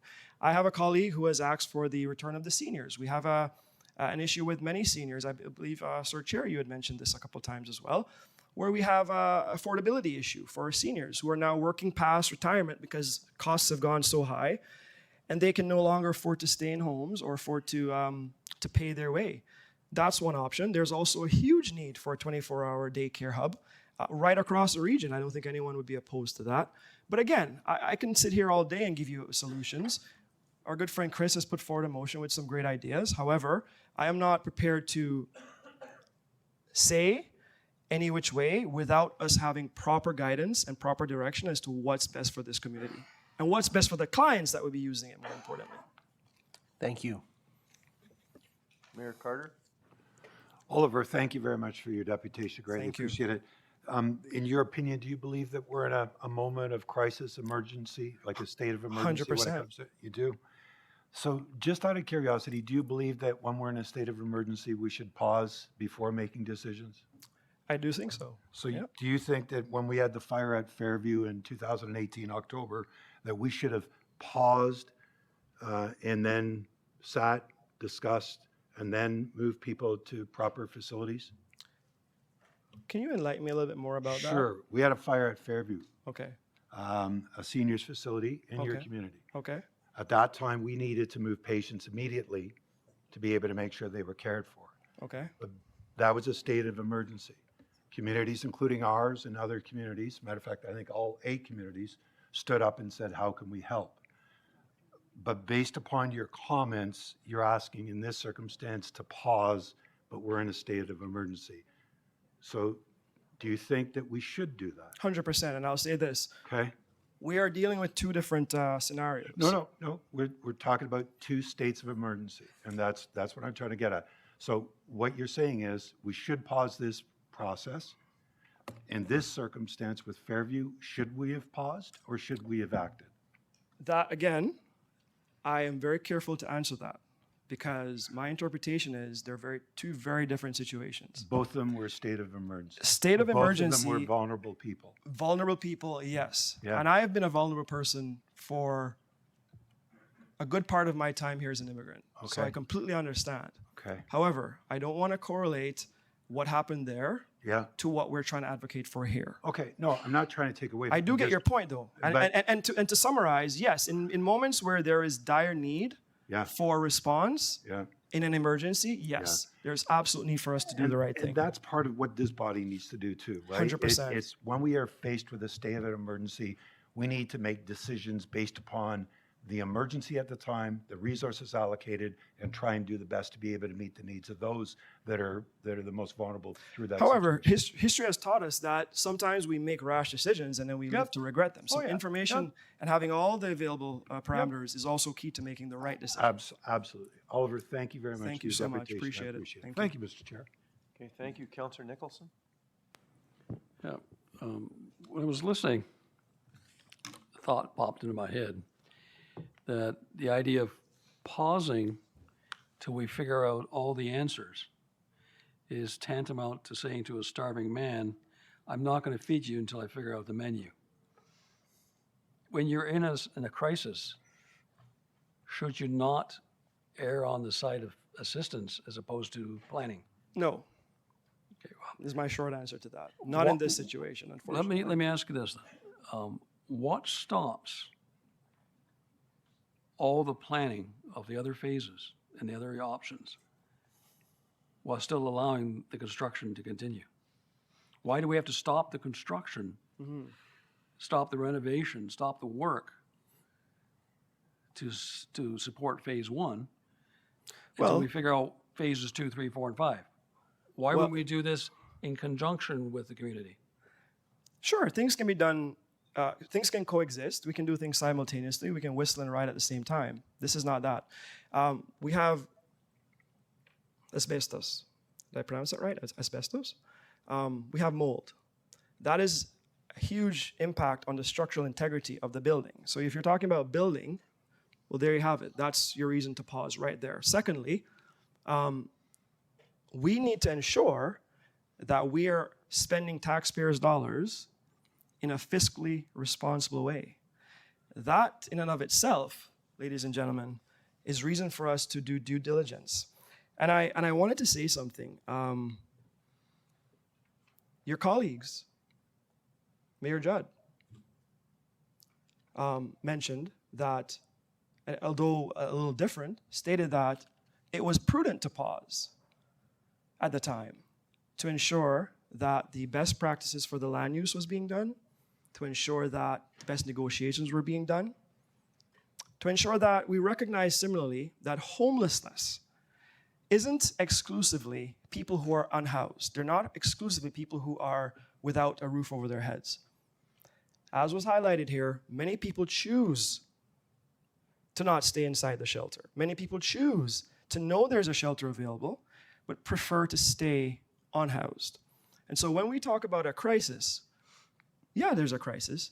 There's an opioid crisis. There is a drug overdose crisis. There is a lack of resources crisis.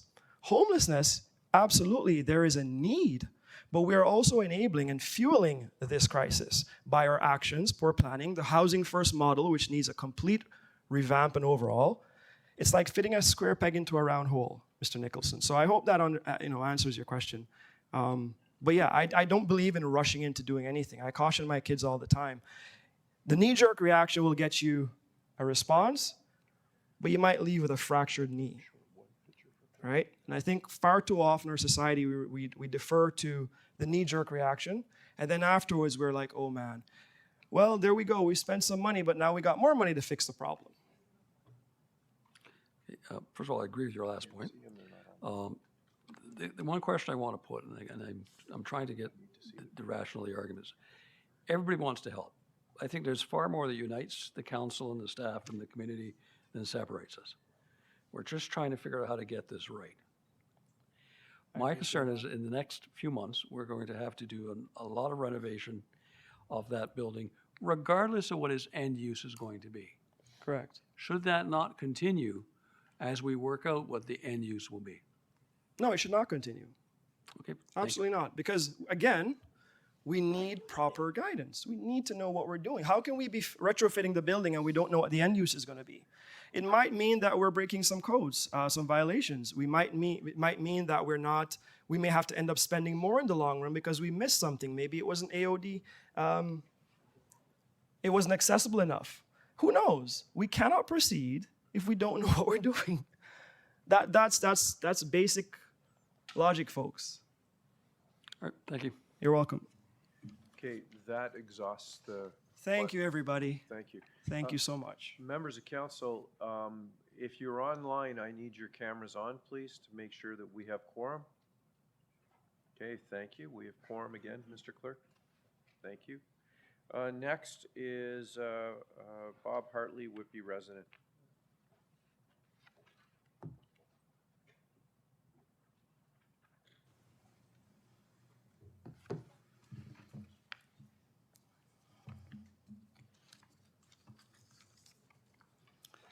Good afternoon, members of council.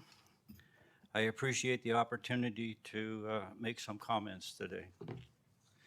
Let me begin by saying how disappointed I am that we are here today to discuss the situation. I made up all kinds of pages here of what I was going to say, and after listening to many of the people here, I'm going to throw them in the garbage, and I'm going to do what I did here with some thoughts.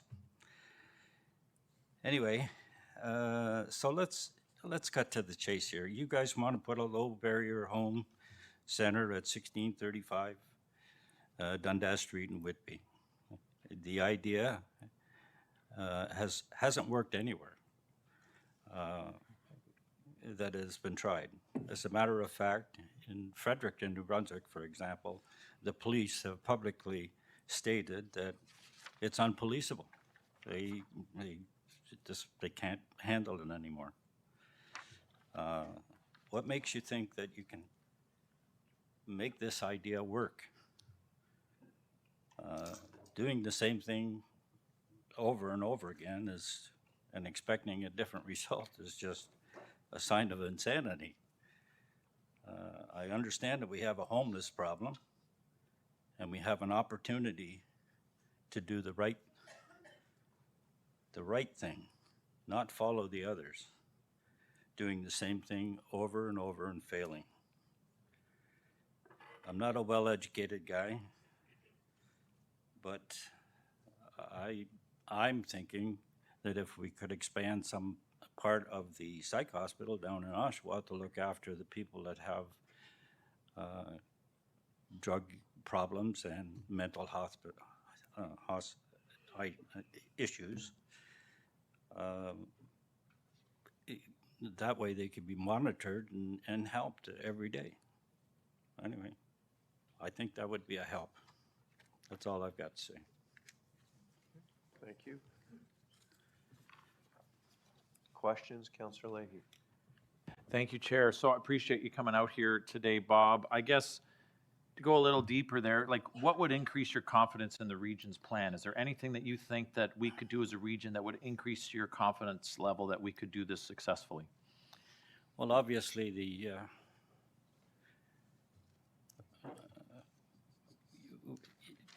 as everybody has said, it's, we're trying to put everybody into one place, and that's not going to work.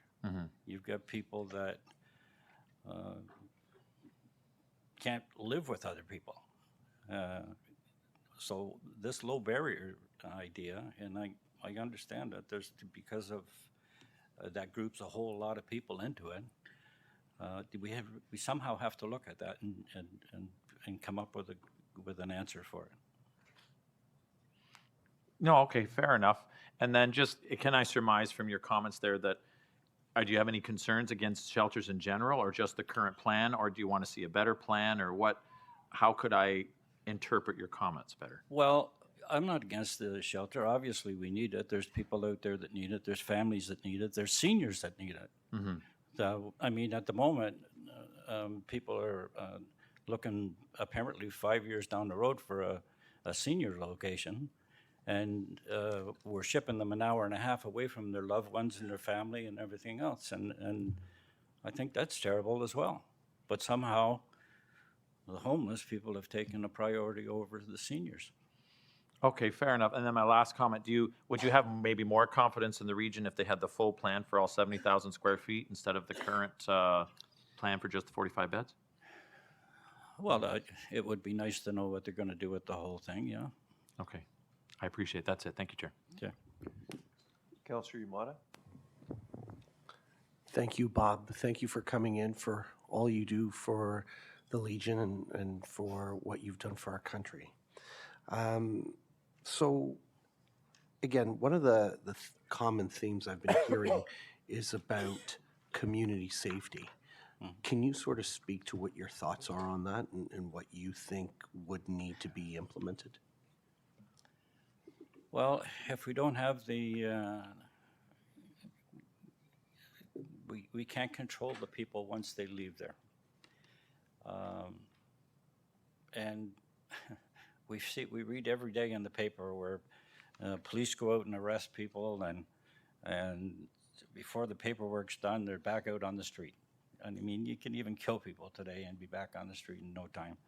I don't know how you can control it. I've done, in my, I'm getting close to 80, and I have never seen anything like this before. It's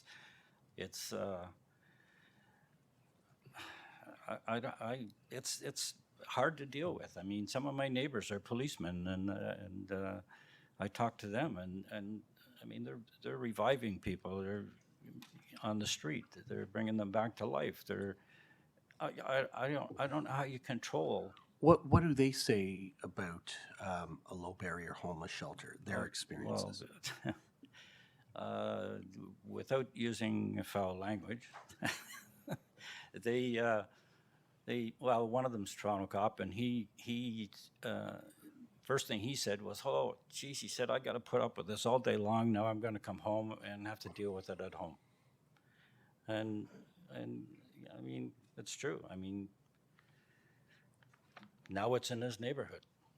And from any conversations that you've had with them, sort of what do they see when they're working in their community in sort of surrounding shelters? Have they communicated anything like that with you? We don't really get into details like that. There's, they just tell me that it's pretty rampant. A lot of theft, a lot of break-ins, a lot of cars damaged, houses damaged, things like that. What would you like to see in the location at 1635? I'd like to see a senior home, I'm getting close to having to use one. Outside of the possibility of a senior home, understanding that the region did buy the building and a shelter would probably be in there, maybe I guess my question should Well, have been, what kind of shelter do you think would best fit in that location? If I had my choice, I would say that that we should help families that are. I mean, there's people out there that are obviously living in their vehicles, and they go to work. They go to work. They just don't make enough money to pay a rent somewhere. I mean, if we could put families into these units and help them out, I mean, that would be acceptable. Thank you, Bob. Again, thank you for everything you do in our community. Thank you. Okay, so thank you. That exhausts the questions. Thank you. Our next delegation is Gary Dunsmuir.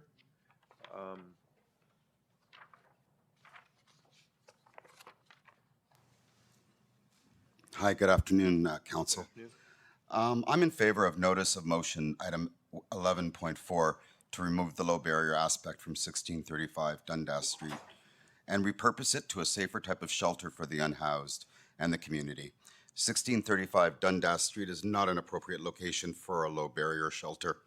Council members, I'm asking you respectfully to do the right thing for everyone. Vote yes for motion item 11.4. Thank you for listening. Okay, thank you. Questions? Councillor Leahy? Thank you. Again, very brief and direct. It's great. Is there anything that you could see that the region could do differently to have you more confidence in the plan that as it's been put together? Anything that you would like to see done differently? Yeah, I think the perception we have is that the people that are making these decisions are haughty and tone deaf. And part of that comes from the lack of transparency. Some of it comes from the bullying and saying we're NIMBYs and things like that. It's outrageous considering we pay your salary and we vote you in. I really reflect now and think, you know, this is irresponsible governing, bottom line. Fair enough, fair enough. As so, and then are you against shelters in general or just this current plan? And would you, and that's after that, would you like to see the full plan that's going on in the 7? I want to see the full plan. I want to know that there is a full plan because I think right now we don't feel that there is. The other thing is I'm absolutely for shelters, but there's a right place and a wrong place. And with the aspect of low barrier, to put that in someone's backyard is not okay. Okay, I appreciate that. Those are my questions. Thank you. Councillor Shaheen? Thank you so much, Gary, for coming out today. Just simply, you think a happy medium is to removing the low barrier part of the shelter? I absolutely agree. I think that would get us off your back. Thank you. Appreciate You're welcome. Councillor Yamada? Thank you, and thank you for coming in. So, do you feel that the region has a plan that you are satisfied with? No. What's... Actually, I can't answer that because I haven't seen the plan. What do you think, in your view, and in the dialogue you've been having with the residents, what do you think the steps are needed to solve, I guess, your comfort level or the comfort level of the community to go forward with a plan at 1635? From the perspective of the governing body? Yes. I think an apology for the way that you've orchestrated this whole thing, the way that you've implemented it is insulting to everyone that is behind me. It shows that you're really not paying attention to your constituents, to the people that vote you in. I think that's probably the biggest one in a nutshell, and shame on you all. Thank you. Thank you. That exhausts the questions. Thank you. Thank you.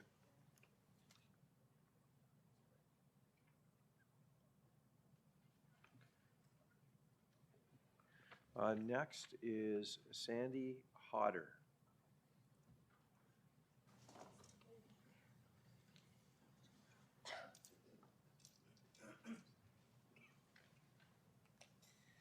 Good afternoon. My name is Sandy Hodder, the resident who has been emailing you numerous times forwarding pictures since my first email on September 30th, up to and including my long email to you at 3:41 a.m. this morning, forwarding more pictures taken on Greenfield Crescent with more recent pictures. If you've had the opportunity to read that email, then you know where I stand on this matter. In light of this, I propose that 1635 Dundas be primarily utilized to shelter women and children who are victims of violence or human trafficking with an on-site daycare center. The underserved LGBTQ2S community, individuals experiencing developmental or intellectual disabilities, families only with an on-site daycare center, refugees, refugee families newly arriving in Durham region, unsheltered and homeless seniors. In addition, I feel 1635 Dundas would be an ideal site for the largest hospice in the region of Durham, a 24-hour hub daycare center, an assisted living facility, an affordable housing facility. I certainly hope that you've taken the time to review reports from towns like Timmins to understand what Durham's future could entail. I urge you not to dismiss these realities. On October the 25th, today, I implore you to vote in favor of the listed motions. The definition of low barrier shelter, the low barrier homeless shelter, actually means, when I didn't know what it is, I Googled it. It means the shelter accepts people as they are and provides a safe, warm place of shelter for those who may have no other option. The definition also stated that while some shelters may require a homeless person to be sober or pass a drug test, a low barrier shelter does not.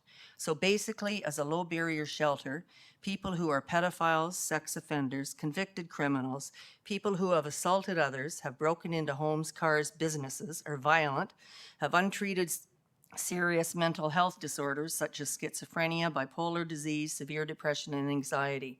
These patrons are simply free to come into the shelter whenever they want and leave whenever they want. The need for such a facility in the Durham region is needed, but the key problem is this location.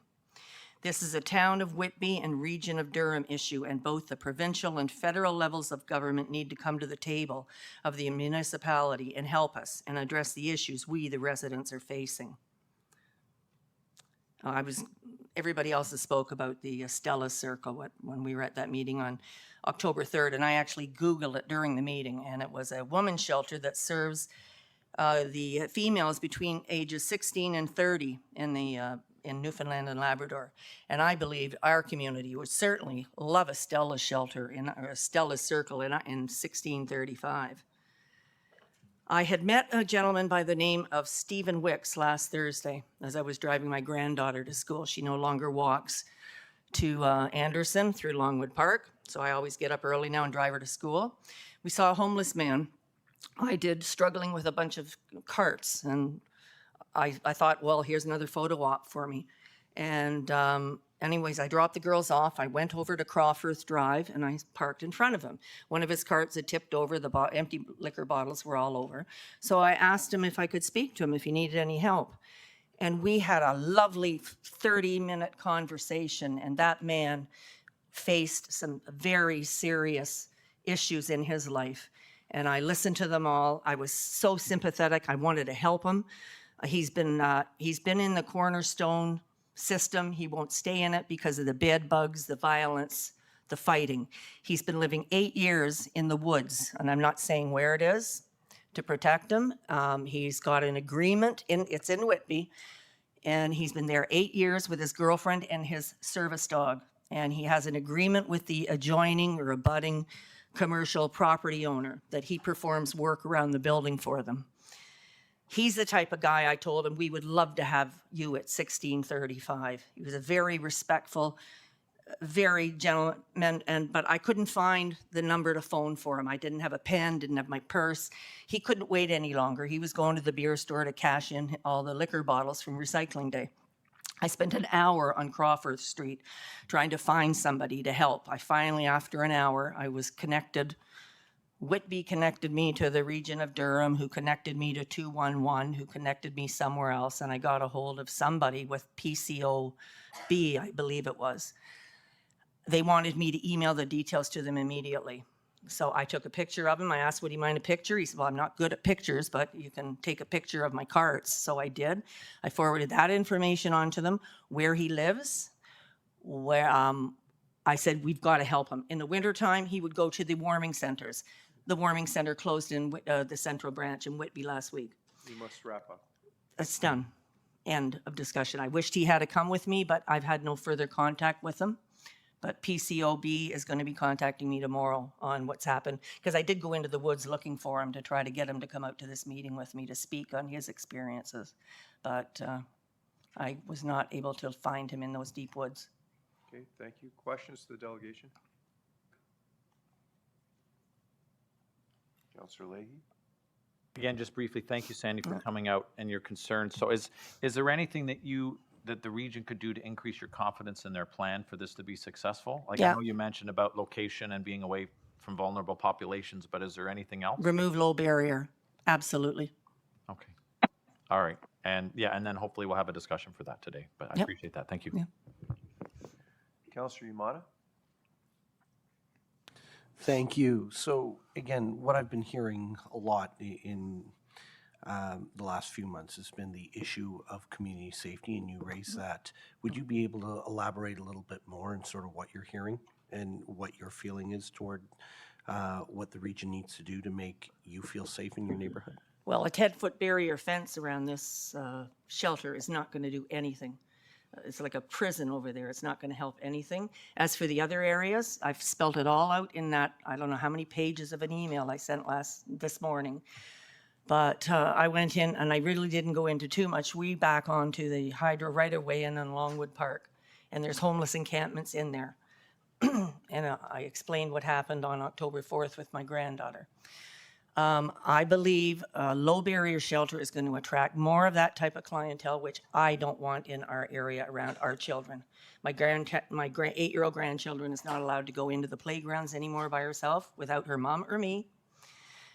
I have gone down into that wooded area myself with a big stick to try to see if I can find the man that was approaching, came after my granddaughter, and he probably moved on, for the day. He'd be back at nighttime. But safe? No, just get rid of the low barrier aspect. I think any other use of that, you wouldn't even need a 10-foot barrier fence. It's the 10-foot barrier is not going to stop the stuff being tossed over, the violent arguments, the profanity. Those are noise complaints on the property. Any other use, you wouldn't even need it. Like, that community lived so in harmony with Sunnycrest. They love the seniors. Any other uses, it's not threatening to them. This community, this Greenfield Crescent, I feel so sorry for them. There's 4 houses up for sale now. They'll never get. There's a cute little parkette down the road that's quite wooded. People who've come out of that shelter when they want to go out and do their drug dealing or whatever, they have no intention of going into any of the services, they'll walk strictly a few feet to get around to that little parkette where kids go. Not happening. No. Thank you. I mean, as far as I'm going to try to fight as long as I can, there are other better uses that the region could look at for this. And I'll keep fighting along with you. Yeah, Thank you. I'm fighting until I'm 90. I don't care. I'll be still here. Thank you.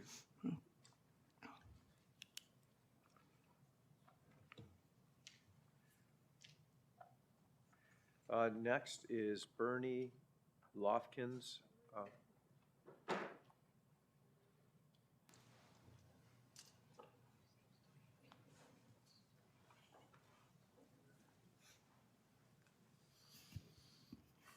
All right, can you hear me all right? Yes, we can.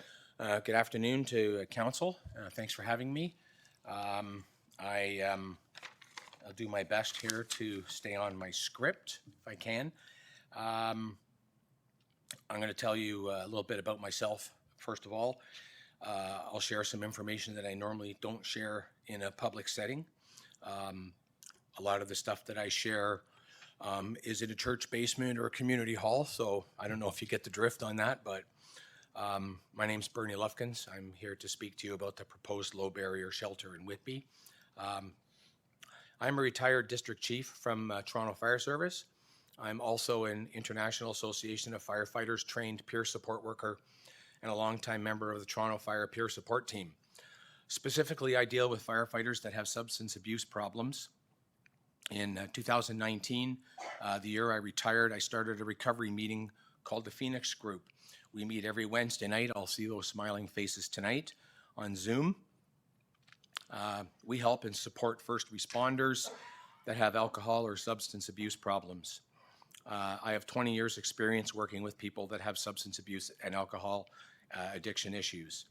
I'm also a contact person for men who have completed rehab and are ready to join the community. It's my opinion that a low barrier and housing first policy won't work, mainly because the vulnerable people, the families, the single mothers, the men who are struggling, trying to get their life back, to get back on their feet, is not a safe environment for them. One thing I know for certain is that if you take alcoholics or drug addicts who are struggling to get clean and sober, mix them with people who are actively using and drinking, there's no hope for them. I think there's enough statistics out there that you can Google in a heartbeat on your phone to prove that those policies are not working. The mind of a drug addict is focused only on one thing, and that's the next fix. They'll do anything to get it. They'll give up their family. They'll give up everything. They'll steal. They'll hurt people. They'll rob people because that's all they care about. There's an obsession that happens in their mind that wants them to only do one thing, and that's have that fix. And then when the craving sets, there's nothing that can stop them. So, as I said, the statistics are clear, and those facts are available. We've heard horror stories about the impact of low barrier shelters. We've heard them here today, leading to something else that we haven't talked about today, but it's a possibility: safe injection sites and safe supply sites. They usually come shortly afterwards. They destroy neighborhoods and families. I think it's time to take a bold approach. It's not a new approach, it's an old approach. And let's stop making it convenient for people to use drugs. I'm asking you to be bold, to try something that will work and make these shelters safe, alcohol and drug free. Let's protect the people who live and pay taxes and vote in Durham. Let's protect the homeless that are really trying to improve their lives. I know it may sound heartless, but there will always be casualties in the drug scene. You cannot save everyone. Alcohol and drugs kill people. The models we've seen in North America in the last 5 years do not work. Every statistic shows a rise in overdose deaths, crime, and mental health. Many people with mental health issues started out by using drugs. 20 years ago, I myself was hopelessly addicted to crack cocaine and alcohol, so I know from experience that recovering addicts cannot mingle with active addicts. I know that if you give an addict drugs and a safe place to use them, they will eventually die. We need to take the drugs away. We need to give them treatment, followed by safe, sober environments. Then they'll have a chance to survive. Please do the right thing. Do not make it easy or comfortable for the addict. And I'm telling you this from my experience. If people didn't set up boundaries for me, if there weren't consequences for me, if I had a safe place to go and hang out with my buddies and use, I wouldn't be here right now. I'd be in Resurrection Cemetery up on Taunton Road with my mom and dad. And I know this for a fact because over 20 years, I've seen many, many, many alcoholics and drug addicts die. And they're always going to die. That's just a fact, okay? That's the risk of picking up the drug. We need to make treatment and sober houses available for everybody. And even when we do, some people aren't going to want them. That's just a fact of life too. There's always going to be people that want to stay out in the winter, and that's unfortunate. So anyways, I hope that, I'm here today. I'm speaking specifically about the drug and alcohol piece of this, and I hope that at some point, in the future, we can have more help for them. There's lots of rooms, there's lots of 12-step recovery programs. On any given day in Durham, there's at least 5 meetings where people can go and get help and support. You must Thank wrap you. up. Thank you.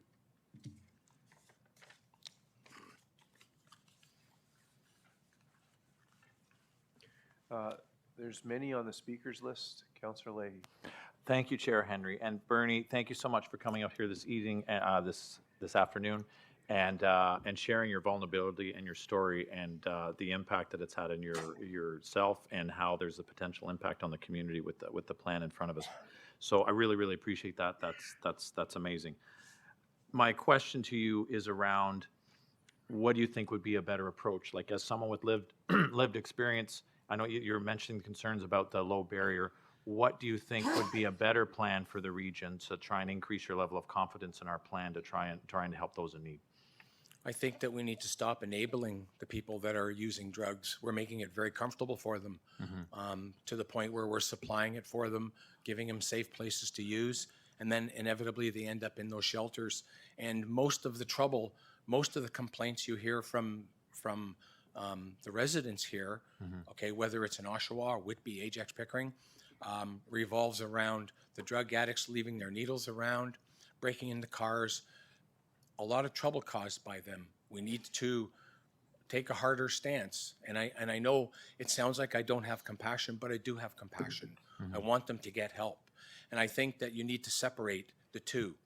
We need to have a shelter for people who are vulnerable, and we need to have a place to go for people who are actively using drugs. Sometimes they may not want to go, okay?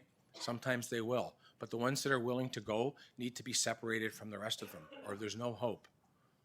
I'm sure you're well aware of a treatment facility up in Brooklyn called the Renaissance House. I'm an alumni from there. I was there in 2003. Okay. And I worked there as a volunteer for years. And the program that they have, basically it's a 12-step program, okay? But they help people to change their lives. And then when they leave, people who are unhoused, they help them find some sober living. And that's to me, that's the only way to have any success with these people. The only way. We have to help them in that sense. You know, we can't just keep giving them. The more we give them, the more people are going to become addicts, the more people are going to die. No, I appreciate that. And supplementary to that, through you, Chair. So the recovery place in Brooklyn, like, how big is that? Like, that's not a very large facility. but do Well, you recall how many beds? they have, I think they have 28 beds up there. Okay. And it's, when I went, it was a 3-week program. I think it's a 4-week program now. So, I mean, they're cycling guys through on a regular basis. I don't know how much it costs to run a place like that, but it'd be a lot less than this facility being proposed on Dundas Street, I'm sure. Okay. No, I appreciate that and appreciate your support for the smaller size. And thank you for coming out. Thank you. Thank you, Councillor Shahid. Thank you so much. Through you, Chair Henry. Bernie, really appreciate you coming out, for your courage and for your bravery. There are two consistent things that I saw between you and your comments and Mr. Stratton's comments were the fact that to separate the two segments of homeless people. One is addicted people and one is not. So I just want clarity into this, that if this shelter becomes for people who are not addicted to anything and their families, that would be a more suitable space rather than mixing the two. Oh, absolutely. I don't think you can mix the two. How can you have let's say a single mom who's got 2 kids who needs a shelter? How can she be in the same facility as somebody who's actively using needles? I mean, it's just not safe. And I understand the human rights, Ontario Human Rights Code piece of this. I get that. But, I mean, you guys are the politicians. You guys make the decisions, the rules. You make the laws, right?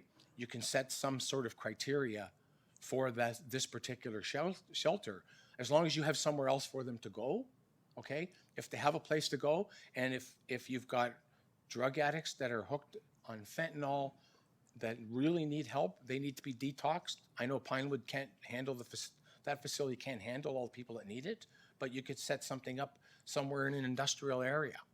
It wouldn't take much to take over a building, put a bunch of rooms in there, okay, and get something going. Maybe you get some staff, but you could just go to any Narcotics Anonymous or Alcoholics Anonymous meeting in the area and you get tons of volunteers. They come down and put meetings on. There's lots of ways that we can help these people. We don't need to put them in the same facility, okay, as other active using people. Thank you. My last question through you, Chair Henry. it is, we can only help people those who need help, right? I mean, We- if they don't want to be fixed, if they don't want to be cured, We can only help people that want to be helped, but you have to remember that when people are so badly hooked on drugs or alcohol, they cannot differentiate between what's true and what's false. And at some point, they need to be separated from that drug for at least long enough before they can come to their senses and see what they're doing to their lives. Some of them are going to go back and they're going to die. It's inevitable. Okay? But some of them will see the light, right? They will get some clarity and they will realize that, oh my God, what have I done to myself? Right? My family's disowned me. Nobody will talk to me. I can't go to work. They will want at that point to get help and turn their lives around. Thank I'm you. surrounded by people on a regular basis that have done just that. So I know it's possible. Thank you. Chair Henry, I'm going to contradict myself with the last question. This will be the last one. And I know that Mayor Carter has asked that with number of delegates. Do you think that right now we are in crisis mode where there is an uptick of a lot of people into all sorts of drugs, let's just say? Absolutely. We are definitely in a crisis right now. And we're in a crisis because we're reacting. I mean, this has been going on for years. I've watched downtown Oshawa change rapidly over the years. And I think it's because we so easily allow people to do whatever they want to do. And we have to stop taking that attitude. We just can't let them do whatever they want, whenever they want, wherever they want, to whoever they want. We can't do that. We have to set some ground rules here, okay? And when we do, it makes it uncomfortable for them, okay? And when things are uncomfortable for them, then maybe they'll seek out some help. They'll want not to get make some it help. easy. So we're in crisis mode. We sure are, yes. Thank you. That'll be all, Chair Henry. Thank you. Mayor Carter? Good afternoon, Bernie. Thank you very much for your deputation. You had made a comment in regards to safe consumption sites usually go directly where shelters are. Do you stand by that statement? I would stand by the safe consumption and safe supply sites definitely being in the same location as where shelters are. Okay, just to And- let you know that under the provincial legislation, local council has to support it to be able to be implemented. And number two, the shelter system we have in Oshawa, we have no safe consumption sites at all. So it's something our Right. council doesn't support. Right, Um, but Mr. Mayor, Yeah. they don't need safe consumption sites. They just do them right out in Memorial Park in the open. I understand that, Right. and that's a law enforcement aspect. So you and I are talking about something different. I Right. just want to ask you something. Renaissance House, which I admire all the work and thank you for your work there. Is it in an industrial area? No, it's not in an industrial area. It's in a residential area, and it's in a nice residential area in a beautiful town. And it's a place where they have a very strict no drinking, no alcohol policy. Yeah. And if anybody drinks or no drug policy, if anybody is caught, You're gone. they're gone. Yeah. So very simple. That's how it is able to coexist in the community. Okay.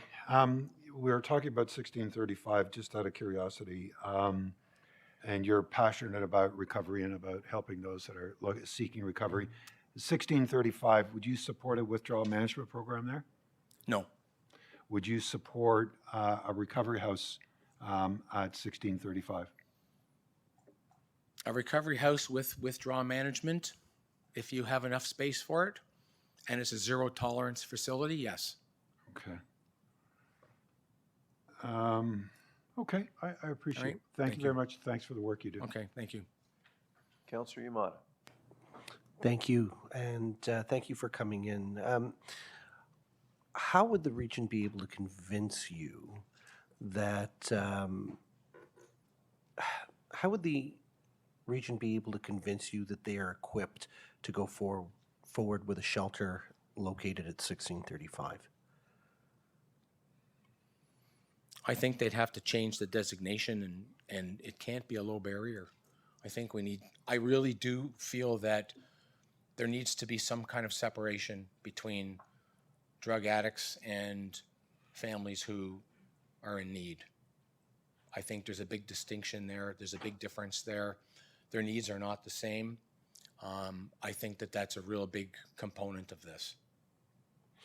And from your personal experience, lumping drug addicts, alcoholics in with everyone else, would you say that's a good idea or a bad idea? It's a terrible idea. Thank you. Councillor Lee? Thank you, Chair, and thank you for the delegation.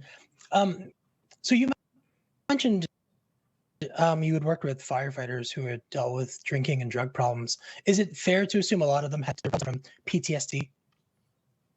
Absolutely. So I know you specifically are focusing more on the drug and alcohol side of the low barrier system. What about the mental health side? Would you support people who are schizophrenic, have PTSD, prone to violence as a result of the PTSD being admitted to 1635? Absolutely not. I believe that they And, propose a danger to anybody who is in there. And if we need to put them somewhere, we have Whitby Shores that may not be able to accommodate them, but let's open up some more beds down there for them. That's another separate piece of this. And people that are schizophrenic or violent, to be in a facility like that where there's families and potentially kids, it's not a very good mix.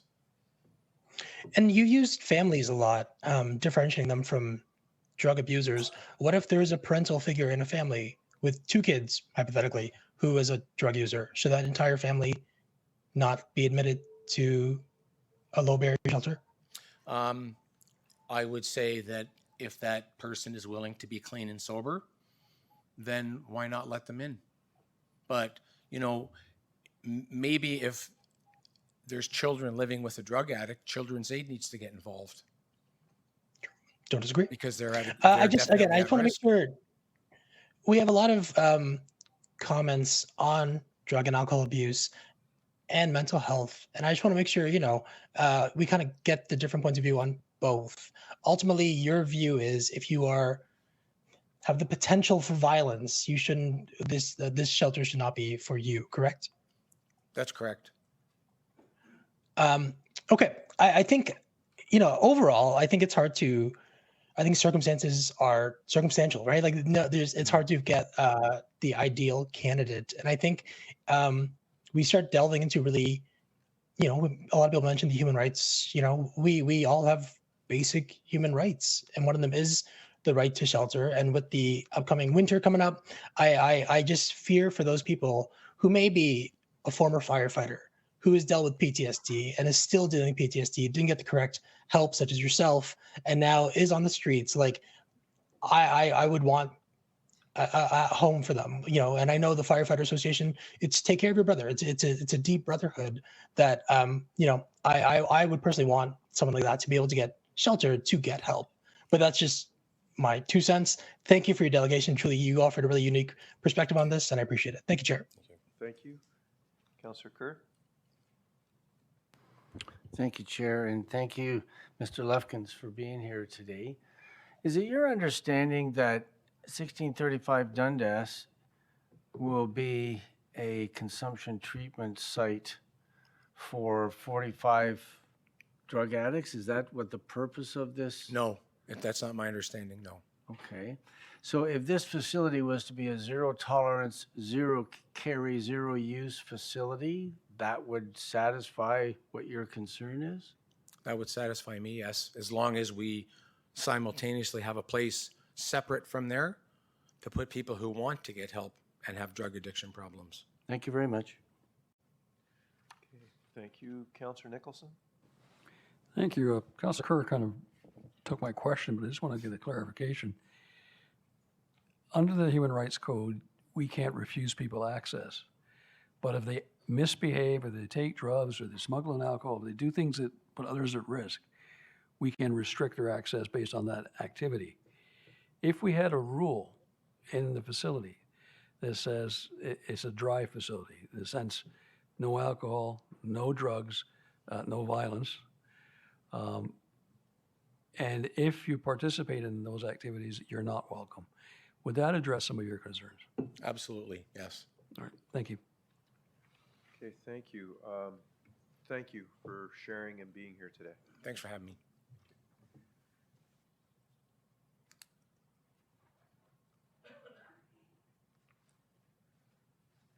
Members of council, the next presentation is, actually, you know what I'm going to do? We've been at this for over 2 hours. I'm going to give staff and members of council an opportunity, but I only want to do 10 minutes. Okay, moved by Councillor Kerr, seconded by Councillor Leahy on a 10-minute recess. Okay, call the vote. All those in favor? In opposition? Seeing none, we are in recess for 10 minutes.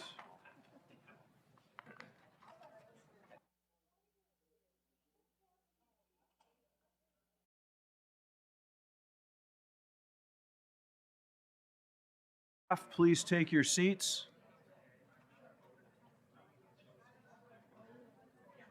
Councillor Leahy, Councillor Anderson.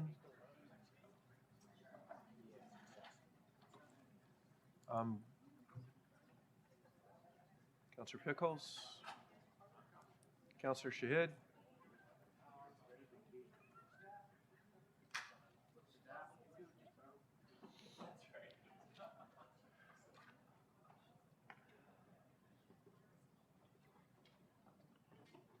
Now, we had somebody earlier that was virtual. Are they on? No, I resent them an invite. They haven't rejoined. Okay. So we'll just keep going. I'll let you know if they rejoin.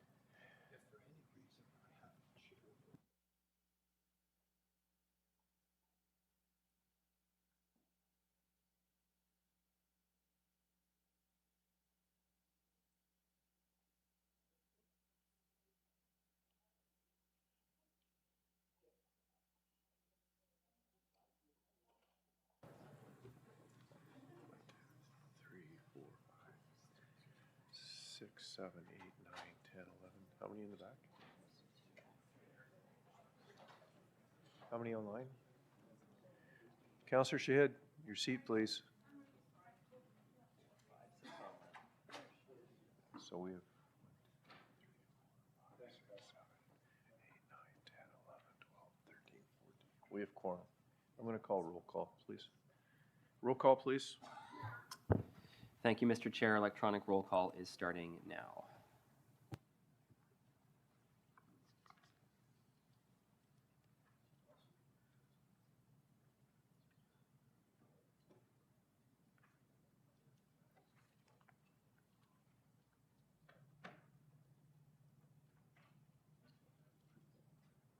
Okay, we have quorum. Next is 6.19, Mr. Clerk. Kasim Ismail. He's virtual. Is he on the line?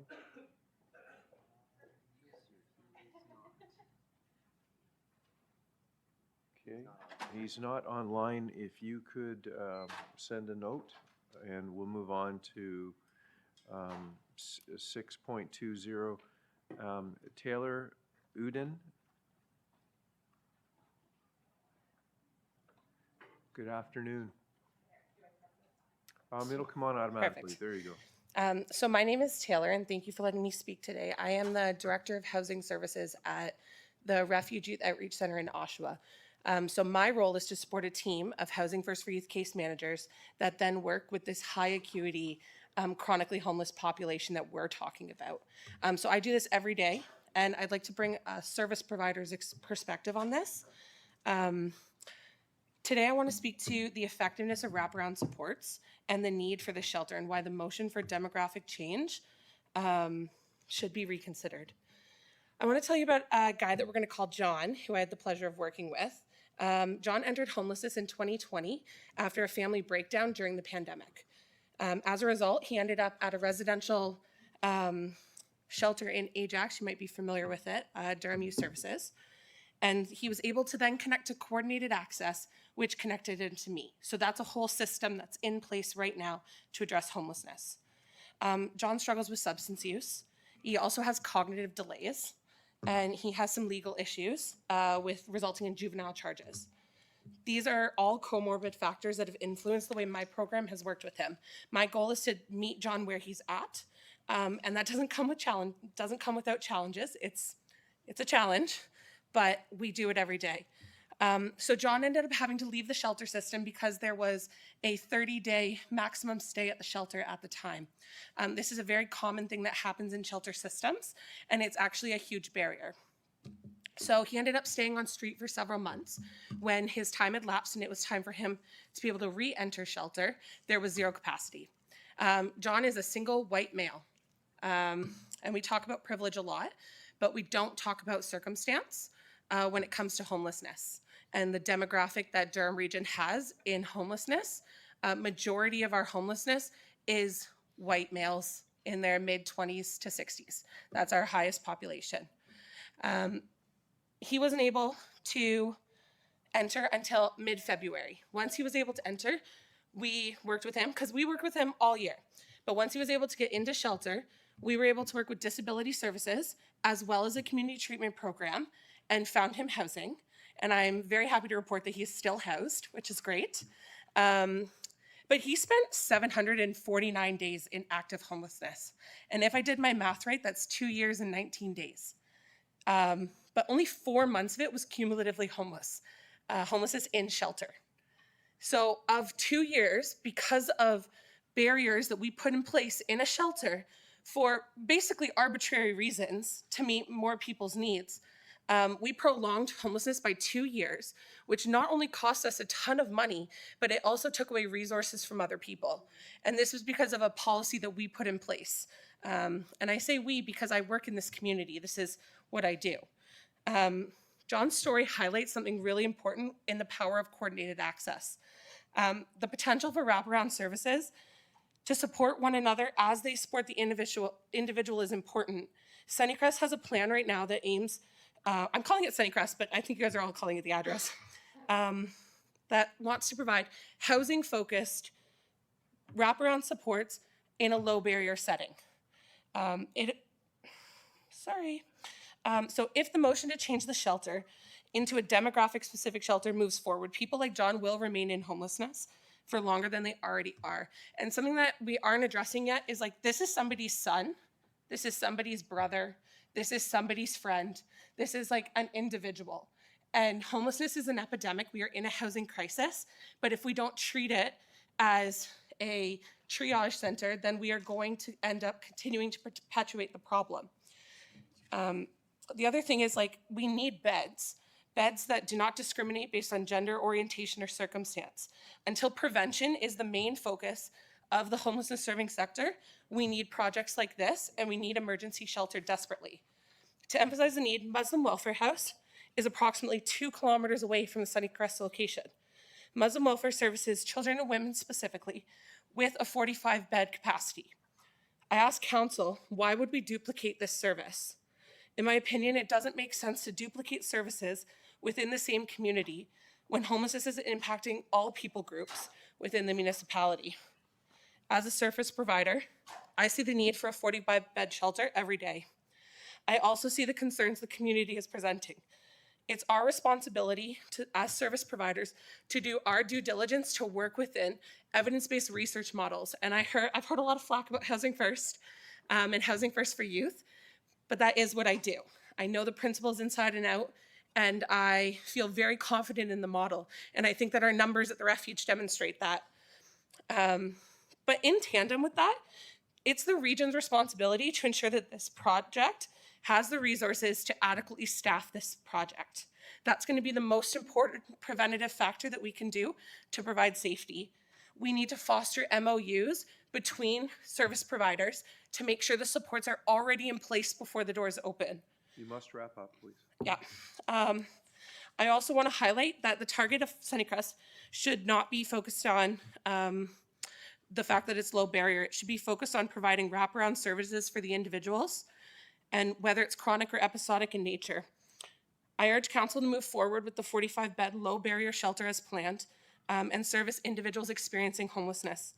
While I empathize with the community's concerns, and there are very valid concerns, there are concerns at play, I firmly believe that opening more emergency beds is the answer at this time in the present demographic of Durham Region. Homelessness is a policy choice, and we're choosing to perpetuate a systemic barrier if we take away the low barrier aspect. Okay, thank you. A number of people with questions. First would be Mayor Carter. Taylor, thank you very much for your deputation today. You're with the Refuge Youth Center? Yep. How long have you been with the Refuge?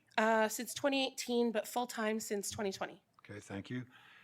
Through your experience and the work you do, are the youth that you're serving only from Oshawa? No. Majority of our youth come from family breakdowns and the child welfare system, which means they actually were removed from Durham, scattered, and brought back to Durham. So they live their lives outside of the region.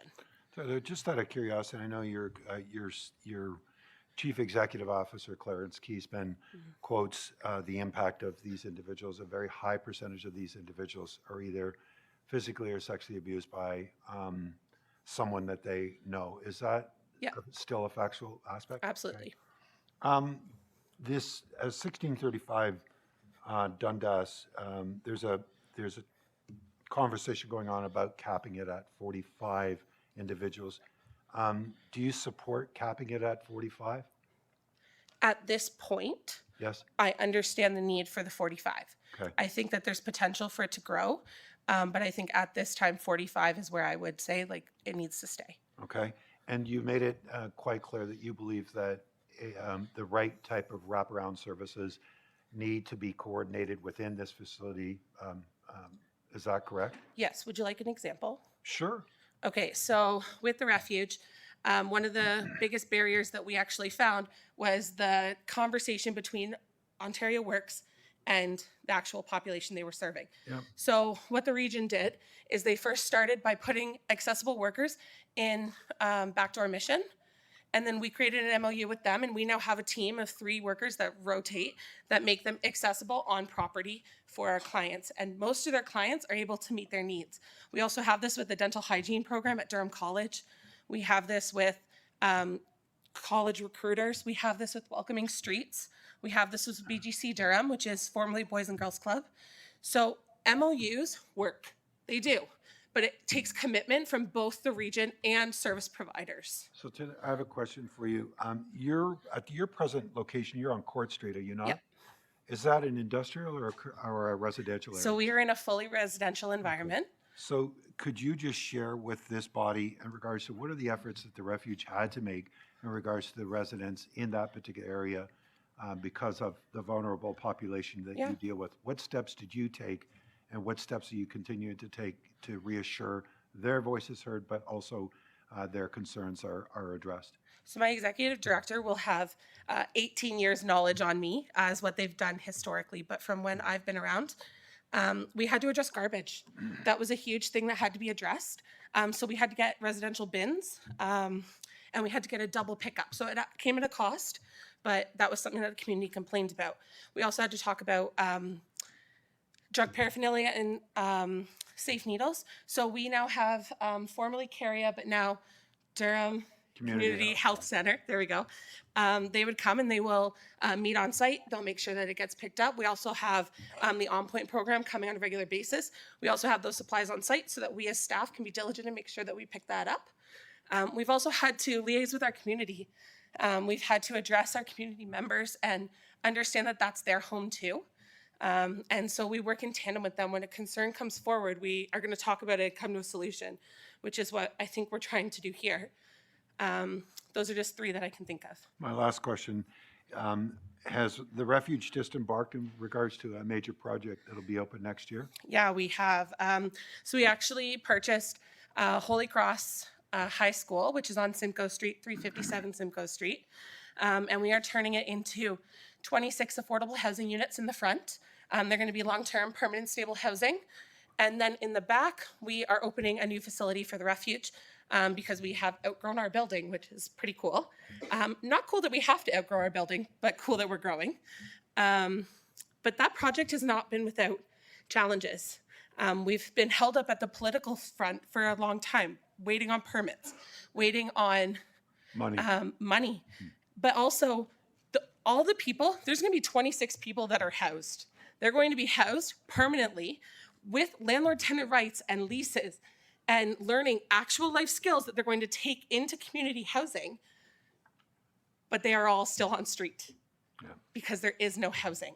Last question, is this facility built in a residential or an industrial area, or is it in a mixed income or a mixed? I would say it's mixed because yes, we are on Simcoe Street, which would be industrial in nature. Right. However, we are surrounded by a residential complex. We have houses that back onto our property. Great. Thank you very much for your deputation today. Thank you for your service in the community. Okay, thank you. Councillor Pickles. Thank you, Chair, and thank you, Taylor, for your presentation. Thank you for delegating today, and thank you to all the delegations that came out today and will be coming out. A couple things.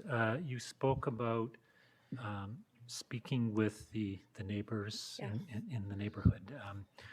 Just to clarify, do you have a sort of formal way of doing that, or is that casual? Do you have a liaison committee or a group? So both. So our executive director, he is a boots on the ground kind of guy. If you know Clarence, you know that's what he's like. But he actually went door to door with flyers, and he answered any questions that people brought. He also had a phone number that was 24 hours that people could leave messages at and that he could then address. We held public forums, and we had to do the same thing when we opened the new building. So we've had to address that. But it is a team effort because we all work with individuals. It's not just one specific person, but Clarence did head that up. Okay. And sounds like it's successful. It works. It probably doesn't solve all the world's problems, but it's been a successful process with the community. I would say it's been successful. And I think that we have measured by key performance indicators that show our numbers and our outflow are high for youth that come into our program, but also our recidivism is very low. So people who enter into homelessness and then re-enter into homelessness after finishing our program is a lot lower. I can provide actual numbers. I didn't know that's what I would be doing today, so I can provide those things for you guys if you'd like to see. It's okay for me now. Terminology. You've used some terminology that's a little different than some of the ones we've heard today. So I think you said you don't like the term low barrier. I brought definitions for you. Okay, well, just wait for my question, and you sound like you're ready anyway. I am ready. So we've heard low barrier, and it's more inclusive, and you've referred to, I think you referred to it as demographic exclusions. Yeah. So we have a motion that's on the table. I don't know if you've seen it later on, that calls for the inclusion of certain demographics, but not fully the low barrier demographics. So I wanted to make sure I had that straight from you, and maybe you could explain your perspective on that a bit, why it's important to be more inclusive than less inclusive, and whether or not you support the fourth motion that's in front of us this afternoon. The notice to change. Are you talking about the notice to change? Yes. So demographic specific is the word that I used. Okay. The reason that I advocate for low barrier over that, because we already have services in the region. So we have Bethesda House, we have Muslim Welfare House, we have Durham Youth Services, which is youth specific. The only low barrier shelter that we have right now is CFOC, which is Christian Faith Outreach Center in the Harwood and Bailey Plaza in Ajax. And it runs in an industrial and residential area. So the problem is we know the demographic is high in single males. We know that that's where the problem is. So why would we exclude and not include them in this? That's my position. Okay. Does that answer your question? It does. Thank you. Okay. I guess lastly, and I think you've touched on it, I see a progression in your comments where we have unhoused people, with a cartload of different issues, come into your facility. They spend some time there, they get some wraparound services, and hopefully, and I'm hoping this is what I'm looking to confirm, some of those people move on into a more successive stream of finding housing and employment and all the things that help better one's life. So it's not people come into the house and they stay there forever. There's people successfully moving on and moving out and new people coming in for treatment. Is that correct? Or maybe you can speak to that. I actually heard something that I want to clarify with you. We do not have a shelter bed. That's not what we do. We are a wraparound service. Okay. So we are the services that you would implore at the shelter. Okay. So our program is Housing First for Youth we just actually did a training to focus on family and natural supports, understanding there's a housing crisis. And so when I talk about them coming into our program and moving on into, it's called scatter site housing. That's what I'm talking about. There are obviously still chronic cases. There are people who have experienced significant amounts of trauma, and homelessness is a trauma.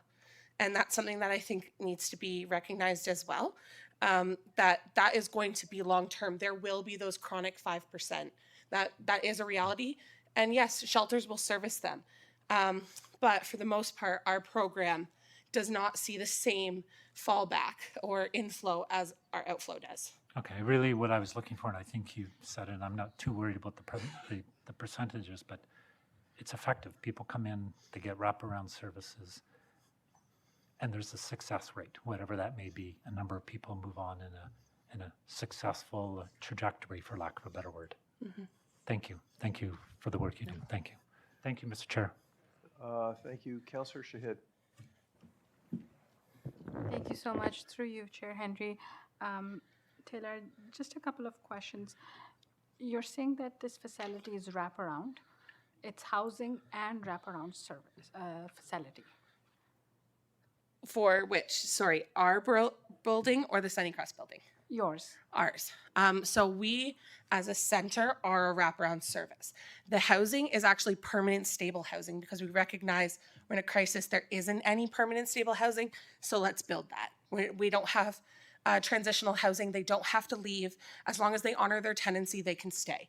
So the center is wraparound. The housing is permanent. I see. And what does honoring tenancy means?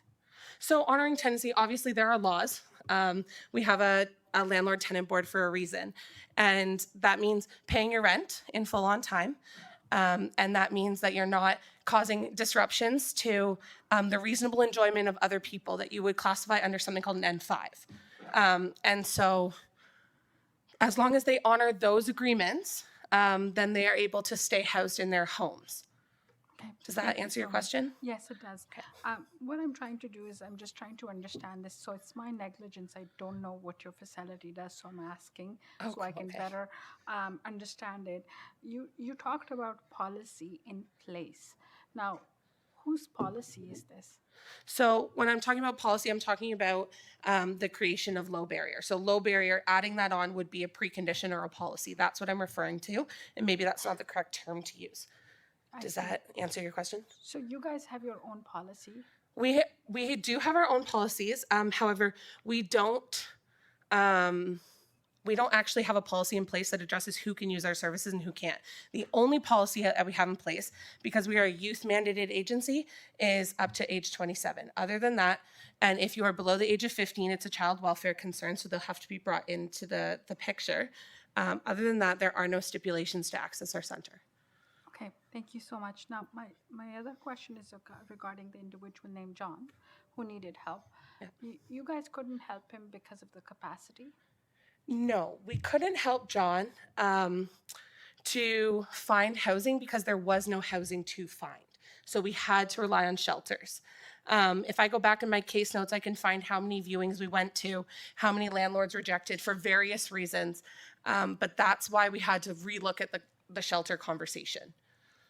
I see. And lastly, you don't have any community concerns? I do have community concerns, but I think that there are solutions that we could explore. And obviously you would need to consult with the community that's there. But bylaw is a resource that could be tapped into. Having increased bylaw presence, increased garbage collection, those are all things that we could use in the community to keep it safer. You can have MOUs that, yes, we're concerned about the inside, but I hear a lot of the concerns are about the property and the property around So there's no reason why you can't have an MOU with a needle exchange program. There's no reason why you can't ask for bike cops to be implemented in your community. There's no reason why you can't have increased cleanup in the public parks. There are a lot of things that could be addressed from a systems approach until this shelter is in place and things are flowing. Okay, last question. How long have you been operating there? The refuge has been there since 2003 or 2006. Don't quote me on that. Okay, thank you so much. Thank you. Councillor Leahy? Chair. And thank you for all the work you do with the community. It's an important need, and I appreciate you spending the time and most of the day here with us today. So just forgive me for my questions, but again, it's just trying to get to understanding, because you're advocating for the benefits of low barrier to have no barrier. I'm trying to understand your plan, let's say for your Housing First for Youth plan, so the plan at Holy Cross. Like, was a lot of time and effort put into that plan before you got to where you are today? Absolutely. The conversations around community engagement were huge. They took up a long time of our planning. But also, this has been an ongoing thing because we are in active crisis. We were in a housing crisis before the pandemic even started. So Clarence started exploring this, and I give all the credit to Clarence on this because he did the backbone work on this. He started this in 2018. Okay. And so it did take a long time, but we are ready to open as soon as we have permits, as soon as we have construction. We're being held up on other systems. It's not because we're not ready. No, fair enough, but there's a good 5 or 6 years planning. Yes, there is. So you agree with a really effective planning and outreach, like you were mentioned, one of your comments was around, it's important to reach out and have plans before you open doors, like you were talking about what you learned about community outreach, needle exchange, and other things. So you believe that's really important to have plans before you do things? Absolutely. And I think that there are valid concerns with how fast the project is going. I see the need and I understand that. And would I advocate for it to go quicker? Of course I would. I don't like systems. However, one of the things that I think is important is just choosing my words carefully. Well, that's okay. No worries.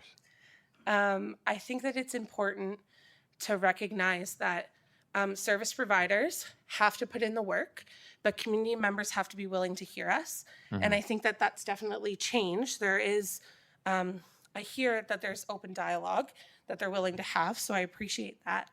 But also seeing the plans is not an unreasonable thing. I'm super curious as to what it'll look like long term. I'd love to have input in that. I know that my colleagues would as well. So I don't think that's an unreasonable request to ask. Yeah, for the full 70,000 square feet.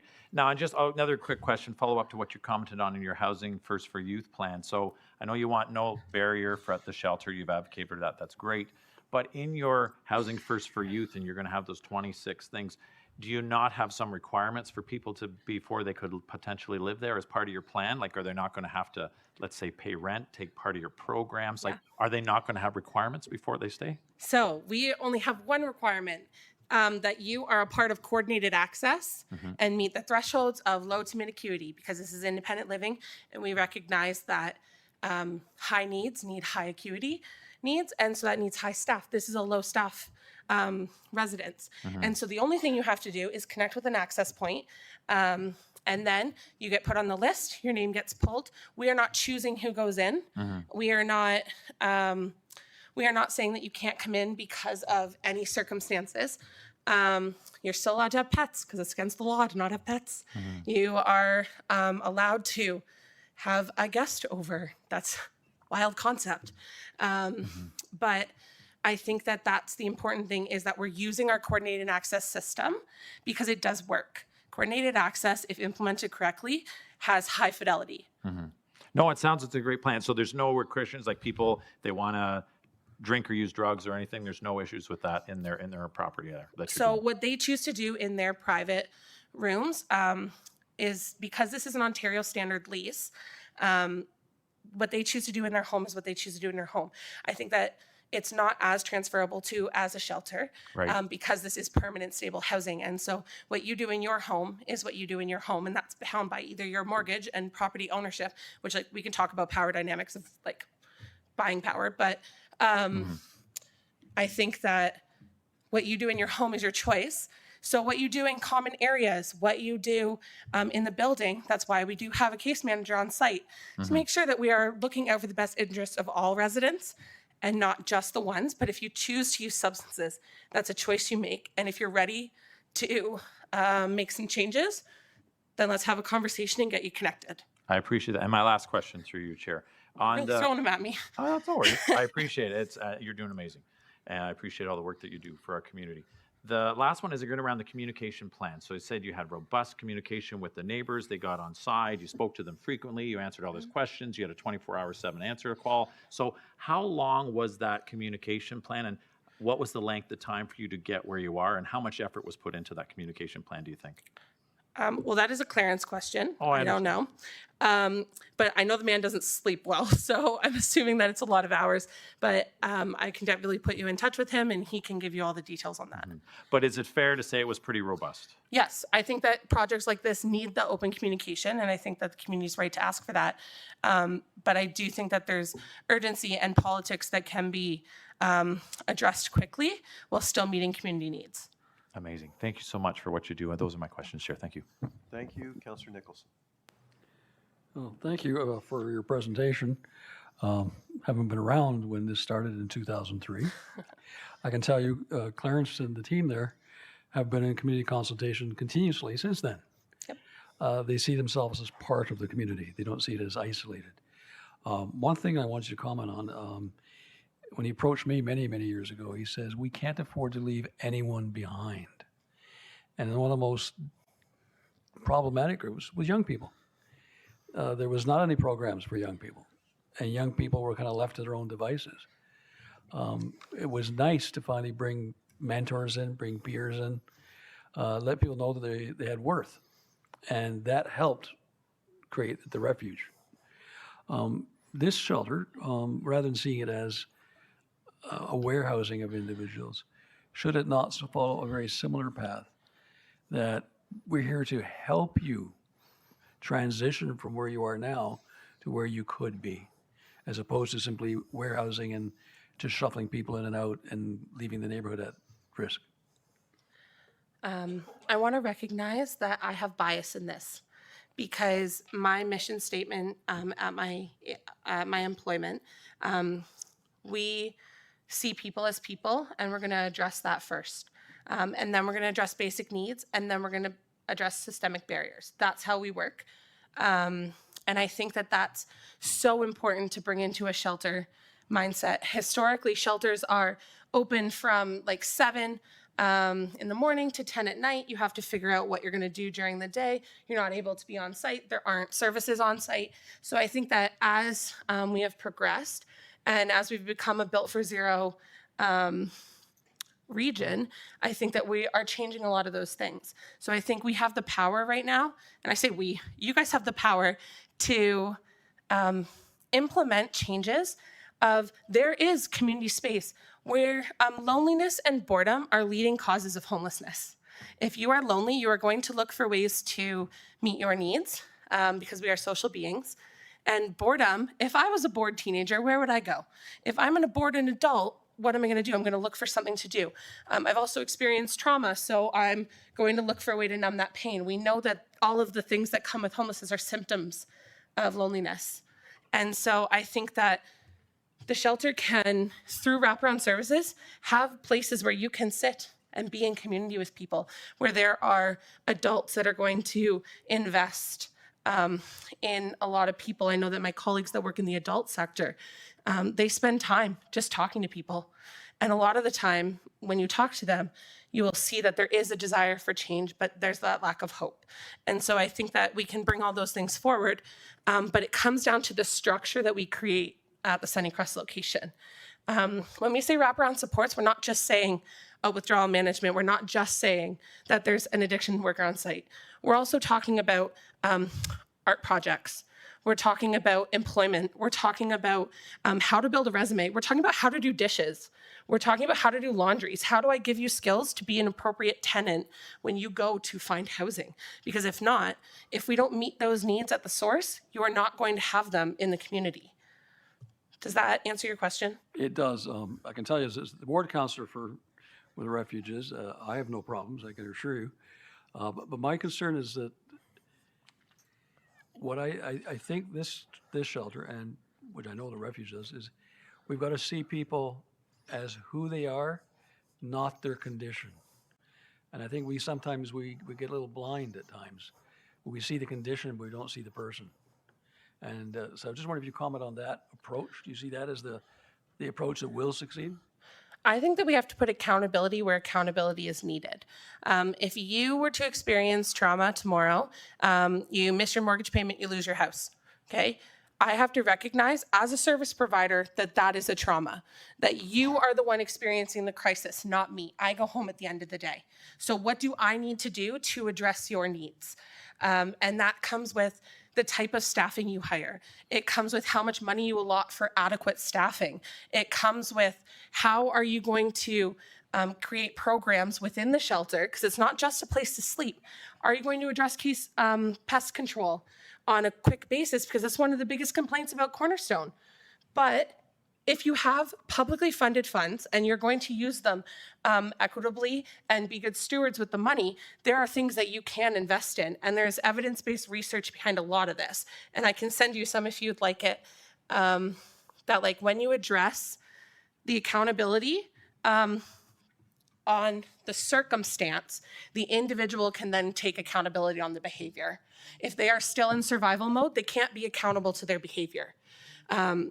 But we often do it the opposite way. We often say that behavior or the result of something happening is the problem. But the actual problem is that they don't have basic needs met. Where do they go to the bathroom?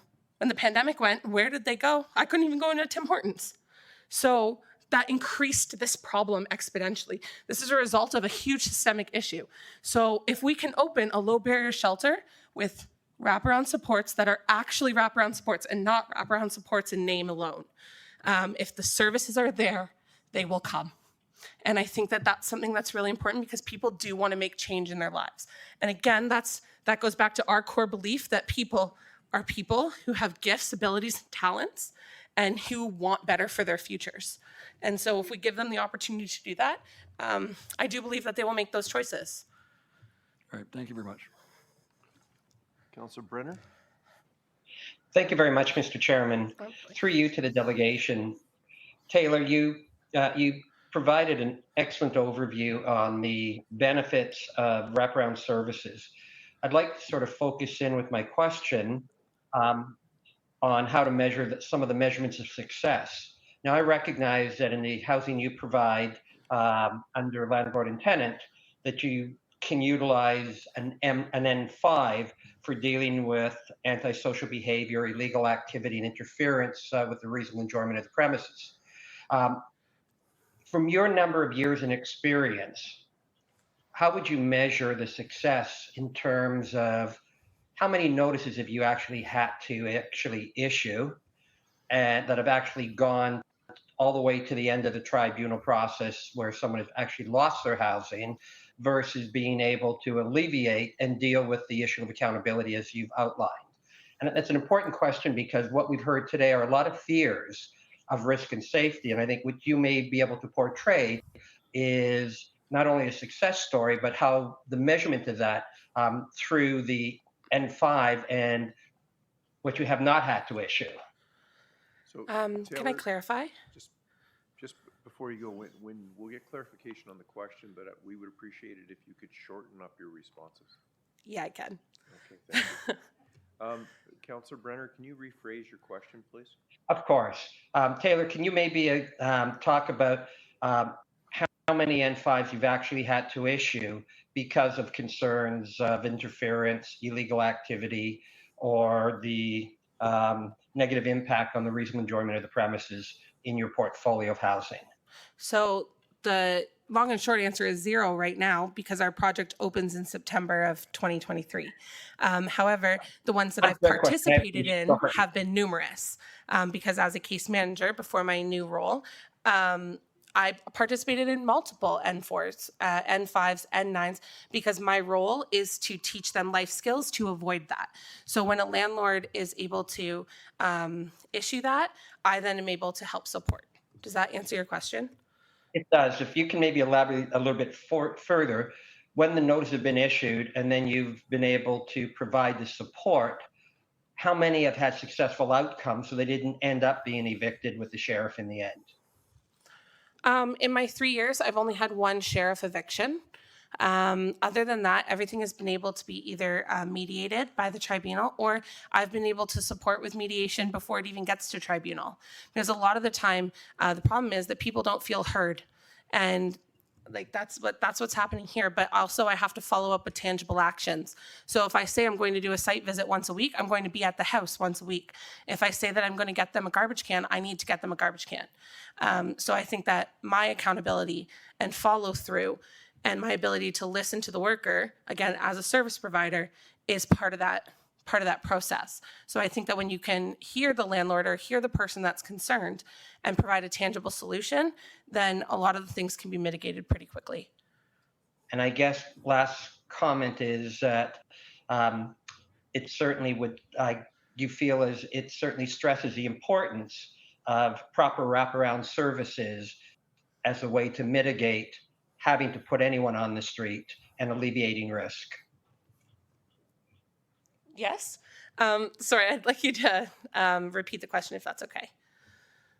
You see the use of wraparound services as a way to mitigate and alleviate the need to remove anyone by the sheriff to resolve issues without the need of evicting anyone onto the streets. Absolutely. And I think that there's evidence-based research to support that. One of the things that I think that we're missing here is we are not, we're not comparing to a comparable community. So we're talking about Timmins, we're talking about Cobourg. We need to look at somewhere that's like Durham Region, like London, Ontario. We need to look at somewhere, maybe even like Windsor. We need to look at somewhere like Scarborough. We need to look at what are they doing in their communities so that we don't make the same mistakes, because that's what our demographic looks like. Thank you. Thank you so much, and thank you, Mr. Chair. Okay, thank you. Am I done? Thank you. Okay, thank you. Members of council, we'll move on to 6.21. Adam Smith. Mr. Smith sends his regrets. The clerk tells me that Mr. Smith has sent his regrets. The next is 6.22. Sasha Gatchalian. Go second time, Sasha. Third and final time, Sasha. Mr. Clerk, please make that note. 6.23, Margaret Eskins.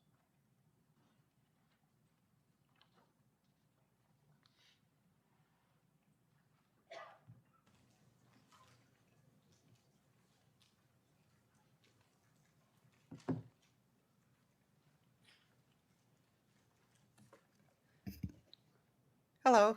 Thank you for allowing me the opportunity to speak today.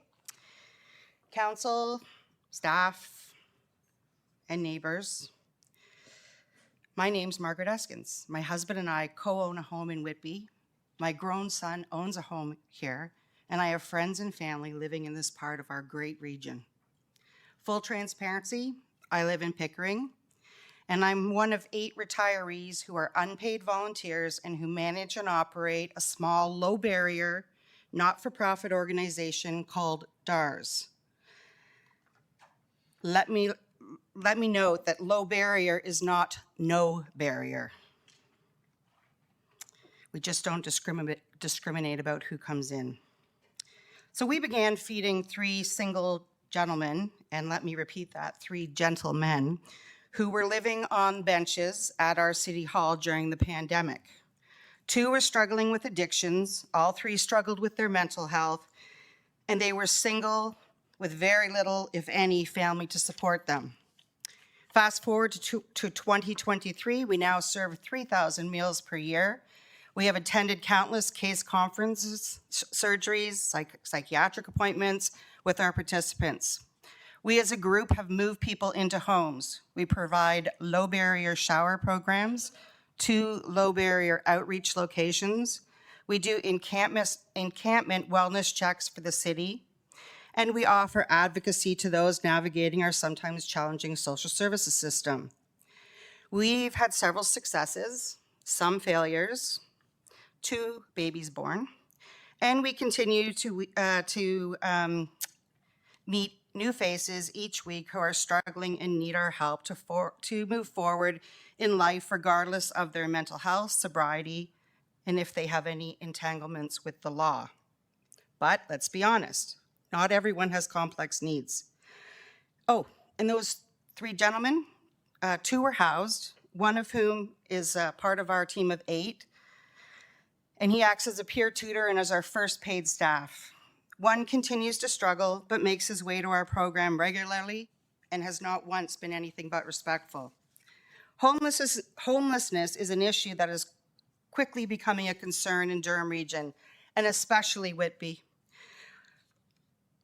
It's not an issue that we can ignore or put away for another day. Most of us that work in the field see it on our streets daily, and probably so do you, to my neighbors. We need to tackle this issue with everything we have. Homelessness does not discriminate. You can identify as white, a member of the BIPOC community, single, married, male, female, transgender, straight, gay, or fluid, and you may struggle with addictions. And just like the flu, COVID-19, and cancer, each of these communities of people I've mentioned is at risk of becoming an ill-fated sufferer, and at times may need help and intervention. Imagine if we kept just one of the groups I mentioned from receiving treatment or the help they needed to become well, just because they were, let's say, male, or they struggled with drugs or alcohol to numb their past traumas, or they stole some food because they were hungry and in turn had an interaction with the law. I would think that would be considered sexism and discrimination and against our Ontario Human Rights Code. The reconsideration of 2023 COW-31 aims to change the intended use of the property referred to as 1635 Dundas Street to no longer include a low barrier shelter and instead only include specific groups. This motion that excludes single men and those who might have complex needs requiring a low barrier setting, just like the one you approved on June the 28th, 2023. If you just directed the hardworking regional staff to secure a service provider who will open doors, hold their arms out, and welcome everyone, remove every reason that might keep someone from coming to the shelter, do not require identification, pets will be welcome, and sobriety is not a requirement, then homeless could be drastically reduced. People with severe mental illnesses and addictions need access to supportive housing, as well as other necessary supports, just as much as people without. Again, in low barrier settings, because we know barriers are just roadblocks. I'm running out of time. So, quite frankly, you either serve these low acuity people or they remain on our streets, prolonging any improvements. Finland has a housing first complex that has a concept that has worked without any preconditions, and 4 out of 5 people affected thus make their way into a stable life. All this is much cheaper than dealing with the homeless outside of shelter. I just want you to think about something.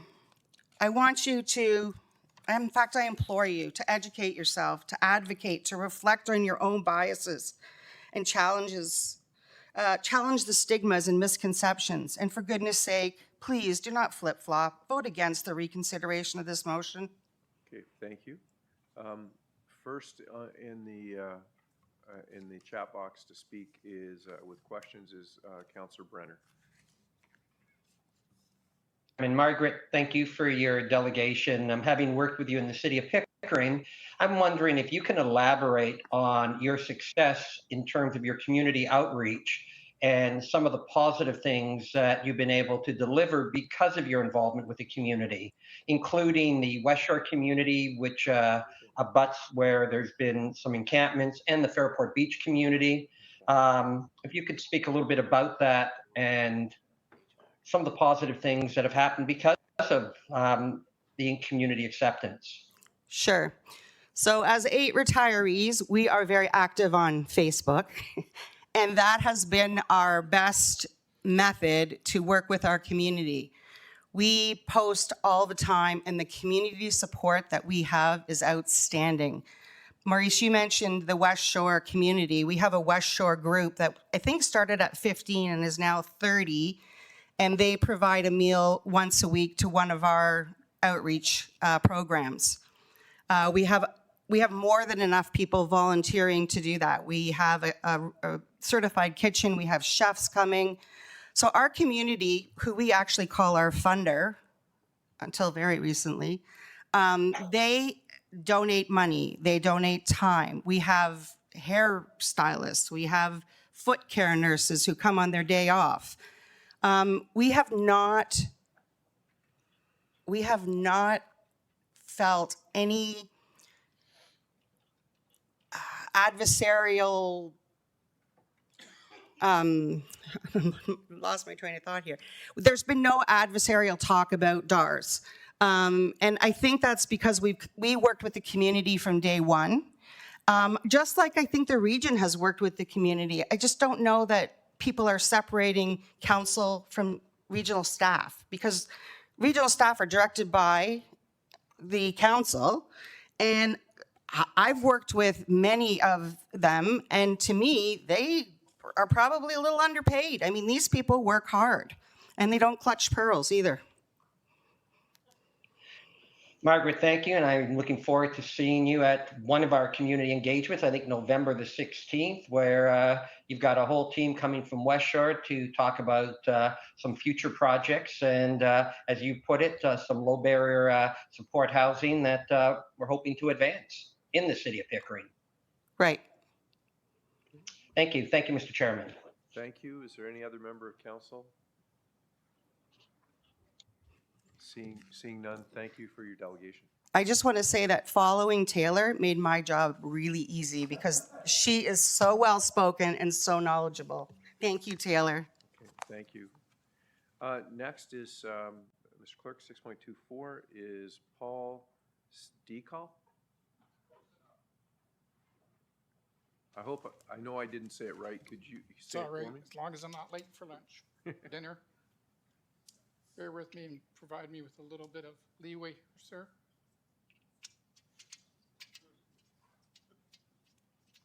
Normally, polls would not be allowed in the council chambers, but for your delegation, I'll allow it. I appreciate it. I do have a sore throat, and it makes it very difficult for me to speak, and it's very painful.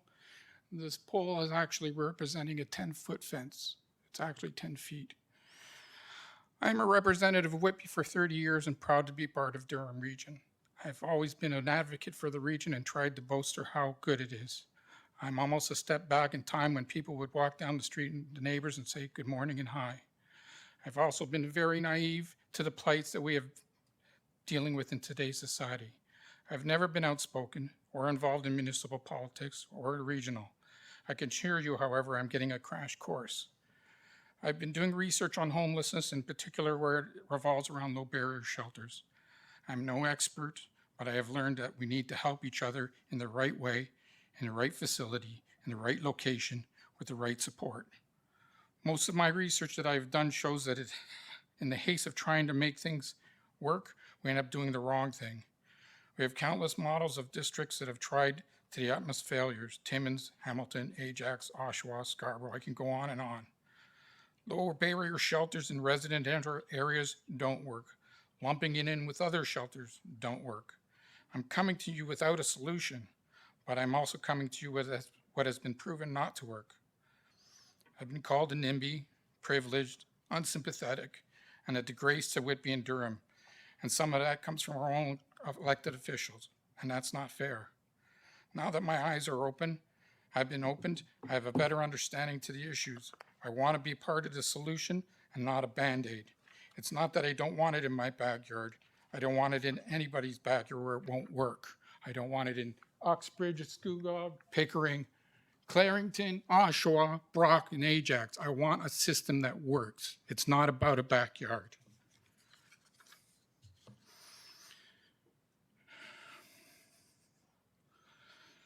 Residents are terrified, and they have a really good reason to be. We need to take a step back, find out what we can do, because doing nothing at all is not a solution. Our community, our citizens that are less fortunate, deserve and need our help. We need to all have a say and a voice. I brought this post to represent a 10-foot fence. I know we have to think outside of the box, but I want everybody to actually realize the scope. The building that we are referring to has a natural grade of 5 feet. That places the bottom windows of the floor at approximately half the height of the fence.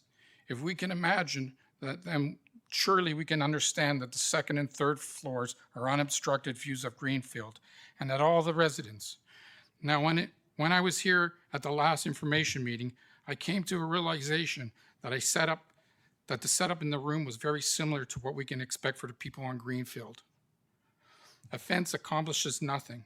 It's just like everyone on the upper seating can still see what's coming and going on in the meeting. So will everybody in the building be able to watch the residents do everything every day. When they're home, when they leave, what time they take out the trash, do they live by themselves? The residents will be living in a fishbowl. The other thing I noticed on the information meeting the other day was on my way out. At the end of the meeting, I counted 6 Durham Regional Police staff and 5 security guards. I found it very interesting that council chambers and the staff that were there felt it threatened by their own residents, that they felt it necessary to have that much security. How ironic that 3-hour meeting would require this. How ironic that when residents say they are scared, it is just dismissed with the fence and cameras. What do you think the response time would have been if something happened in this council chambers that day? 30 seconds? What do you think the response time will be for the people on Greenfield? 5 minutes, 10 minutes, 30 minutes? Residents are scared. In closing, I want to say this. I understand everyone refers to human rights, but understand this. Public safety trumps human rights, and that's why we wore masks for 3 years. Thank you. Thank you. Questions? I'm going to have you, Paul, unscrew that stick. Thank you. Understood. I appreciate your lenience. First in the box is Councillor Leahy. You're on. Wait. Oh, now I am. Nope, you're off again. Just push a request to speak, please. There you go. Success. All right, thank you. Thank you so much for coming out, Paul. Appreciate your perspective. And you've been involved with this for a number of months now. You've looked at what's coming forward. You've heard the views from different people on different challenges. Is there anything that you would like to see different about this particular plan that would increase your confidence that we would be successful here at the region with this plan? Well, this came like a freight train to most people. We weren't open to the public. There wasn't transparency. I don't think we need a low barrier shelter in this facility. I think there's other things that I heard about St. Catharines doing some stuff. I think this facility is huge. I don't think we can mix a lot of the groups that we're going to be putting in there because it won't work. We really need to rethink a low shelter. And I'm going to say a little bit more to that question. Okay. Is why everybody's upset here is we were told there's an 18% decision on what the shelter is going to be. And let's take a step back because I always look at this. And this is a little outside of the box, and please provide me with this a bit of time. We all are in relationships. We all have significant others. And when we first got into that relationship, we were excited. We were happy. It was the right thing to do. And the person wanted to get married, but you only knew 18% of them. There's a red flag going off, and you're saying, you know what, I love you. I really think this is a good thing that could happen. But I only know 18%. What about the rest of you that I don't know? And then you find out the next day that the person lied to you and was not telling you the full story and wasn't giving the truth. I'm telling you, we need to take a step back to assess this. We need to take a step back and understand what's the best thing for the residents and what's the best thing as a community to help people, because we have to help people. No, and fair enough. So you're referring to, there's the 85 rooms, 15 are going to be turned into the 45-bed shelter. Your concern is the other 70 rooms, so the rest of the 70,000-foot building. Is that a fair comment? Well, what do you say when somebody's number 46 and it's a human rights issue? What about 47? Sorry, you got to go. We don't have room for you, but we have this massive 50,000 square foot place still not used. So it's a human rights issues that we have to address, but we have to understand, where do you stop? Yeah, no, and that's where the cap comes in. So we've had a commitment from staff to cap it at 45 for now. For now. Yes, and then we're also looking for what, and my last question is, you would like to see what's going on in the full 70,000 square foot plan so that you can comment on it? I want to know before I get married what the rest of the person is like. Okay, I appreciate that. Those are my questions. Thank you. Thank you. Is there any other member of council wishing to speak? Seeing none, thank you for your delegation today. Thank you very much for your time. Next is Denise Boudreau, sorry.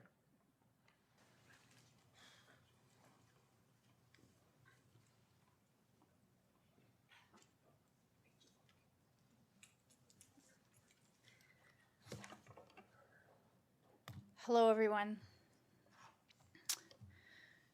This caring and thoughtful community has requested you to consider some very serious concerns with the present plan for this shelter.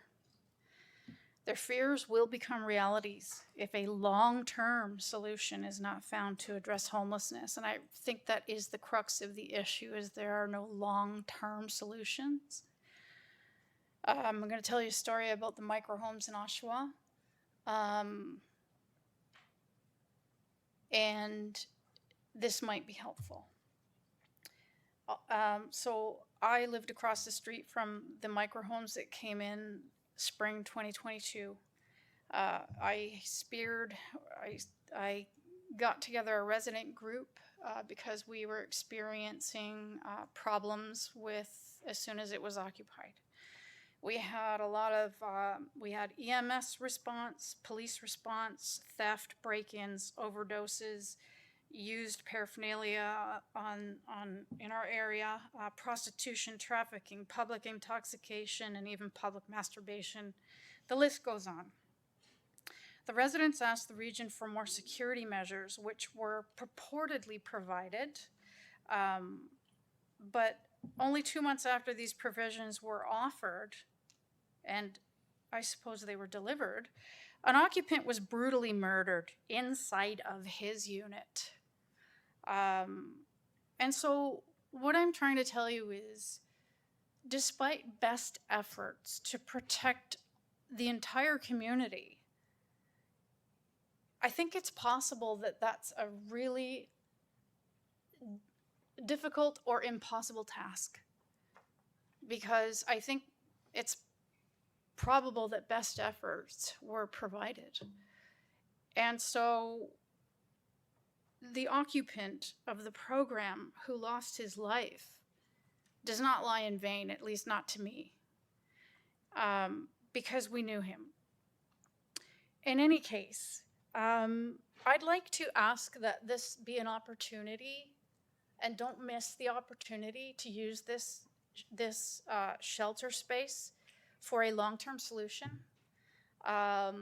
You've had a lot of input, a lot of really great ideas, and that's the whole idea of community engagement, is you've had a lot of input that was amazing, and I hope that you will take it into consideration.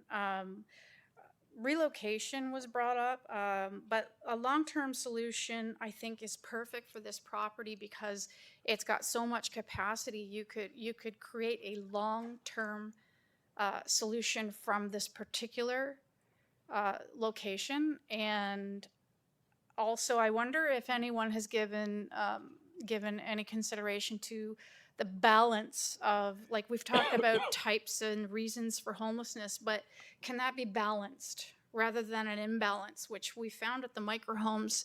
There was an imbalance with the sort of person that was being allowed in through the by names list. So, you know, we had talks with the region, and it was helpful to a point, and but I wonder if you could create something with this property, and don't miss the opportunity where the community would also participate, and it would attract even volunteers. my own experience, I would love to get behind and support and get involved with something that helps children and their parents, women, so maybe a dad or a mom, to have an exit strategy out of an abusive situation, because that's something that happens inside of homes, inside of houses, and we don't see it but it is happening. And we all know that there's people that are stuck in these situations, and because they don't have an exit strategy. However, maybe Children's Aid is lacking provisions, and when they see a need, they can't provide for it because there's a lack in that shelter system. I don't even say maybe. I know it's true. So I mean, there's so many other purposes for a building this large, and I wonder too if using smaller spaces for the low barrier. I know there's got to be a solution for the low barrier. I wonder if smaller spaces and just more spread out would be better, because these people, some of the people that come to the low barrier are in need of special care. They're in need of protection and very special care that they may not get in a very large facility. So I think that's all I want to leave you with is take this as an opportunity and don't miss the opportunity for a long-term solution. Thank you. First with questions would be Councillor Wu. Councillor Wu?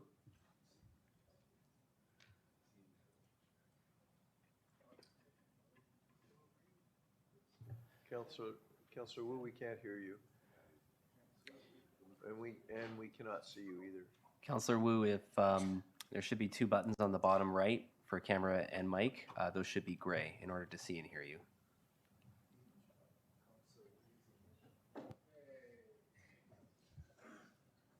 Still can't hear you, Councillor Wu.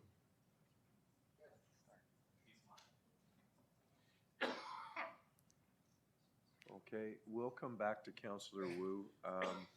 Councillor Yamada. Thank you, and thank you for coming in today. You talked about some of the problems within and around the microhomes. Can you sort of elaborate on them? And was there anything that was done to try to rectify those situations? I'm seeing a lot of similarities, and that's why I got involved. I'm seeing a repeat. And to answer your question, so I think the problem is what migrates to it. And this was only a 9-unit facility, and so much was migrating to it. So there was a man who owned the property directly adjacent to it, and his son told me he wouldn't bring the grandchildren over for fear of what they might see, because police were there so frequently, or ambulances. It was entirely too predictable, and he didn't want to expose his child to that sort of scary situation. And so there's that. We had SWAT for 2 weeks after I took possession of the home. The SWAT team was responding to something outside of in the microhomes. K9 was there one day when somebody from the microhomes decided to break into one of the houses, and was arrested and taken away.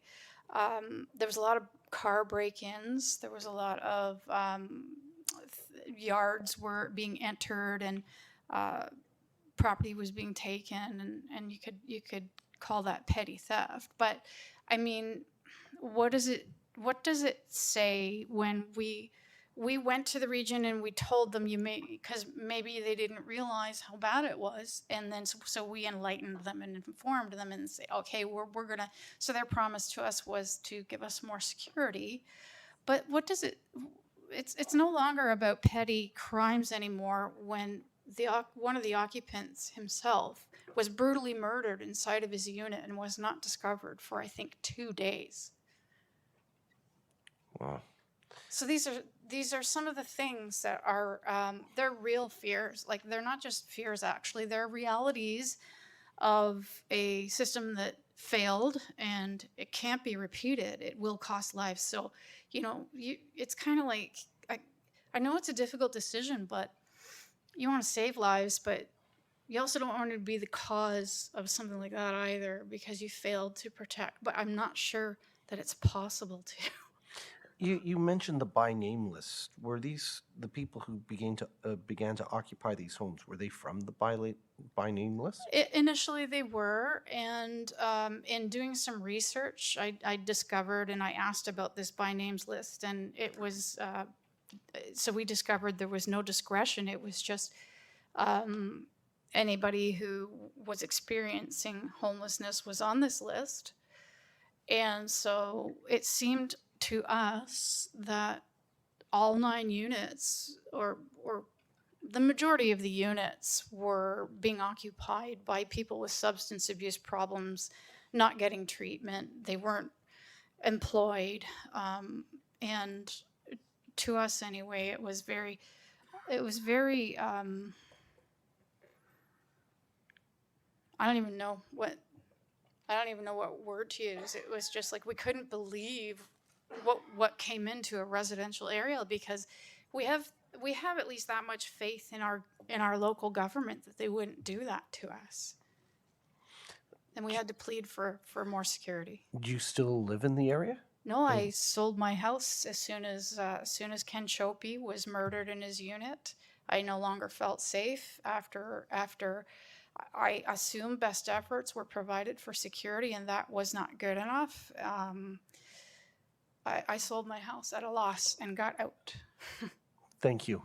It was mentioned to us that, I guess, to the residents at October 3rd, that the impact would be negligible in terms of the possibility of selling your home at a loss. And from what I'm hearing, some of those homes on Greenfield that went up are not even, no one's looking at them. And to your point there, I just want to say thank you for coming in and working with these residents. Thank you. Yes, I had to list my house 2 times for it to sell. Yeah. Councillor Wu, we'll try again.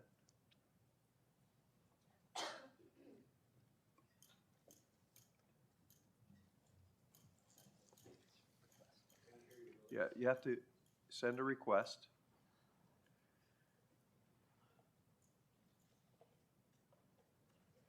Okay, we'll move on. Councillor Leahy. Thank you, Chair. Thank you, Denise, for coming out. So Councillor Yamada touched on this, but is there anything from your lived experience from the project that is there today and what you went through that you could see that we could do differently to try and make the project at 1635 more successful from your perspective?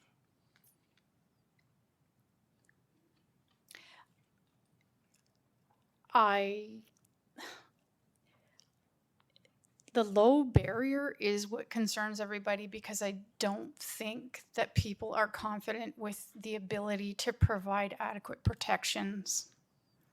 Low barrier can exist somewhere. There has to be a solution, but only you all know what resources you have to provide that. Mm-hmm. I wonder if this building is really the best choice. No, and that's fair. So and then I guess my only other comment is that you're not saying you're generally against shelters in general. You're just concerned about the plan in front of you. My personal experience, speaking from my own personal experience, I wouldn't want to live in a world that didn't provide something like that. And like I said, I think a lot of these people are caring and thoughtful and would even, I myself would volunteer. I would take an opportunity to volunteer at the right place, but if it's not safe, absolutely not. No, I appreciate that, and we're all kind of caring members here, and I appreciate that, and I'll leave it at that. Thank you, Chair. Thank you. Thank you, Councillor Shahid. Thank you. Through you, Chair Henry, I really do. Councillor, can you pull your microphone closer, please? Or I move closer to it. Okay. Thank you so much, Denise, for coming out today and explaining your experience. I'm trying to find an understanding here. So I'm going to ask you a couple of questions. When you talked about security and you said 2 months worth of security, what happened after that 2 months? After Ken Chope was murdered in his unit, you mean? What took place immediately after? Let's just say, okay. Okay. The microhomes they appeared to be unoccupied for a period of time, which was probably an appropriate reaction to go back and think about things. And I don't live there anymore, but my old neighbors do tell me that it's been quite tolerable since the selection process seems to have changed. There's an entirely new breed of occupants, so maybe the program has changed or management has changed. I don't know, but I think there's some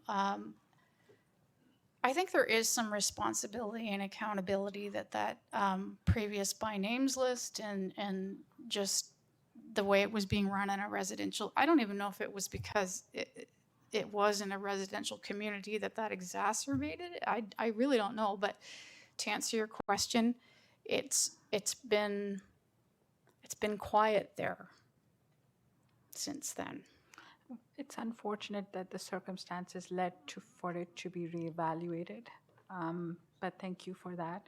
Now, you've been living in that community for a while. You've recently moved. I understand that. Did you have any prior concerns in your area, or this was after the fact that these homes came into being? I've lived in Oshawa since, well, I started living in Oshawa 15 years ago. And so I've lived in Oshawa for about 6 years. And I know the area is older. It's got a lot of seniors. And there's not a lot of children because of that, the demographic. But I knew the area was gentrified because I had a real estate agent try to convince me to buy a house on Stacy Avenue one day, and she said, "Don't worry, the area's gentrified, and we're building, the GO train station is coming," and it all sounded good. And I've met some really nice neighbors when I lived there that love the area. It might have had a bit of a rough history, but when that was brought in, I had unanimous support from the residents when I got a petition going, and nobody felt like we were getting a fair deal for adequate protections. Okay.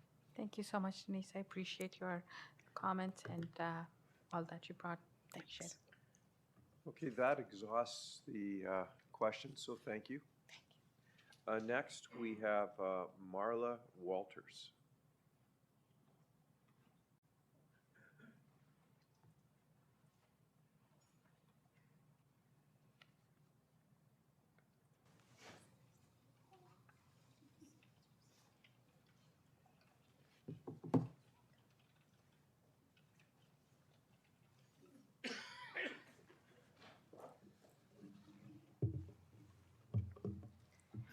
Good afternoon, Regional Chair, members of Council, and community members.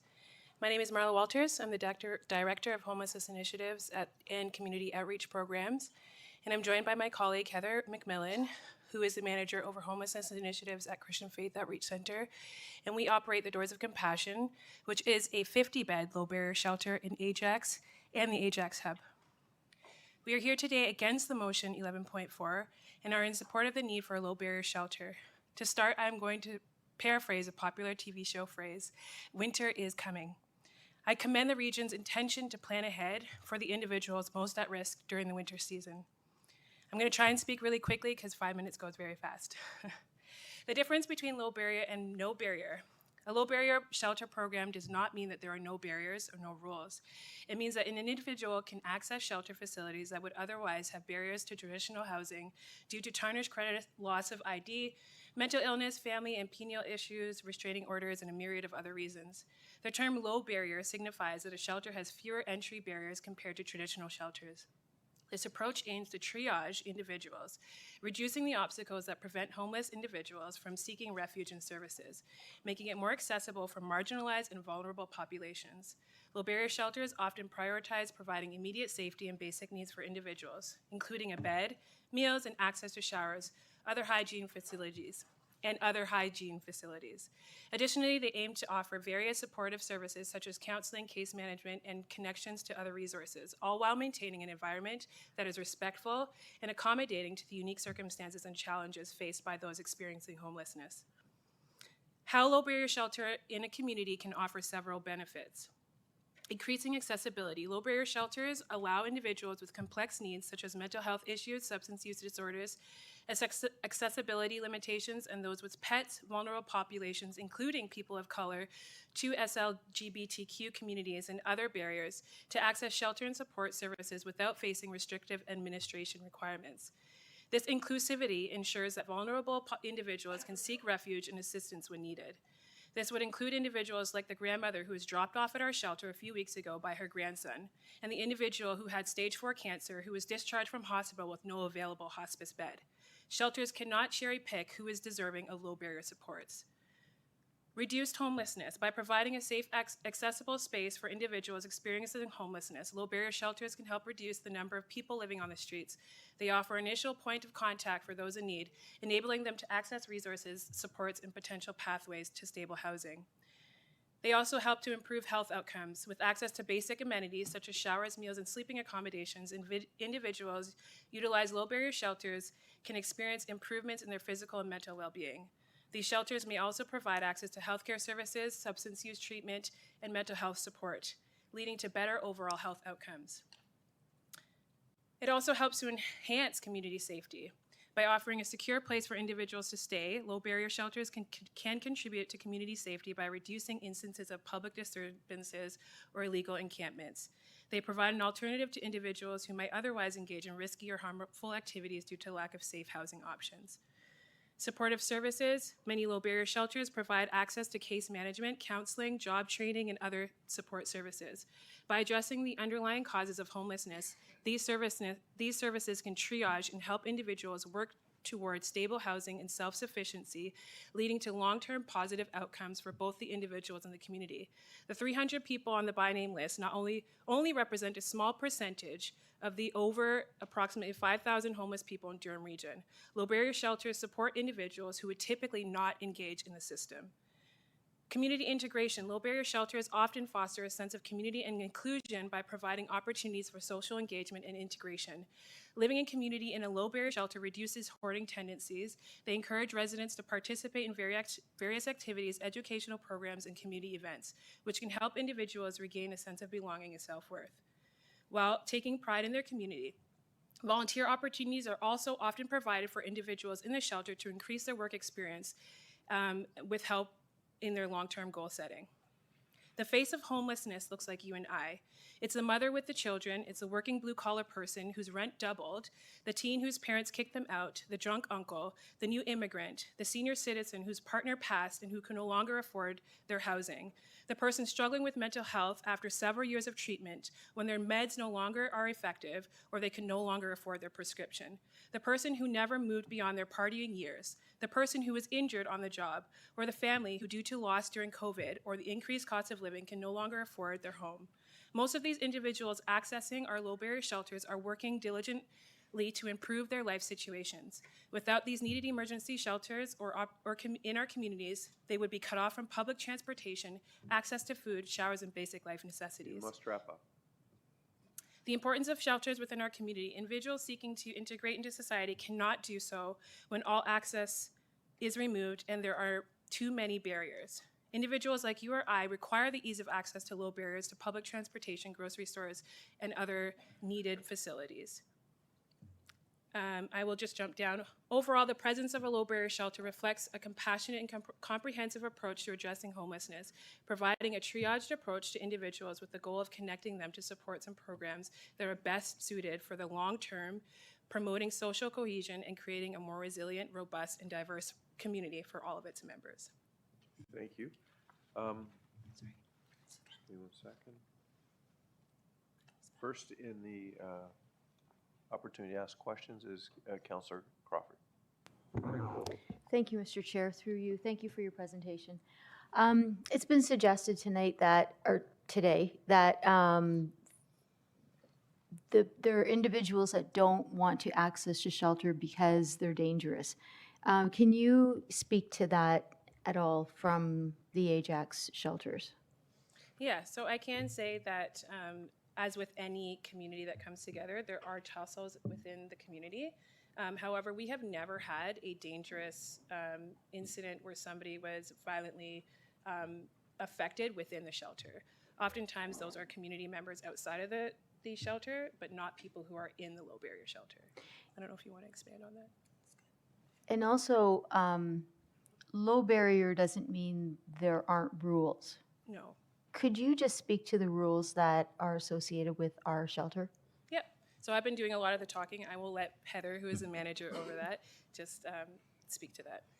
So, so absolutely, there's been a lot of confusion, and from what I've been hearing with some of the delegates today, some misunderstanding around what a low barrier is. And we do want to make it very clear that low barrier does not mean no barrier. There are rules and there are expectations that we have of our patrons when they come in to access our services. So we are a substance-free site. They are not allowed to use on-site inside the premises.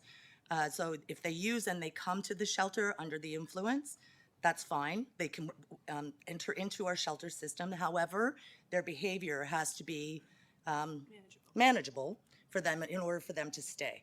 If behaviors start getting out of control, they would be asked to leave. There's no disrespect for staff or community members or patrons of the shelter while they're in the shelter space. So we are very firm with that. They're on a warning system, so they get first a verbal warning, then a written warning, and then they're on a daily assessment. So if their behavior continues, they will then be reassessed and possibly asked to leave or referred to another agency. We don't allow any violence or harmful behaviors. They must maintain housing searches while in shelter. So as soon as they're entered into our shelter system, they're connected with what we refer to as a patron's advocate. So the patron advocate will then work directly with the individual. They meet on a weekly basis.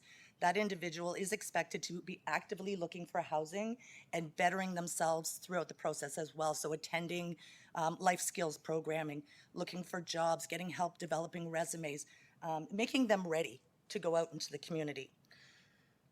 We maintain housing searches regularly, and so patrons are subject to searches at any time. It's a hands-off search approach, so they are asked to empty pockets, to empty backpacks, things like that, and remove clothing down to just one layer. So we do go through their items. If we're finding any kind of contraband or paraphernalia or weapons or anything like that, it is removed. If it's legal, it's removed and destroyed.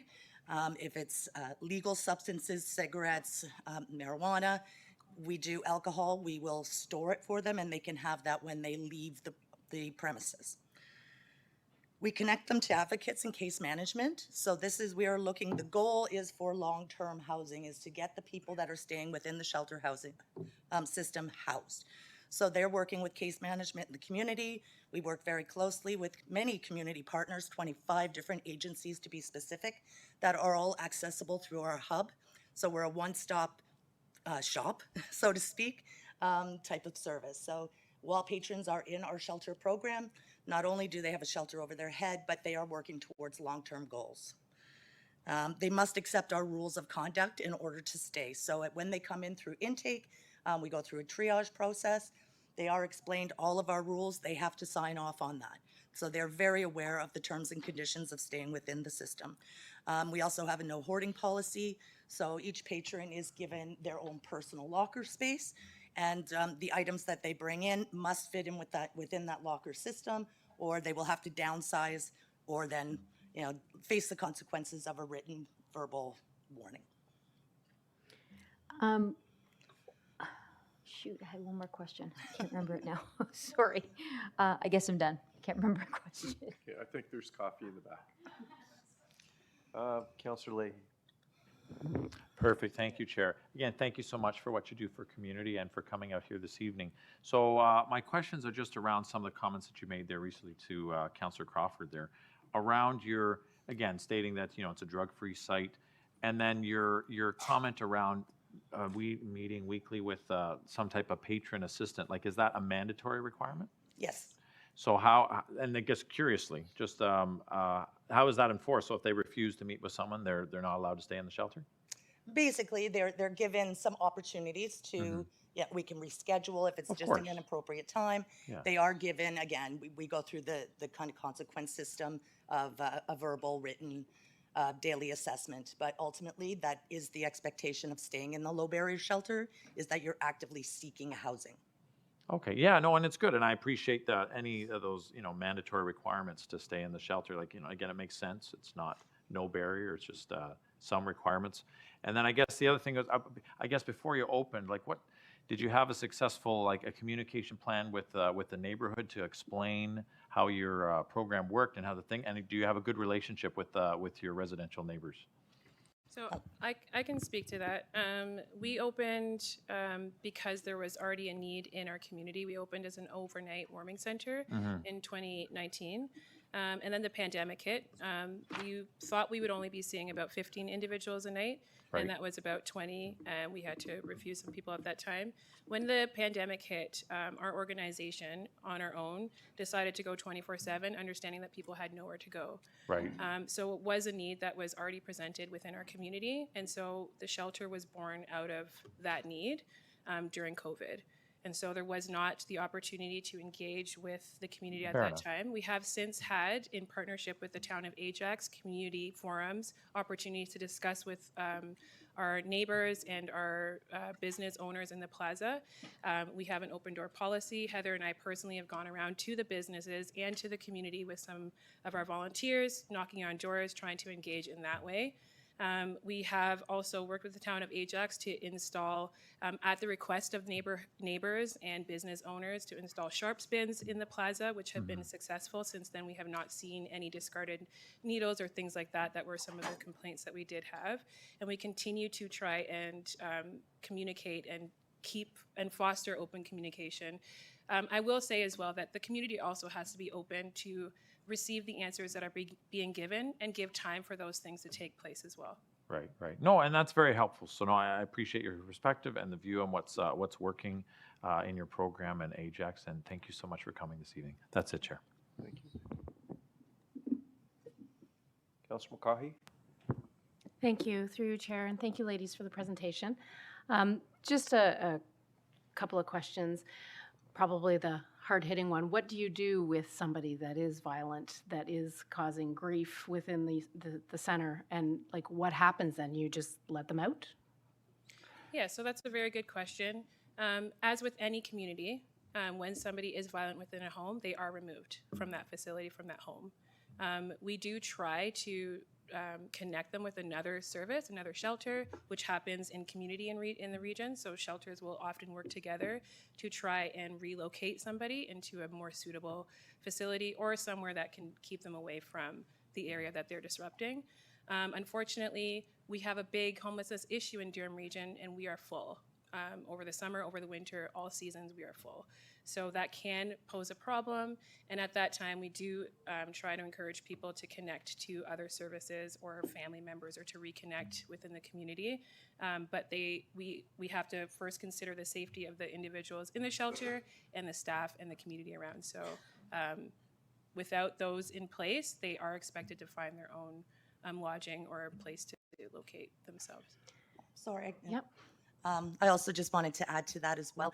The staff that are working with CFOC in our shelter, our Doors of Compassion shelter, all of our staff are very highly trained in de-escalation strategies. So when we do have somebody that is starting to escalate in their behaviors that are not appropriate, we're most of the time, majority of the time, we're able to de-escalate that situation and manage it to a point that we can carry on kind of as normal. We do have a great relationship with our Durham Police Department in the Ajax area. We actually invite them to join us for breakfast every Wednesday morning. That way the patrons get to know our police officers as well. And there really has been a change in the dynamic, just in behaviors overall because of those relationships. There seems to be a different level of respect between the police and homelessness and the homelessness and police. So it's been working both ways. That's good to hear. And just one more question. What is your success rate? Do you track it?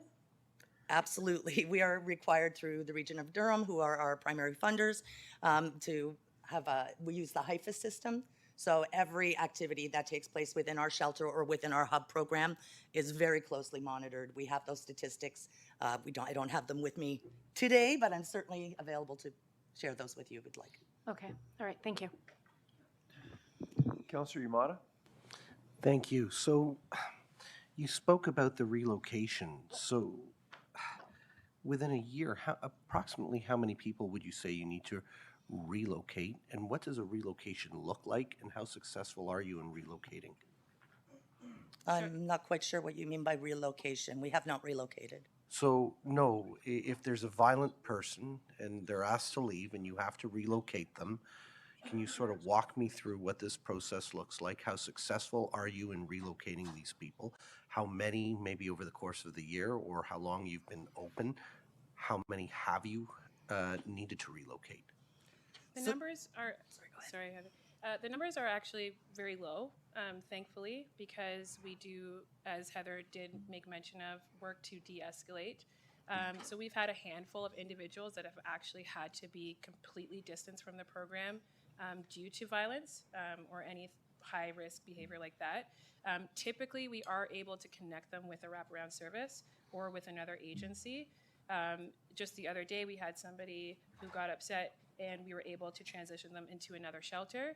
There are a handful of individuals that we do require the support of the Durham Regional Police Services to escort them off of the property. And at that time, I cannot say exactly where they do relocate to. They are Durham residents, so somewhere within Durham. So when you say a handful, are we talking about like 5, 10? We've had 3 in total since we've opened in 2021.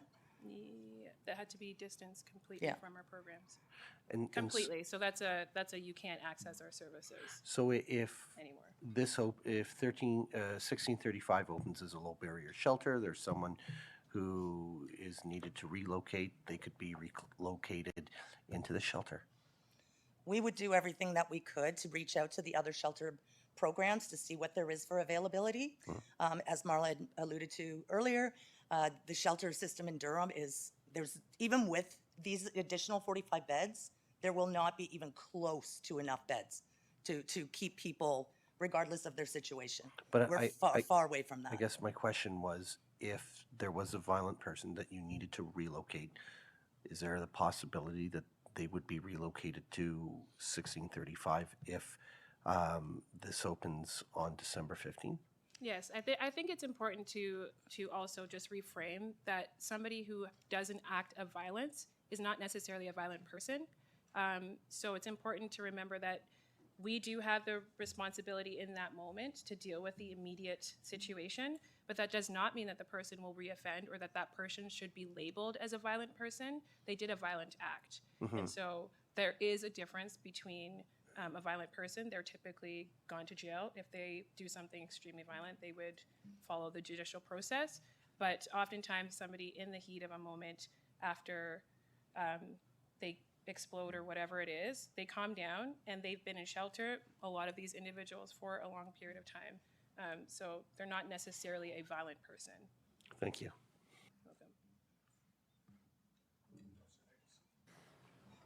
Thank you. Just last week, I was approached by a resident who had been a foster parent, and the child turned 18, and all support disappeared. And I still, maybe it's my age, but a child of 18 is still a child in my mind. And they were just dumped on the street with no support, no reference, no help, no assistance. Didn't know where to go. Would a low barrier facility be the perfect place to let that person feel safe, like a safe haven, and then work with your agencies to try to find a solution to their long-time life issues? So with somebody of that age, 18 years specifically, that's kind of the starting point with our shelter system. We would certainly welcome them in and go through triage with them and find out really what it is that they need first and foremost. And so with somebody of that age, we would do whatever we could to connect them with services that were more appropriate. So agencies like the Refuge or like Durham Youth Services, which is just down the street from where we're located in Ajax. So although it would not be ideal for an 18-year-old to stay in our shelter system, it's a place to get them off the street. It's a bed for their head. It's food in their belly. It's connections to supports.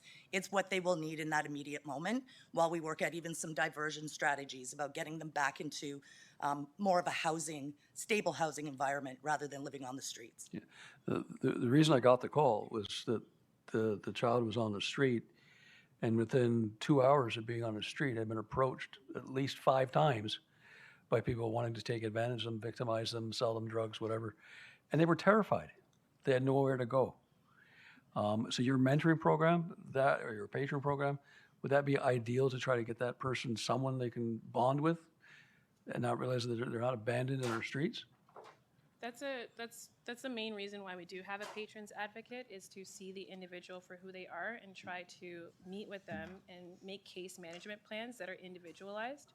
So the staff really do look at each person and with their cooperation, work on a plan that will help them get to where they want to go. You know, as a family who did foster care, when my foster siblings grew out, my parents kept them in the house because the same result would have been for them. Unfortunately, not everybody can do that. I think it's a systematic issue, but the shelter is better than the street. Okay, thank you. Those are my questions. Thank you. Okay, that exhausts all the questions. Thank you very much. Thank you very much. Thank you, Chair.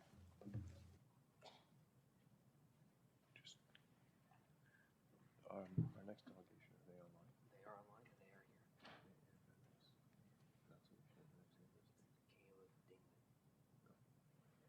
That one I have is the one after that.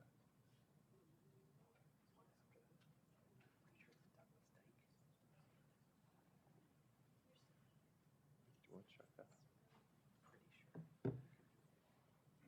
Okay, thank you. The next speaker that we have is Caleb Dingman. Caleb is joining us virtually. Caleb, if you could please, there should be a push to talk button in the bottom center of your screen. There we go. Okay. Go ahead, please. Okay. I volunteer at Backdoor Mission Oshawa, a homeless outreach center, and I have witnessed firsthand that they are a marginalized group of people, of which most are just trying to survive. Some have made bad choices and become addicted to alcohol or drugs, yes, but some have disabilities, both physical and mental. Some are young and were kicked out of their parents' house to fend for themselves. Some are victims of human trafficking. The list goes on and on. But the bottom line is, these are human beings with dignity and rights. To conclude that Whitby will be unsafe because some of these people will finally be housed in a place where they are safe and cared for, a place that is staffed and secure, is nothing more than conjecture, especially considering the new approach this shelter will be taking. To deny them access to housing is to deny them an opportunity to get off the streets and out of the cold that this coming winter will bring. What have we come to when we complain about and degrade these people and then refuse to help them? How are they ever supposed to get anywhere in life if people will not allow them to be housed just because they will be near them? This is not a tent city. This is a staffed facility that will help change their lives for the better. Are you so concerned with your own white picket fence ideals that you have pushed these people out of view, pushed them aside like they don't deserve a chance? Consider this. Do to others as you would like them to do to you. I'm sure you wouldn't want to be denied a chance at a better life. I know I wouldn't. Thank you. Okay, thank you. Questions to Caleb?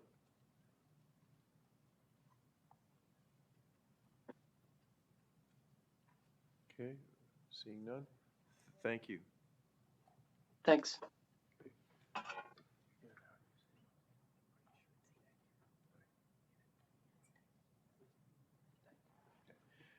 Next is 6.28, Douglas Dyke.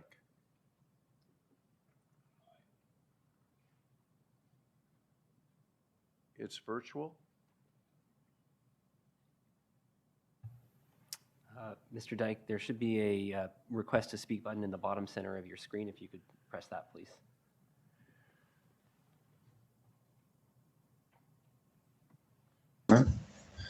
Go ahead, please.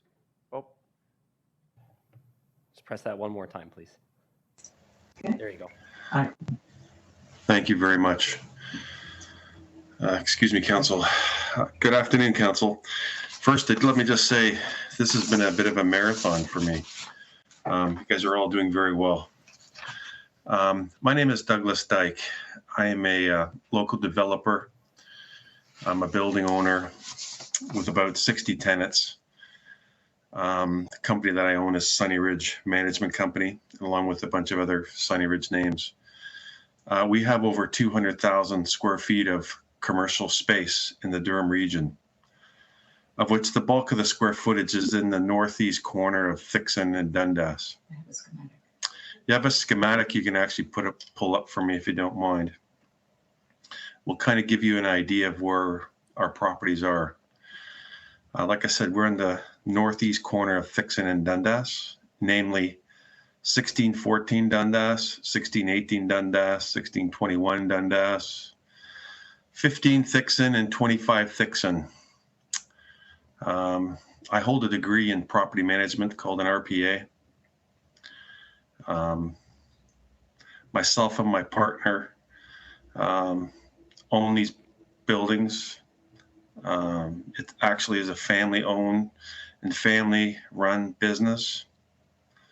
Having developed and built these buildings some 30-plus years ago. I'm speaking to you today, not so much as a business owner, but rather as a concerned citizen and a father.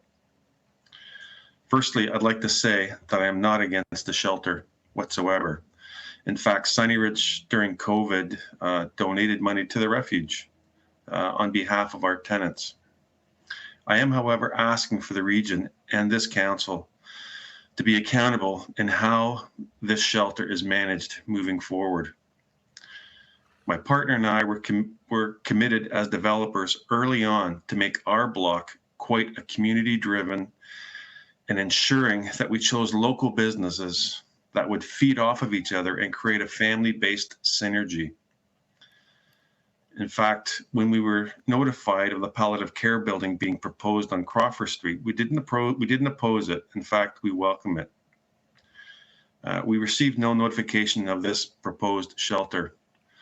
It was actually brought to my attention by one of my tenants, and she asked me to actually speak on her behalf. But speaking to my mother-in-law, I didn't really want to do that. My mother-in-law, who lives with me, who's 85 years old, suggested I may have I should maybe speak on this particular situation. Some of the tenants that we have, you can see highlighted on the schematic. I have a dance studio that has 3,300 square feet. I have a cheerleading studio that has 5,000 square feet. I have a bicycle store that's 6,000 square feet. I have the Portia Learning Center, which is a school for autistic and challenged children, about 5,000 square feet. I have a music studio and a martial arts studio that's 4,100 square feet. And I have a place called L'Amicale, which is the French Senior Center, which is about 4,000 square feet. And the little place in the corner there is an ice cream shop. That's where most of the young kids like to go after they play in their curricular activities. There are hundreds of children attending these places evenings and weekends. We have an orthodontist on the second floor, Dr. Ronald Sperber, or Whippy Orthodontics. They see over 100 young people a day after school. We have remained committed to the safety of our community. We on this block have over 30 cameras installed. Along with that, I have 2 full-time staff that work during the day, during the office hours. We are already challenged with moving people along who are camping in our lobbies or hiding behind garbage bins. The last thing I want to see is one of our young people running off to the ice cream store and stepping on a Sharpie, or worse, being confronted inappropriately. These children come from all across the region of Durham. They get dropped off after school, and the classes go on until 8 p.m. at night, as well as Saturdays and Sundays. During the winter, most of them are being dropped off and collected after dark. While the area is lit up, I still have concerns. I am a father of 3 daughters who have spent their summers as youths working around the buildings, painting curbs, picking litter, etc.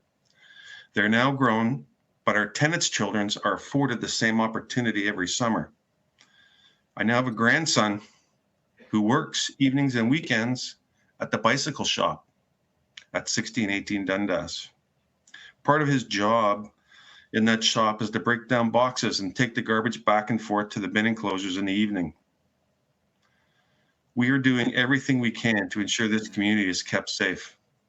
Our hope is that the region and the council will be sensitive to the young and vulnerable in our block of buildings and implement some safeguards to ensure their safety. That's all. Thank you. Thank you. Questions? First is Councillor Leahy. Thank you, Chair. So no, I appreciate you coming out here this afternoon and speaking your concerns. So generally looking at all of the different businesses that are supporting residents from across the region of various different ages, what do you think is your top concern that you would like to see addressed as we put together this plan? That's my first question. So my first concern is obviously for the children. There are a lot of young people, like I said, you see them get dropped off. I actually would like some of the councillors of the region to go out there in the evenings and go out there on the weekends and see the amount of young people that are coming and going out of these extracurricular activities. It's literally hundreds.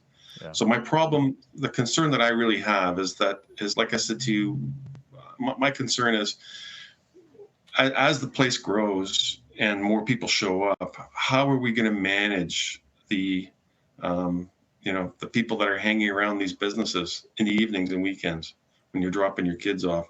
That's the concern I have. So inside the shelter itself, I get it. I believe there's plenty of support and help there. It's when you step off that property is the concern that I have. As I said to you before, we do have some issues with people locking themselves in our washrooms in the 2-story building and staying there over the weekends. We have those issues already, and we do try to manage them as best we can.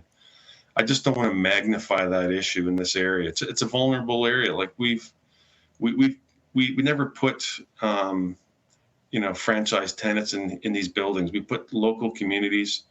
We've done a lot to foster new businesses here. And it's all been family-based. If you look at our group of tenants and our mix, you can clearly see this is a family-based center, and that's what we want to keep it. Yeah, no, and that's fair, and I appreciate that and you mentioned it earlier. You're had nothing against the shelter. You're just concerned about the current plan that we have for the shelter that you've seen. Yeah, like I said, Sunny Ridge has actually donated money to the shelter during COVID. So no, I have no issue with shelters at all. I would like to make sure that my voice is here for the safety of the young people that will be milling around those buildings. They're not going to go away. They're going to stay there, and they're going to continue on doing what they do. And there has to be some sort of a safety measure put in place. If you call 911 for a young guy that's calling a kid, they normally say, do not call 911. So then you call the regular number. I had one at 114 Dundas 2 days ago. There was a group of young people with Sharpies inside of a building. I called the regular police phone number. I shuffled them out myself, but the police showed up 3.5 hours later and called me and said, what do we have to address? And I said, well, you're 3.5 hours late. Yeah. So those are kind of the issues that I have, and I love the police force. We give them our copies of our cameras all the time because of the problems there is basically the crime on Thixon Road and whatever. So we work with the police. Yeah, no, appreciate that. Like, I guess something else that would increase your confidence, and my last comment there would be, a full plan of what's going into the full 70,000 square feet. Would that be something that would be helpful, as well as all the supports?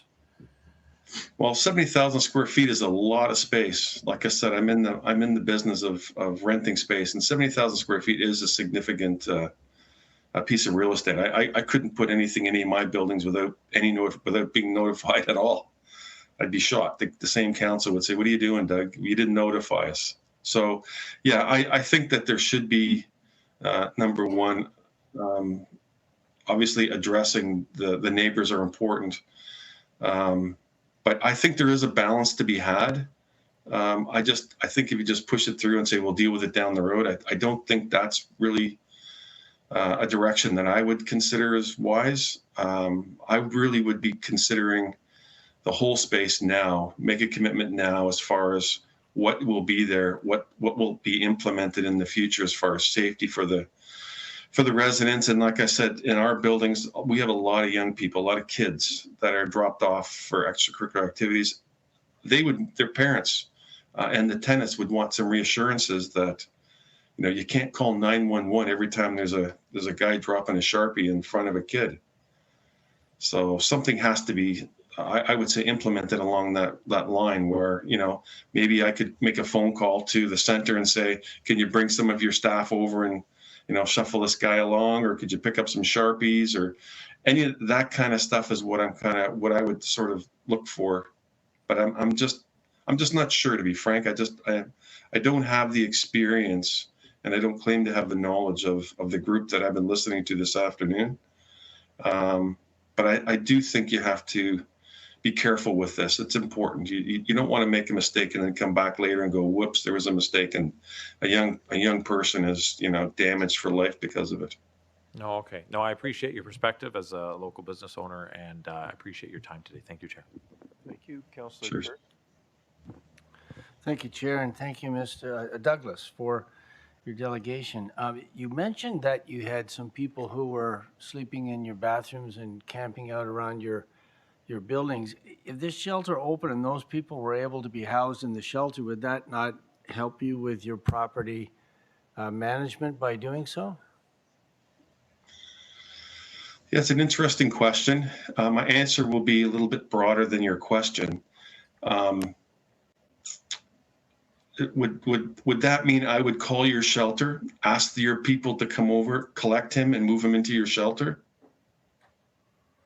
No, I would think that regional staff would know some, maybe not all of these individuals, and they would have an outreach program to reach out to these people and make them aware of the shelter possibility. My question to you, Councillor, is in that moment, you have 3 young people in their early 20s with paraphernalia all over the ground. Who do I call, and how do I fix that when the children are walking to the orthodontist office? That's the question I have, and that's the concern I have. So that's happening now, and you're concerned that there would be that and perhaps more in the future? Is that what your concern is? Should this shelter open up and have 45 residents there? So the question I've asked is not answered, and that's the fundamental root of my issue. So the fundamental root of my issue is we will have homeless. We can put up 20 shelters. You can think you've housed them all, but you haven't. And my issue is when they come on a property, how do we deal with them? And I call that the tip of the spear. And that's the real issue I have, because that's every day. I've gotten it on my buildings probably, maybe not every week, but maybe every couple of weeks I will end up with that happening. And then my own staff, who are young people, they're not young, but I call them young in their 30s. Somehow they have to figure how to dislodge them and move them along without them getting assaulted. And that part of the problem is what I see a real issue. You call the police say it's not an immediate emergency. Okay, so then you call the police on their regular line and it takes 3.5 hours for them to show up. That's real. That's not, I deal with this. I've been doing this, I've been doing this over 30 years. I live literally 2 miles from that block of buildings. So I'm a resident here. I grew up here. It's an issue we have. And that's the reason I'm sitting with you, is because I don't see it. I don't see a solution for that real problem. Okay. And that's why I'm sitting in front of you guys, just throwing that out. I don't have the answers, but I can tell you what some of the problems are. The big problem that we have as trying to manage people and properties is that how to engage, how to disengage, who do we call? That's the problem we have. And that's happening right now before the shelter has opened. So we've seen an uptick in homelessness in our buildings. And I would have to agree with one of the young gentlemen that was speaking to us earlier. I'm trying to remember his name, but he was Stratton was his name, and he hit the nail right on the head when he said when COVID hit, we started to have some real issues. Before COVID, it was fairly manageable, but saying that, I have full-time staff that they get nervous at night and they'll phone my management team or my maintenance team, and they'll say, "Can you walk me to my car?" Because there's a homeless guy that's sitting out in the beside my car, leaning against my car or whatever. So we do deal with that not on a regular basis. Like I said, maybe once every 2 weeks or so. But 5 years ago, it didn't exist. We just never had the problem. So the struggle that we have right now, the biggest struggle that I have, is how do you deal with them when they're parked on your property and they're right in the pathway of the young people trying to do their thing, after school and whatever. That's the real issue that I have, and I wish that issue would get addressed, and then I think it would go a long way to the comfort of the people in the neighborhood. So I think we're kind of here, and I'm trying to find a confluence here, because this is happening, your situation's happening now before this shelter is opened. Question, please. And so I asked you, did you think that if these people who were on your property were housed, you would still have the same level, or would it go down because they would be gainfully housed, they would get wraparound services, and perhaps be able to move away from the behaviors that they're exhibiting now? I think that's a dream in Technicolor. That's what I think. I don't think it's real, because I think, to be quite frank, this is not finishing. This is going to get worse. It's happening in Oshawa.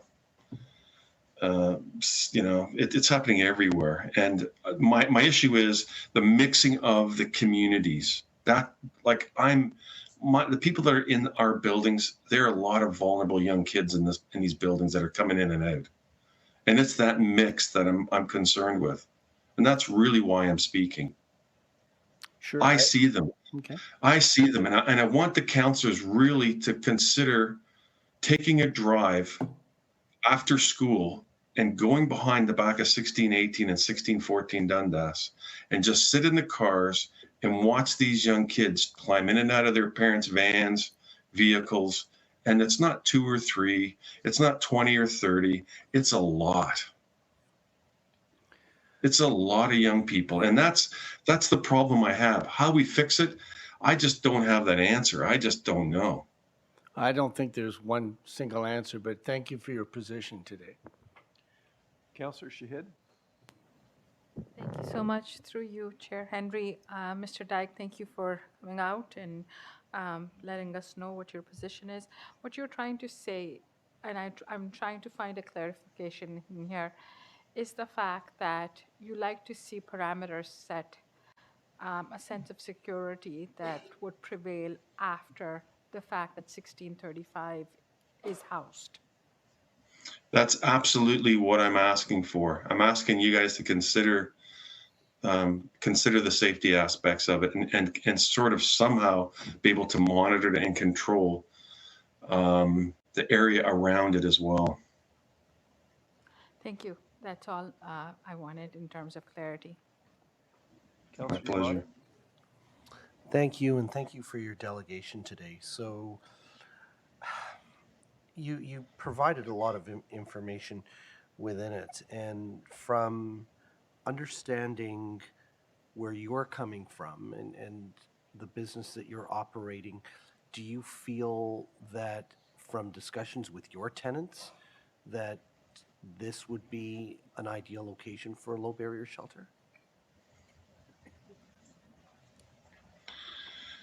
So it's a bit of a leading question, Steve. So I'll address it this way. As I said to you before in the beginning of my comments, I'm here for a personal reason. I see it. I'm on the ground.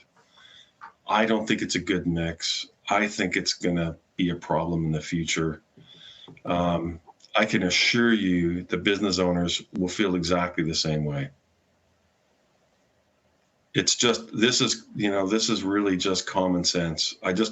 What I'd like you to do is, like I said, get a bus, bring all your counselors out there, sit in front of these businesses and watch the little kids coming and going after school and tell me how appropriate it's going to be seeing drug addicts and all the rest of them milling amongst them. It's just not a good mix for me. No, How you control that, I just don't know. I agree, and I've had the opportunity to be down at your location as a former local councillor for that part of the community, so I know the businesses and I know the problems within the area. And Question? I'll just leave it at that. Thank you, Mr. Chair. Thank you. That exhausts the members of council that have questions. So thank you. My pleasure. I wish. Oh, sorry. Wasn't me. Okay. Next is Christopher Sims. Christopher Sims. Yes, sir. Oh, good. Thank you. We can hear you, so when you're ready, please start. Sure. My name is Chris. I'm a local resident here in Whitby. I'm a small business owner. I employ between 10 and 12 guys at my busiest time.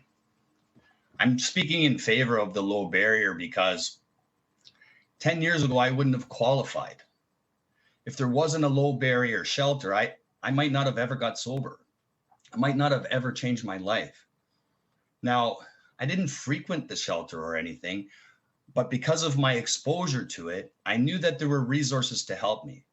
I knew the truth is that for the alcoholic portion of the population, the alcoholic and addicted, we walk around ashamed of ourselves. We walk around as though we're less than everybody in the world.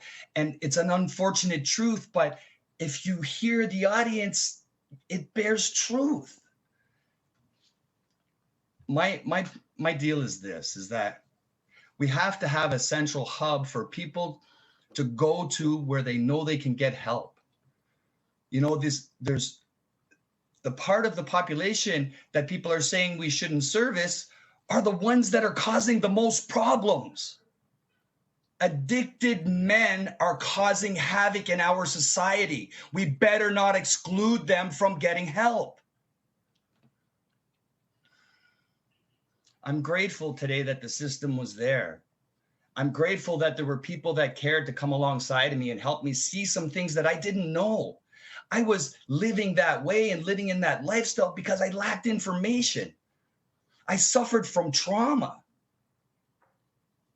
I was witness to unspeakable child sexual abuse. And I'm walking around and people are looking at me like I'm a piece of crap. And I believe them. In fact, what is put upon me, I wear.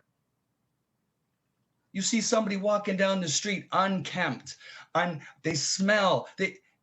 You think that they want to be like that? Do you think that they want to be homeless? Nobody ever woke up in the morning and said, I want to be an alcoholic addict today. No kid ever woke up in the morning and said, you know, I got to worry about that pedophile at the corner. So people suffer these things. I understand that people have other ways that they're brought up, and they're not exposed to some of the harsher things in life, but these things are real. People are dying, and we have the means to help them. God forbid my real estate goes down. Oh my gosh. My point is this. It costs $53,000 a year to keep a homeless person on the street. We can do it for a lot less. We have an opportunity to change our community instead of sending them somewhere else. We have an opportunity to come alongside of people and lift them up, as opposed to saying, oh no, you can't come here, you're too bad. These people aren't bad. These people are sick and they need our help. I was one of them. I'm a success story. The system helped me. I own 2 businesses. I'm a homeowner. My life is a beautiful life. But if those resources weren't there, I'm not sure I would have it. Myself, I'm committed to bringing 12-step into the shelter when it opens. I'm also committed to being available for mentorship to somebody that may need some information that I have. I'm part of this community. This is going to be in our community. I'm going to walk around and move my kids to the other side of the street, or I'm going to educate my kids on what it means to be homeless and what it means to come up with nothing and to not have an opportunity. I think that some of us are blinded by our own privilege. Some of the things that I'm hearing are absolutely incredible. We're talking about providing a place for a person to come in so that they can get the help they need. It's not a catch-all, one size fits all. One person needs treatment, we're going to send them to treatment. One person needs mental health help, we're going to send them for mental health help. One person needs community living, we're going to send them to community living. Stop being in the way of this thing. Let's be the solution, Whitby. I understand there are concerns. Let's deal with them as a community. This is a crisis. It's been said. Dan Carter, you said it beautifully. It's a crisis. We need to act now. People are dying now. You know, if we help one addict off the street, your stuff might not get stolen. Thank you, everyone. Okay, thank you. Just give me 1 second. First in the request is Councillor Lee. Thank you, Chair. And thank you, Mr. Sims, for sharing your story and for sharing your passion on the topic at hand. It is wonderful to see the success of the shelter system. So my first question is, when you were in peril, how important was the concept of a shelter, just a roof over your head? How, in terms of your priorities, was that one of the major priorities, or that was not quite a big priority for you? It definitely wasn't a major priority. It was when I got to the very rock bottom. And what led to that? Sorry, inappropriate question about. When you're at rock bottom, then was it more just like, you said you didn't use the shelter all the time. When would you use the shelter then? So in what instance? Well, I see that's the thing about alcoholism and addiction. You know, they talk about rock bottom and you need to be on rock bottom in order to recover. Well, the thing is that an alcoholic or addict gets off the bottom real quick. They don't stay there. So what happens is a window of opportunity opens where someone is willing to accept help, where somebody wants to get help. But just as fast as that window opens, it closes. If the system is not there to pick up those pieces, the opportunities will be missed. So outside of the direct roof over your head during cold nights, for example, what were some of the services you yourself used, or that the shelter? What services did the shelter connect you with that you found beneficial? Sure. Specifically with me, they pointed me in the direction of another piece of their program called the Downsview Dells, and what it was is an addiction housing sort of a setting, smaller setting. About I think there was probably about 14 or 15 people where you resided while you went to treatment. It really acted as a gateway to the specific services that each individual needed. And your peers at the time, would they have been connected with those services if the shelter did not exist? I ran around. It's a very lonely life, and I really didn't roll around with anybody. So as far as peers go, I was it. Fair enough. Just for one comment very quickly, that comment about teaching our children, that very much resonates with me. I have a 6-year-old, and it is a conversation we are having.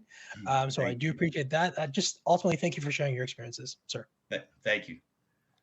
Thank you. Any other members of council wishing to ask questions? Seeing none, thank you very much. Next, we have Danielle Heptich.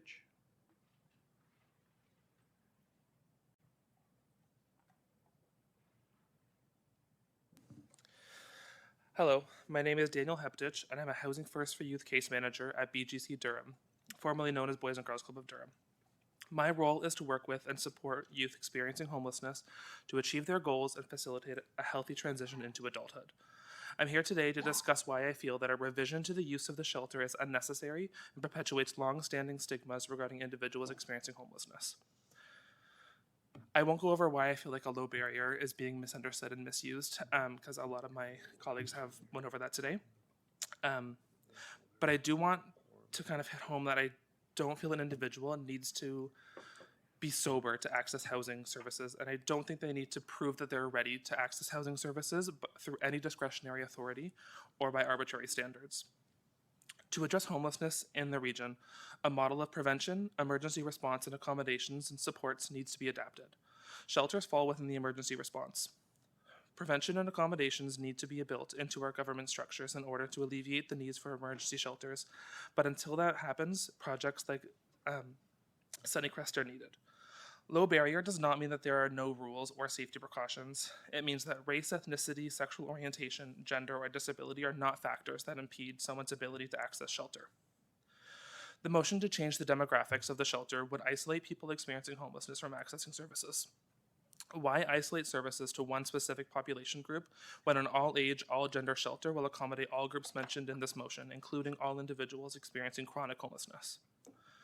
As a Built for Zero community, we have committed to ending chronic homelessness by 2025. If we know that the majority of our chronically homeless population is middle-aged men, why would we include this population from accessing housing-focused services? While we know there are limited bed capacity to support in the region. 1635 Dundas has the potential to be a vital community support.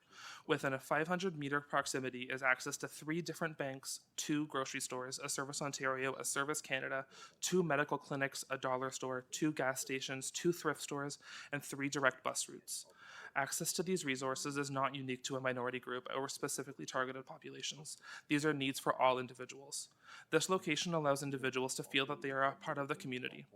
The shelter, though not a home, is a place for individuals to feel that they are worth something. It's a place where hope can be instilled and where adequate housing is no longer a dream but attainable. Knowing that this location is either within a walking distance or a short transit ride away from any and all services, why wouldn't we want to capitalize on that opportunity to create and foster an access point for all individuals experiencing homelessness? If we are already assisting people in accessing services, why would we exclude those struggling with addiction, those that have interactions with the justice system, and those who are continually using community resources to meet basic needs? By excluding populations, we are inherently perpetuating stereotypes about homelessness and what the face of homelessness looks like in our community. Homelessness is a policy choice, and I ask that Council reconsider the motion to put forward to service a specific population experiencing homelessness. As a region, we need to continue to remove systemic barriers and not perpetuate them. Thank you. Okay, thank you. Just give me 1 second. First in the chat box is Councillor Lee. Thank you, Chair, and thank you, Mr. Heptich, I think I'm pronouncing that correct, for your presentation. You are a youth worker, correct? Yes. What ages do you work with typically?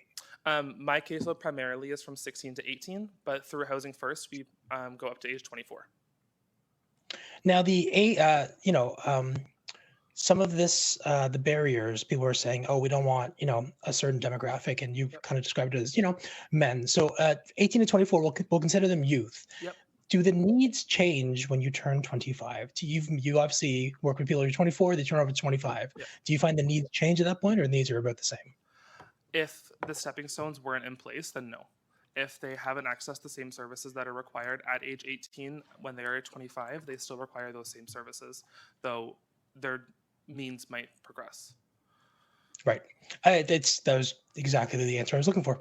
Thank you, sir. Appreciate it. Thank you, Chair. Thank you. Okay, thank you. Are there any other members of council wishing to ask questions? Seeing none. Thank you.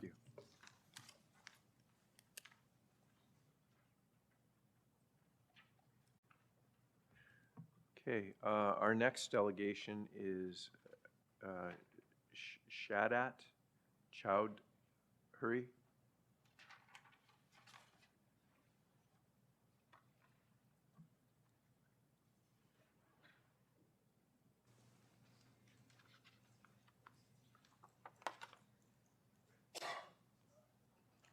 Oh, sorry. Okay, I apologize.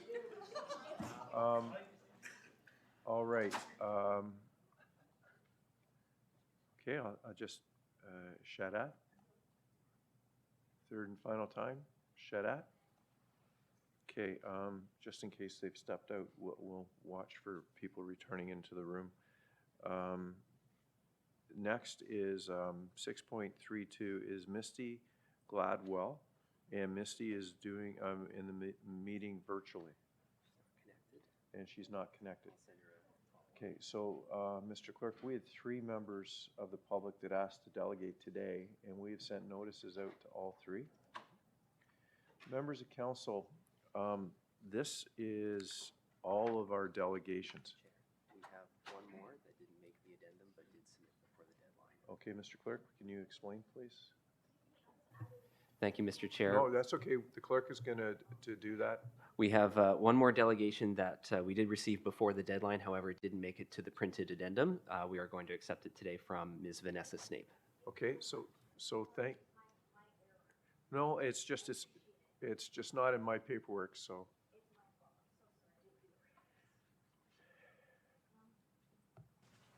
So thank you, everybody, for being here and speaking with us. It's great to have a constructive conversation.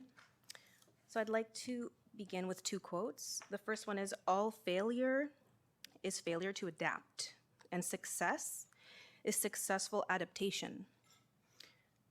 Okay? One definition of insanity is doing the same thing over and over again, expecting different results. So this is what we're trying to stop, the failure. It is time to stop and allocate suitable consideration to the appropriate use of 1635 Dundas Street East in Whitby.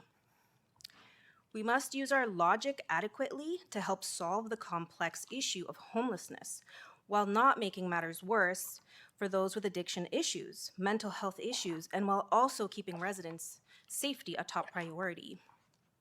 You cannot rush a decision like this. Residents have asked for the following, but it was not provided. Number 1, measures for safety. A 10-foot fence does not address surveillance concerns. Security guards and a camera will not stop the increase in drug use and crime, random attacks on residents, break-ins, encampments, excess trash, including needles, fires, feces, graffiti, prostitution, and gun running. This is what happened in Oshawa. The reason why Ken Chope was murdered was all this chaos. Security guards won't stop our children from stepping on needles. This is our biggest fear. Residents and the unhoused alike are asking for screening. Criminal checks are often used as part of a screening process for rental housing and to obtain mortgages. If it was against human rights, countless banks, businesses, and landlords would be facing charges. Screening for criminals is an intelligent and necessary thing to do for our safety. It is not against the law, and in no way, shape, or form the same as people zoning. The people of Whitby kindly ask that you please stop accusing us of people zoning. We are simply asking you to keep Whitby safe, like you promised to do when you were voted into office. The region of Durham is supposed to have all residents' interests at heart, not just one small group. I sincerely hope none of us have to die like Ken Chopi did in Oshawa for you to listen to our concerns. I'd like to take this opportunity to kindly ask councillors to please refrain from accusing residents of being uncompassionate and discriminatory, especially of the LGBTQ community and pets, as those things do not worry us. I would also like to point out that the LGBTQ community is not banned anywhere and would also probably appreciate screening for safety, instead of being mixed in with criminals, drug addicts, and the mentally unstable. The people have asked for at least one example of a successful low-barrier shelter in a residential area of similar size to 1635, which is not negatively impacting the community. The mentioned here is not the same. These ones are for youth. That one is no drugs, and hers is no beds. So, no evidence of success has been provided by the region of Durham. However, residents have countless examples and reviews from the unhoused themselves. They don't feel safe. Like, they'd rather stay outside in the winter because it's not safe enough. However, I already said that residents have countless examples and reviews from the unhoused themselves, police officers, paramedics, neighboring businesses, and people living in close proximity to low-barrier shelters or housing first programs operated by the government. The consensus is unanimous. They all say crime and drug use skyrocket, and living in close proximity is a living nightmare. Their words. This town, which was established in the 1800s, has been flourishing until now. Because of this reckless plan, future generations will not be inheriting the lovely town we know and love today. They will be inheriting chaos. What success stories justify this action of sacrificing the safety and future of the masses? Number 3, the people want to see positive results from our tax dollars. Instead, we sit and watch as the region of Durham spends millions of our tax dollars irresponsibly. They buy large buildings willy-nilly without first having proper plans in place. Not only did the region of Durham overpay $5.7 million tax dollars on 1635 Dundas Street East and refuse to tell us why, they also recently bought a heritage house in Oshawa for $17 million that they were going to renovate for a shelter, but are now going to demolish. That's an astronomical amount of tax dollars to waste. And isn't destroying a heritage house illegal? Are we to understand that respecting the law and being held accountable for our actions only applies when you're a hardworking, tax-paying citizen? Native Americans consider 7 generations ahead of them before making crucial decisions such as this one. Unfortunately for us, the region of Durham's actions demonstrate that they might not care about Whitby's future at all. If they cared, they would revisit this plan to make a better informed decision. A good neighbor doesn't cause harm to other neighbors. A good neighbor compromises, especially when their home is being paid for by all the other neighbors. Vanessa, you must I'm wrap out of up. time. I'm out of time. Well, you must wrap up if you've got Okay, final I just want to say like a couple of things about seniors. So it's not right to ignore and abandon seniors after they contributed to the society, the system for so many years. Not only do they have to deal with health issues due to their aging bodies, but now after many have lost their partners, they also have to deal with being unhoused too. Many cannot afford their rent as well as medicine and food. Many cannot even afford to heat their homes. They have to choose between basic necessities, and we cannot let them down like this. I personally went out on foot to speak with a few surrounding neighbors of 1635 and businesses as well. I got 30 physical signatures supporting the building for seniors in just 1 hour. Now you must wrap up. Okay. I also have a petition of 250 names asking to use 1635 to assist vulnerable seniors, whether it be housing, hospice, or shelter. Okay, thank you. Just a correction, I think you're referring to the purchase of Ritson Road Public School that is closed. There is no demolition permit, nor will it be demolished. I'm not sure. This is what we were told. It's a heritage property. I think that's what you've referred to, but there is no, the region is not going to. They're not going to demolish the $17,000 building. I'm really happy to hear that. Yes, thank you. Members of council, back to questions. First is Councillor Leahy. Thank you, Chair. Thank you for coming out this evening, Vanessa. So anything you would like to see done differently that would increase your feeling of safety that we can do as a region that owns this facility, like diving This is a into your good start. comments there? Yeah, this is a good start. Communication, involvement of the community. Maybe we can all take a vote together. You know, there's a whole list of uses. What would be the best use, right? Let's actually make a dent in the homeless population. Not only are we looking at the drug crisis, not only are we looking at mental health, there's opportunity there to make an impact, to make a change. Yeah, no, for sure. And then you brought up examples of challenges and issues. Like it's what would assuage some of your fears having like a full plan for everything that's going in Definitely. the 70,000 square foot building? Something that we all can communicate together, not just like a secret meeting and then an announcement. Yeah, no, and fair enough. No, I understand that you're referring to the in-camera meeting where the policy decisions were made when before we bought the building, right? No, I'm also saying that the community wants to be involved. Fair enough. Yeah, no, and I appreciate that. And then I guess for any other things you'd like to see or next steps, let's say after today, that you would like to see the region do or commit to try and assist the community since you live so close to it. Yeah, we would like to be able to create better suitable shelters and appropriate places to help our people. There's a crisis with drug use, and we need to help them. They need special care. You can't just throw them to the wolves. Okay. No, I appreciate it. That's all my questions. Thank you. Thank you. Is there any other member of council? Seeing none, thank you. Thank you, guys. Members of council, we had 3 virtual delegations that we weren't able to connect with. So I'm going to give you a suggestion, but I'm at the will of council. I'd like to break for 15 minutes so that our clerk can try to connect with, just let me finish and then I'll come to you, Councillor Miriam-Pietri.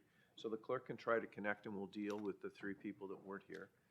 And then after that, I'd like to, if at the will of council, if you are willing to work through this, we can bring forth a motion to alter the agenda to bring the notice of motions forward and deal with them right away. And then we can continue with the meeting, or we could break at that time. So if I don't see any opposition to that, feel free, members of council, if you have a question, put your hand up. Then in that case, I'm going to look for a 15-minute recess. Moved by Councillor Miriam-Pietri, seconded by Councillor Pentengal. On the recess for 15 minutes. All those in favor?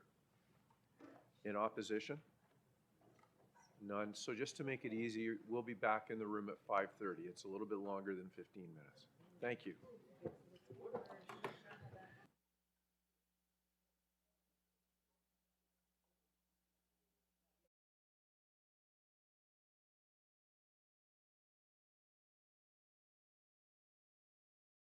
Council, please take your seats.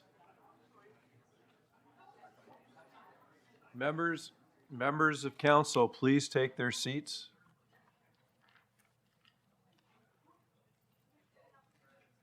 Okay. Mr. Clerk, I'm going to call for a roll call, please. Thank you, Mr. Chair. Electronic roll call is starting now.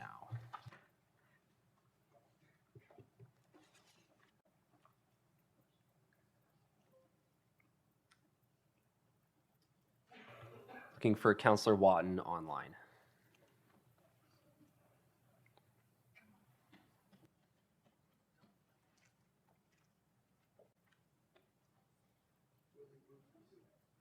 Okay, Mr. Clerk, we have 26 members present. We have quorum.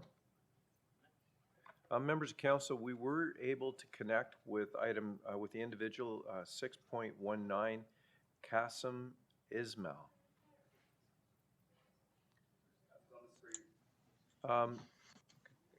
Hi, can you hear? Can you just say hello so we know we can hear you?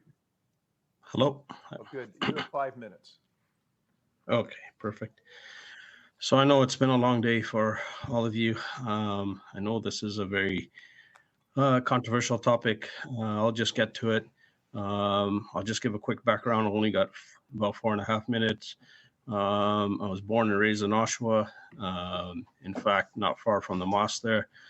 So for those who know the area, then you could, and I'm going to go about this in a very different approach from a live example. For someone who grew up in that area in the 70s, who knows the area very well and seen the impact, not by theories, not by studies, not by, this source or that source, from my own eyes. So it's a different perspective on the whole situation. I understand from a human compassion point, this is a very controversial topic. No one wants to see anybody suffering. Everybody wants to see everyone help out. That's how we all been raised. Religiously, ethically, we understand. But when you look at the social impact of this and what will happen 10, 15, 20 years from now, you'll realize that this will be a very key decision. The things that's changed as the shelters come in, everyone has this vision. You know, we're here to help. But I think somebody said it earlier, to put a bandage on a 1,000-stitch cut isn't solving a problem. Maybe making people feel better that they're helping. Well, that's not truly helping. I know I heard a lot of solutions. I was busy at work, so I was on and off. But at the end of the day, the impact on the community and the people you're representing is very huge. I can tell you the years and the impact, the drug deals, the degradation of the neighborhood, the impact on the kids in the area. All of these things that I heard, I think it was Saad who came up first. All of the things he said, physically, I can tell you that these things happen. That you will see.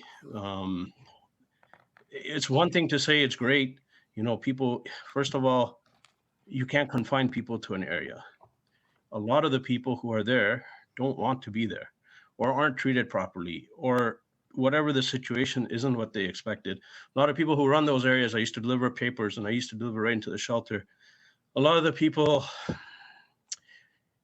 don't want that type of help, or whatever reasons. We heard some reasons earlier. It's not for me to say, but at the end of the day, I can tell you this is going to flow onto the streets.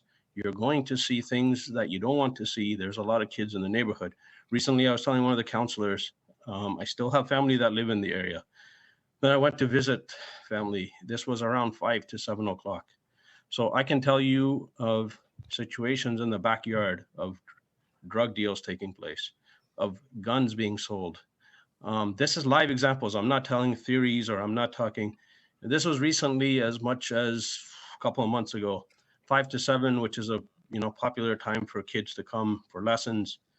There was a drug deal as I stopped my car to visit a relative, right in front of me, and they thought I was an undercover cop, and they drove away. So what you're looking at going forward, and the impact on the community to put it in a residential area, when we know, and the funds that are going to that, it's not really helping a problem, but it's creating a problem. If we want to help, we need to help the people who are involved, not put in solutions that make everybody feel better, like they're helping, or pointing fingers and saying, you don't like this. We want to see everybody be helped in the community, and we don't want to see anybody suffer. But the right solutions, instead of Band-Aids, will fix the problem. I'll cut it short there. Thank you. Okay, thank you. Members of council, questions? First is Councillor Shahid. Thank you so much. Through you, Chair Henry, Brother Qasim, thank you so much for coming out today and actually giving us of what you have seen as growing up. And I know we spoke many weeks ago. So I've talked to many today, and what I have found out is that people are looking at more assurances or safety parameters around the area. So is that what you are also looking at? No, I don't think there's such a thing. I think in theory there's a thing, but I can tell you by live example over what I've seen, you can throw all of those solutions. Really, you can't control what people will do, and it's going to flow onto the streets. There's a lot of green space there. People will go on. I just don't, to me, I don't hear or see a realistic solution that will solve the problem of putting it in that area. Remember, there's 2 schools between the area. There's a mosque, there's churches, there's lots of kids in the area. No one can tell me that I've seen over the years, and I can tell you 25 years I lived in the area, that there was anything other than a lot of police being called and a lot of problems. You don't believe me? You can check Memorial Park. You can see what was the school and that there's gates around there. When I go at night on that Oshawa Creek, I see security patrolling so people aren't sleeping. Just a few years ago, you saw encampments happening. This is what we're looking at going forward. That's what I see, at least from my perspective. So for clarity through you, Chair Henry, brother, what I'm trying to ask is, so removing the low barrier part of the shelter, would that be a solution? I heard somebody say helping families that are in need, in those type of situations. it's possible. I can't, I can't sit here and say it's not possible, but I know one thing is these things require a lot of money for it to be run properly. We look at our hospitals today, we look at our roads today, we look at our parks today. There's not enough money. And everybody, every time anybody comes to my house to campaign, the first thing I ask is, when are we going to stop putting all the burden on the residents and stop increasing tax every year? And every time I hear the same. To run all of these things costs money, and that's the reality. And I just don't see that reality being fulfilled. How much more burden can there be on taxpayers to increase to be able to run it properly? I'm not saying it can't be, but it's going to cost money, and that's always the issue. Thank you so much for your sharing your experience and answering my questions. Appreciate it, brother. No problem. Thank you, Sister Similia. Councillor Leahy? Thank you, Chair. So thank you, Kasim, for coming here this late afternoon and speaking to us. I appreciate you coming back when the clerks reach out to you. So I guess just from your example and you sharing your story and your experience, is there anything that you would like to see that could actually increase your level of confidence in what we're doing to try and, what could the region do differently to try and bring success for this project and make it feel safe for you as a local resident? So if I'm going to give a very blunt and honest answer, there's nothing. Always. I don't want to be so crass or so to the point or so blunt. I just don't see it.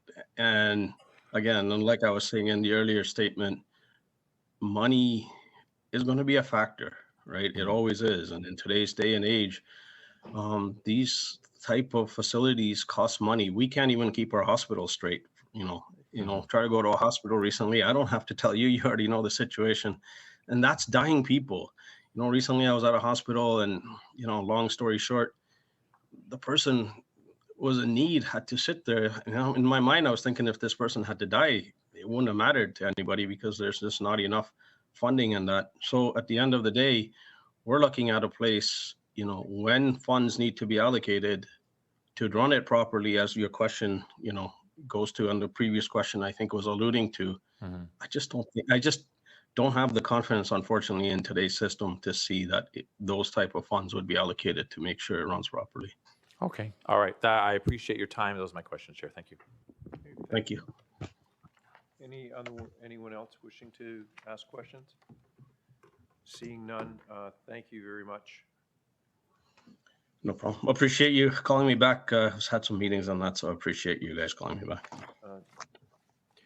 Members of council, our clerk team reached out to the other virtual meeting requests and were not able to connect. So at this point, what I suggested we would do before we took the break is I'd look for a motion to alter the agenda to bring items, notices and motions 1 through 4 forward. So I'll go to Councillor Marin Pietri to alter the agenda to bring the items forward, seconded by Councillor Anderson.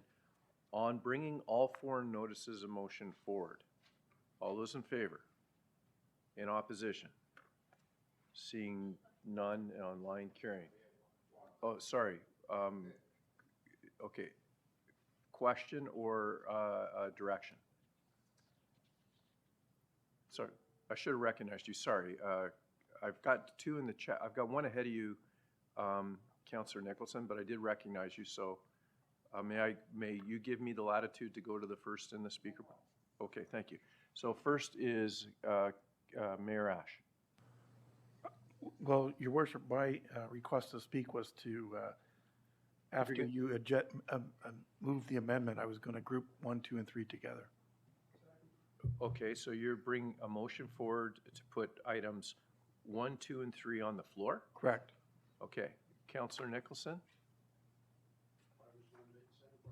Okay, so, Mr. Clerk, I'll call the vote, or just call the vote to put them on the floor.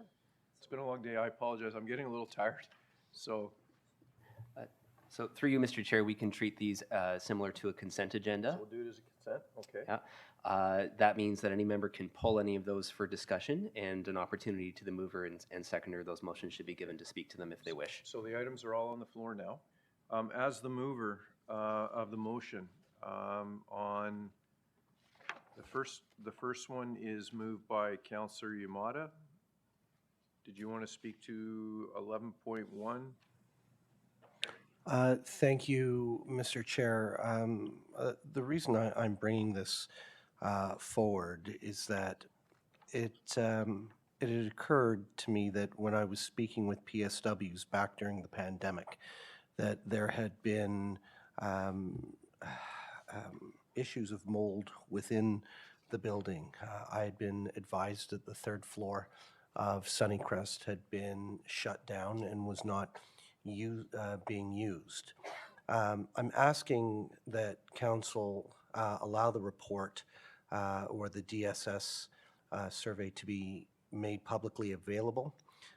Once that report is public, it will be legally available for all the residents to see, including those who lost loved ones during the pandemic in Sunnycrest. Thank you. Okay, as the seconder, Councillor Leahy. Yeah, thank you, Chair Henry. Just again, fully supportive of trying to, for the first three anyways, just to have the first two are motions to put in the public, and the third one is to basically let it see members of council so that we can see that, not to go to the public. And just a recorded vote at the appropriate time. So are they all together or are they individual? We're going to do them as consent. Okay. So we'll all call right. a recorded vote when we call for the vote on all three. Okay, that's fine. That's fine. Thank you. Anyone else wishing to speak to item 1? Councillor Nicholson. Second. Oh, okay. Well, then, if you call the question, nobody can speak to second and third, the number 2 and 3, and it's unfair to the mover and the seconder of those motions. So if you call the question, if that's what your intent to do, then, okay, members of council, you need a seconder on calling the question, seconded by Councillor Miriam Pietri. So on calling the question, all those in favor? Okay, sorry, so let me count. 1, 2. Okay, if your hand was up, your hand is up. Thank you. 1, 2, 3, 4, 5, 6, 7, 8, 9, 10, 11, 12, 13. Councillor Shahid, is that up or just bouncing? It's bouncing? Okay. And how many online, Mr. Clerk? 2, 3, 4. So that's a majority on calling the question. I don't support calling the question, so that is a majority. So calling the question wins. Okay, so that means we're voting on all 3 at once. Everyone's aware of that. Okay. I'm going to call for a recorded vote because Councillor Leahy called for that vote. Thank you, Mr. Chair. Recorded vote on items 11.1, 11.2, and 11.3 is starting now.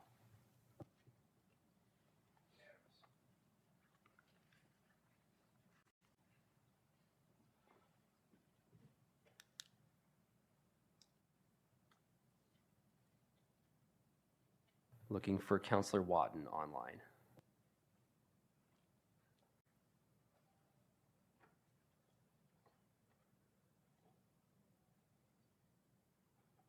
Okay, so it's 23 yes, 3 no, that carries. So all 3 are passed.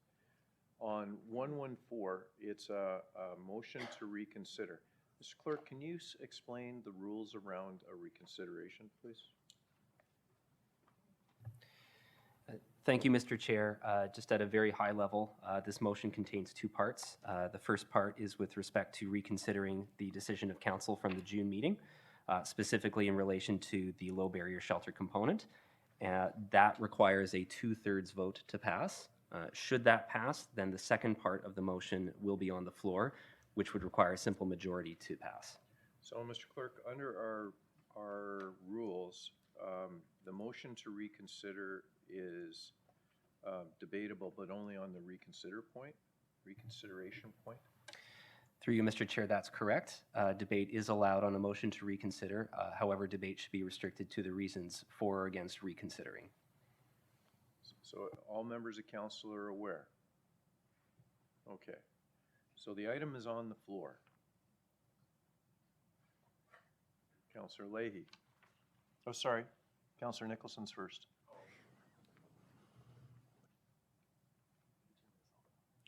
Here, I'll give. Yeah. Okay, you should be on now, Councillor. My understanding is the mover and seconder have to move and second it, do they not, before I can speak? The reconsideration, yes, but it's. Yeah, the reconsideration, yes. So I can't speak until the mover and seconder No. move the motion to reconsider. Thank you for the help. If you could today. put me after them, I would appreciate I it. will come right back to you. Okay, mover, just let me get to the right page.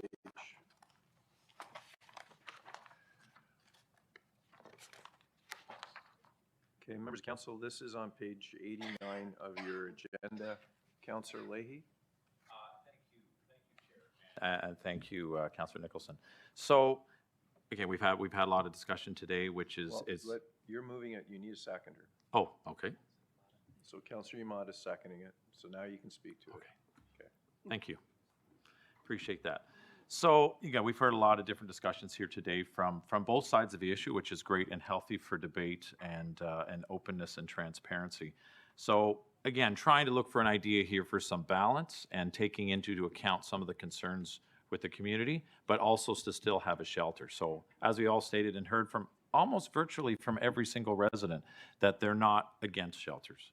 They're just concerns and challenges with the plan. The only way that we can actually try and address and adjust those concerns with the plan is by reconsideration the motion, so we can look at different options and we can discuss options such as a scaled-in approach, so that we're going to look at it not all 45 at once. Maybe we're going to phase it in the 45 beds any longer, so that we can have a debate over whether or not we want to look at different types of shelter or low barrier. We saw examples from multiple service providers that provide different types of shelter here in Durham region, and all of them had some restriction to some degree. There wasn't any one of them that had no restriction. So I think that says a lot about the debate and the discussion that's required. I think it says a lot about what we need to look at for the community and all the residents that took the time to come in and speak to this on multiple occasions. If we go back to the history of how we rolled this out, and maybe we didn't do the best approach, and that's something that maybe I should have been paid attention to and reminded folks and brought it up in June, tying so many motions together under a motion for purchasing a building. Now, no one's debating that under the conflict of interest that you're allowed to talk about real estate transactions in private. The challenge is that we tied in all the policy motions in private before we bought the building. And while technically right, is that the best way to show the residents that we want their input and value their input? Because we could have bought the building, we could have had another meeting talking about all our policy, and then they wouldn't qualify to be an in-camera item. And we could have had more debate up front with residents and get those concerns earlier on, back in August and September, instead of us here at the date that we are here at the end of October. So I think there is some opportunity to respect the concerns from the residents, recognize that they're not saying that they're against shelter, recognizing that there are concerns around the shelter piece, the whole 70,000 square feet. Like we have decided we're using 15 of those 85 rooms to turn it into 45 shelter beds. Great. We still have 70 rooms. We have great rooms. We have multiple rooms. Like 70,000 square feet is a lot of space. A way to increase trust with the residents that are going through this process is to have that fully baked plan available for them to see and have feedback sessions about. So it's looking at all those different pieces. And then to stop the barriers. I think this is probably one of the first times that we've been able to have a meeting where we heard from 32 residents and they all were able to come in, have their voices heard. They were respectful to us. We were respectful to them. Good dialogue. When we've done the meetings so far, the follow-up meetings after August 30th, that we had one in the chamber, but again, we had it moderated. There were limited tickets, so there were barriers for residents for their ability to speak. Then we've had a meeting for Greenfield residents. Great. But again, there were barriers. You only wanted one person per household, and there were definitely lots of seats available in the lower level committee room. So it's trying to move forward to be respectful of the residents' concern, move forward with our objective. This is getting wider and wider. This is just about reconsideration. These are all why And you it's- should reconsider. It's that we want to have it reconsidered. It's not about all of the history in regards to this issue, in my opinion. So I'm just asking you to make a call on it, please. Okay. Reasons for reconsideration, but you are taking it longer than you should, Councillor Leahy. Fair enough. You've been given your latitude. Fair enough. I appreciate that. So there you have it.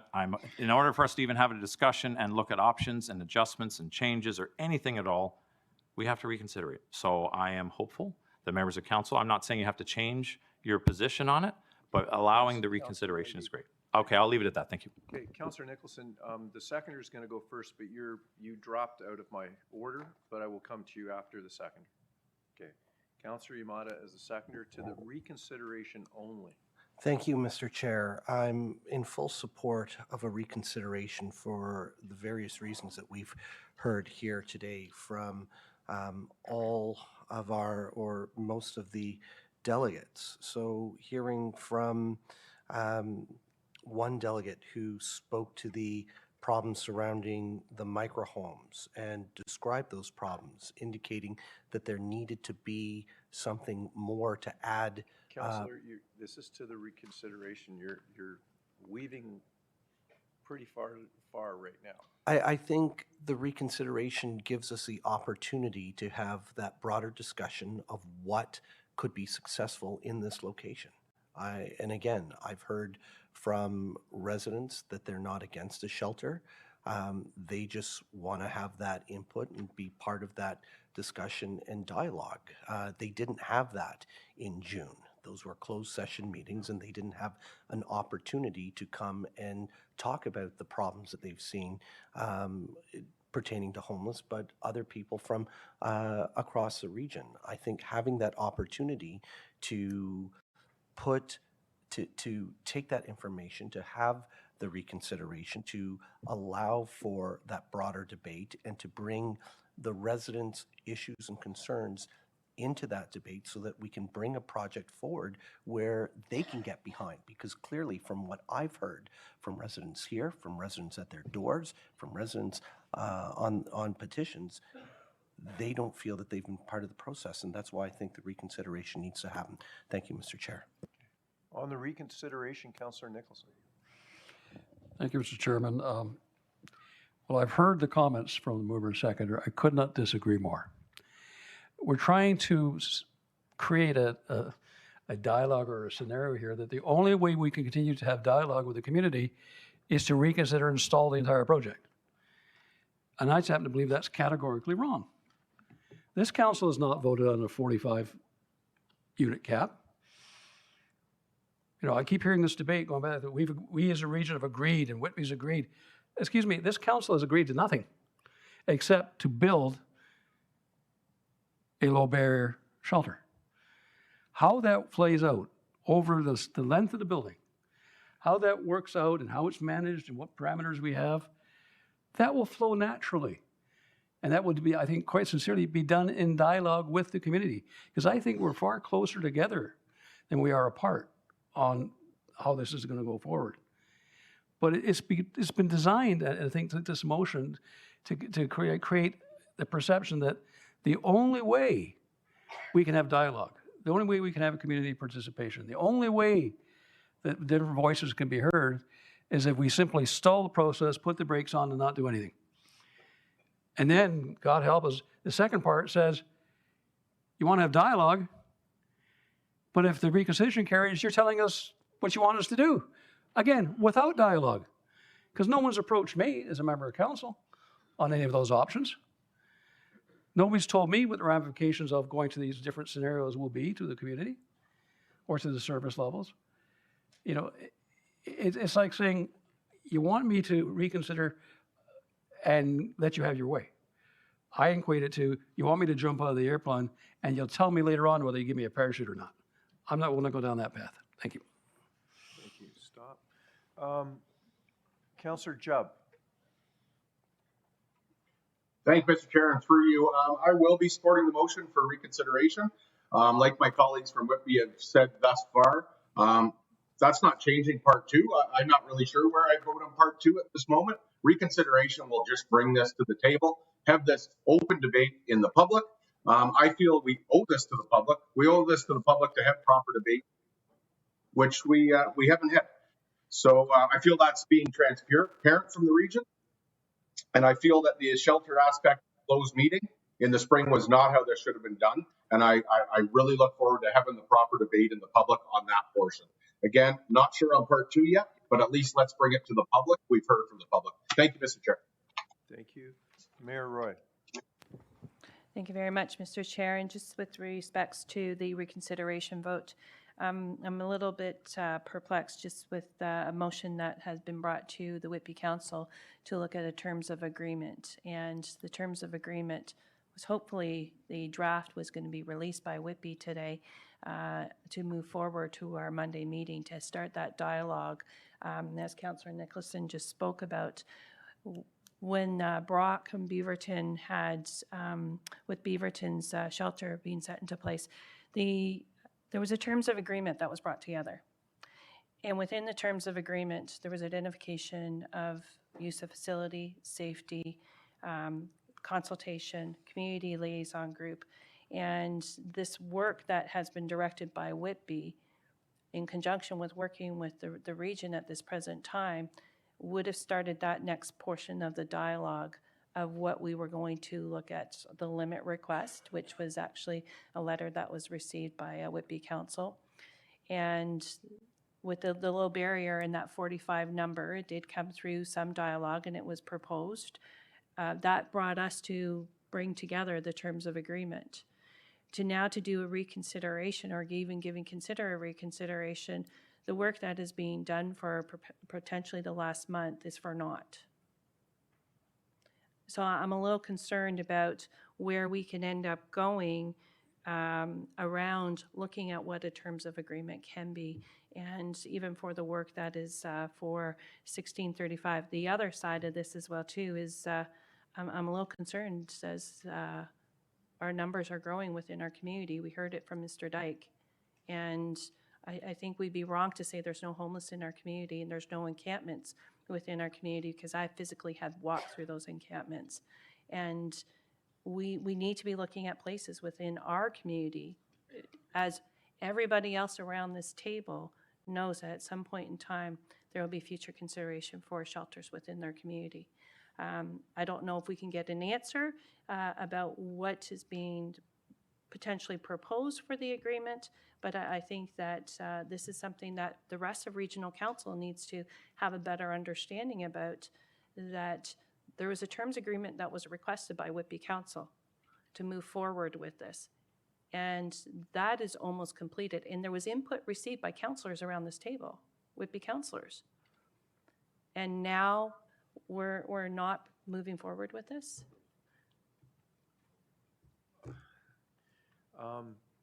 The intent of the motion is exactly what you just said. So if on the motion, if the motion to reconsider, what happens to all the other work is done, I can't answer that question. Okay, I in terms of the reconsideration, I know this is a very difficult one, but it is one that for ourselves, if we're going to have a reconsideration, that I will not be supporting a reconsideration. I would rather be looking at a plan moving forward. I would rather look at how we can collectively look at how we can be working with and looking at our agencies that we have been working with and have approached us. I'm surprised that a number of them are not here today as well too. And for the other neighbors who are in the community that want to support this. Like, the balance of the debate is not here. The balance of what we need to be doing within the community is not here. And we talk about transparency, and we talk about what we want to do with bringing people in together. I'm a little taken aback by the fact that we have been having discussions since August 3rd on this item, and like kind of being thrown a curveball as to what this will end up doing. And I fear that this winter, the potential is that we will be getting phone calls as to people dying on our streets, and those people will potentially die within our local community of East Whitby. Okay, thank you. Members of council, the request to speak box is empty. So the okay, I've got it from 3 people, but who? Councillor, we'll go to Councillor Leahy for the recorded vote. So, members of council, this is only on the reconsideration part. Okay, question I haven't called the vote yet, so question? It's a question, yes, sir. Go ahead, Councillor McDougall. Yes, thank you, through you, Chair. The question I have is this motion to reconsider for Cow 31, the report contains much more in that than just this one item. What about the remainder of the report? Will it be reconsidered as well? For clarification, thank you. Mr. Clerk? Just through you, Mr. Chair, under our procedural rules, only recommendations can be reconsidered, report contents cannot. The motion is worded to deal specifically with Part A of those recommendations from the original report. So that's the only element that is under reconsideration. Okay, thank you. Okay. So everybody understands? No more clarification needed? So Councillor Leahy is called for a recorded vote on the reconsideration of item 11.4. Thank you, Mr. Chair. This is a 2/3 vote, so after it closes, we will take a second to confirm the math. The 2/3 vote on reconsideration is starting now.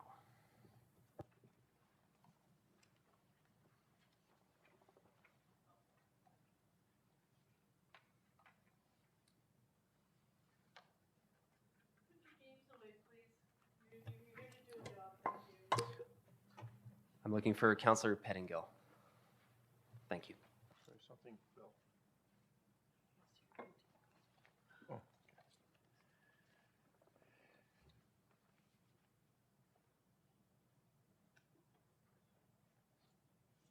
okay. So the reconsideration fails. So the item is done with. So just for the audience, it means the item will not be reconsidered. So it is finished. So you're welcome to stay for the rest of the meeting, or I'll give you a couple minutes to leave.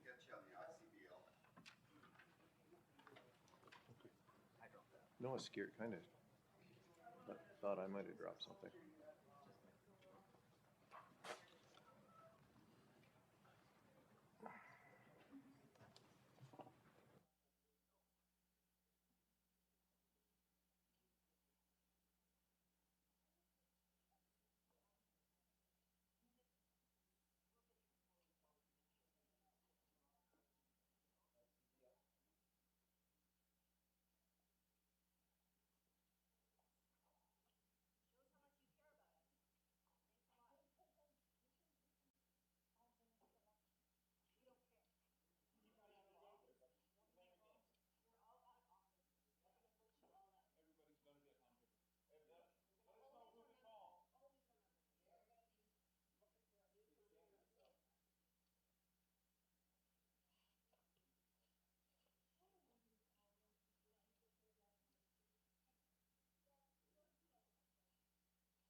Sorry. I just want to say, thank you to our staff. I'm sorry I didn't do this while there were people here, but I could not figure out when it was appropriate to say it. You have been dealing with this issue your whole career, and it has grown exponentially over the last 3 years.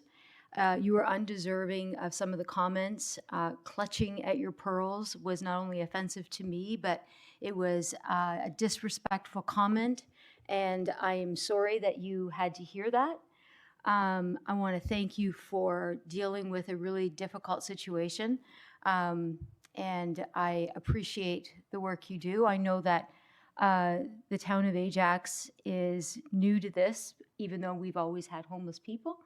I know that we don't always agree on things, for sure, but I think our council has tried to be respectful to the position that you're in and the state of our community and our region.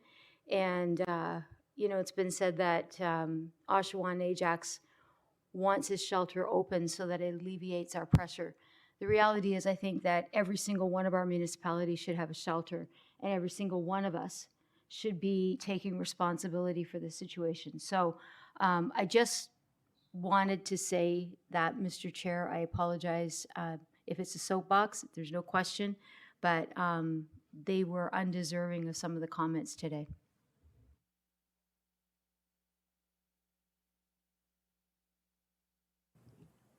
Okay, well said. Okay, normally we would do this towards the end, but it's been a long day. Mayor Roy. It's been a long day, and I want to also echo from what Councillor Crawford has shared. And as Chair of Health and Social Services, the work that has been done, but over the past 12 weeks, but it's not just the 12 weeks, the work that has been done for years by the staff here, my hat's off to you. And the insults that have been aimed at you, I apologize. I apologize that that's something that as staff that you're enduring, and as to where the direction of that is coming from, I think that needs to be corrected as well, Mr. Chair. And I think that all of us as leaders of this community need to be educating ourselves better as to what is happening within our community, and realizing that there's a lot of work that needs to be done, and to be doing it together, and that we need to recognize that, as you have stated, that this is an emergency across all the region, not just the south. It's in the north, it's in the east, and it's in the west. It's across Canada. And what's across, well, for us here locally, I'm looking at us locally, and we need to collectively together look at how we can work with the staff to make sure that we have solutions in place. Okay. All right. Okay. We're on a path. Councillor Nicholson. Here, let me turn this on for you. Yeah, I just wanted to say, having been around as long as I have, I've seen a lot of divisive issues come before a council. And on this one, I think had the potential to be an extremely divisive issue. And I just want to commend the members of council.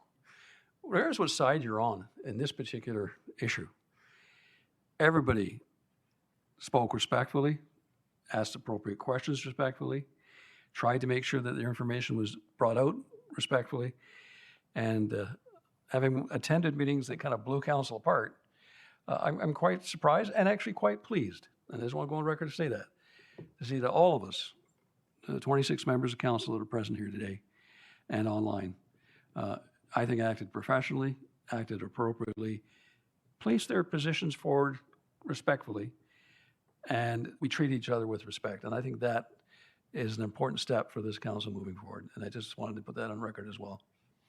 Thank you. Councillor McCaughey.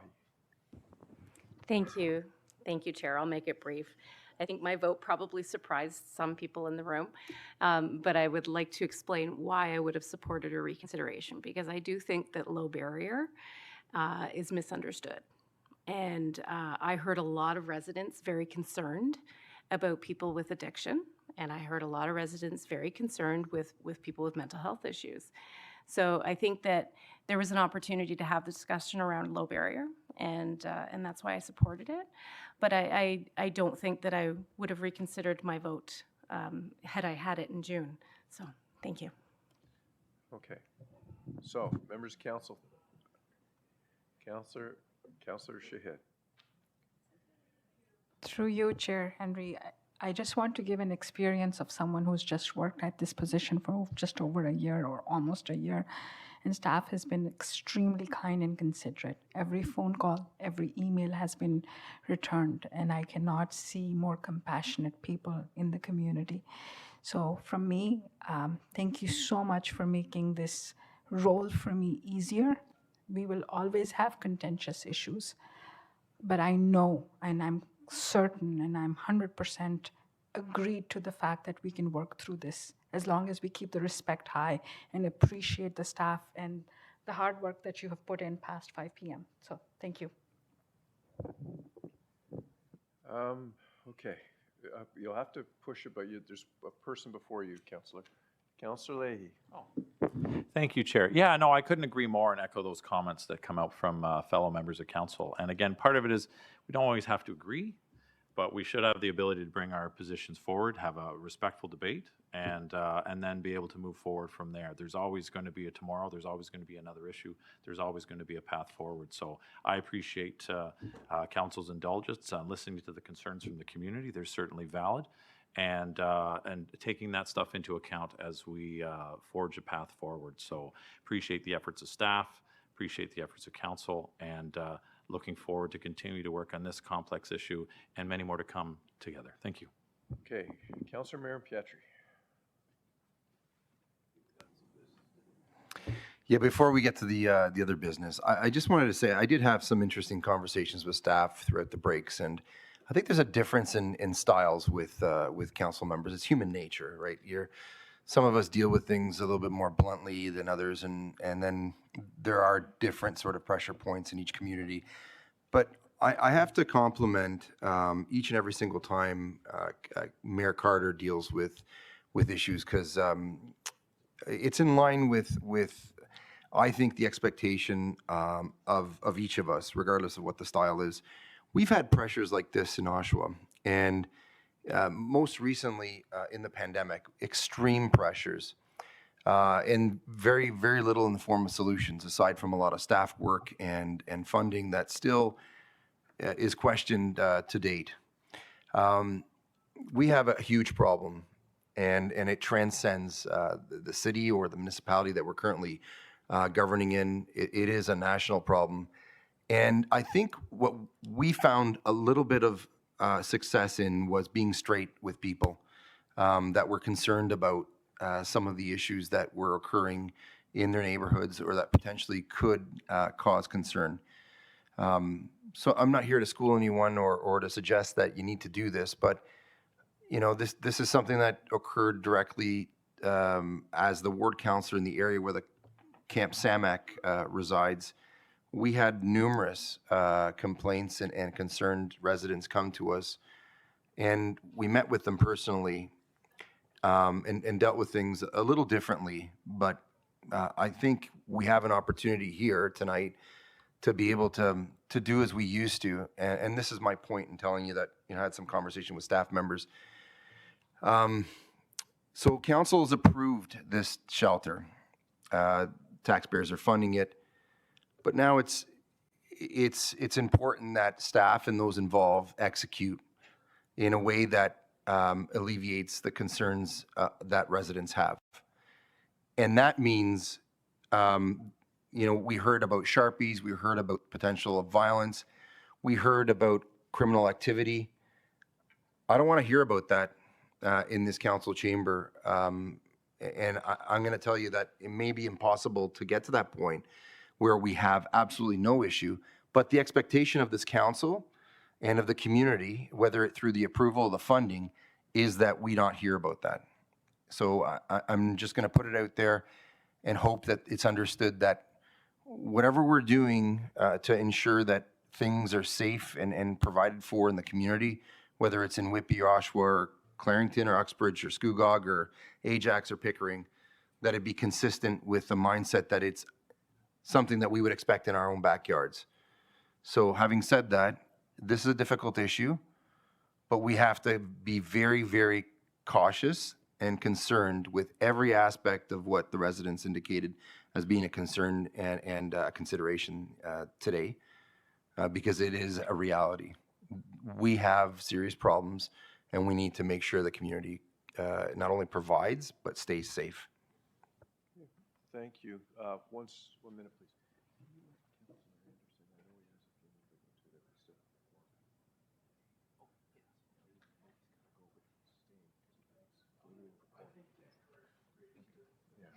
Okay. All right. Members of council, it has been a long day, but I truly appreciate everyone in the room today. This has been a difficult meeting, and we have kept a very civil meeting. We're back into the agenda, Mr. Clerk. We're on item 7.1. It's communications item CC 53, the memorandum dated October 24th from Adan Niem, our solicitor. The recommendation is to receive for information. So moved by Mayor Carter, seconded by Councillor Nicholson. Oh, you're not seconding it? Okay, moved by Mayor Carter, seconded by Councillor Leahy. The item is on the floor. Councillor Nicholson. On record, asking for a recorded vote. I am not going to support the amendment. It shouldn't be a surprise. I didn't support the sale of the houses on Cedar Street in the very beginning. I don't understand in these difficult times with housing how we can take subsidized units and turn them into market units. What we should be doing is the other way. We should be adding more subsidized units, adding more supported housing. We've seen the incident today is the reason because we don't have supported housing in our community. And this motion takes what has been historically for decades supported housing and is allowing it to be sold to the marketplace. And I can tell you the information I've been given from the new owner is as soon as they get that sale closed, they're going to duplex it. So we're going to cram more people into a semi-detached house on a major street. For what purpose? And I said this would happen many years ago when we started broaching this, that you can't sell off supported housing. And when you do, it's always a mistake. And I just want to go on record, even though I'm the only vote against it, I want to go on record saying I do not support this step. Thank you.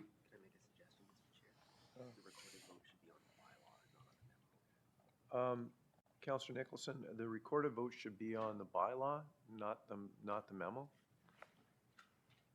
Whatever you wish. I'll be happy to do that on the bylaw, then, if you can call it at that time. So this is received for information. The bylaw number, Mr. Clerk, is? I was just thinking if the received information lost, we can move an alternate course of action, right? Sorry, I was talking to the clerk. I said, if the receiver information lost, one could move another alternate course of action in Yes. response to this. But the Such bylaw- as, no, we don't accept the Okay. legal interpretation. Okay, so the bylaw is 62, just so you know. If this is not supported, there isn't a bylaw. No, I understand that. Okay. So any other member of council wishing to speak to this item? So on the recommendation, I'll call the vote. All those in favor? Okay, in opposition? 1. So that carries, and there again, the bylaw is number 62. Okay, members of council, there are no related reports to delegations. So we're going to move into committee reports. We'll move to finance and administration first. Finance and administration report is located on page 72 of your agendas. Moved by Mayor Ash, seconded by Councillor Leahy, that the recommendations contained in items 1 to 5, inclusive of report number 7 of the Finance and Administration Committee, be adopted. Polls. Seeing none, I'll call the vote. All those in favor? Okay, questions to finance? We haven't received any. Thank you, Mr. Clerk. So we'll move on to, I'll give you that. We'll move on to Health and Social Services. Okay, so moved by Mayor Roy. I'll need a seconder from the Health and Social Services Committee. Thank you, Mayor Carter.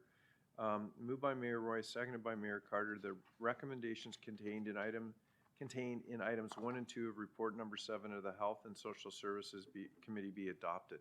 Polls. Seeing none, I'll call the vote. All those in favor? Questions to Health and Social Services? We haven't received any? Okay, thank you. I'll let you write in, Mayor Carter, please. We'll move on to planning.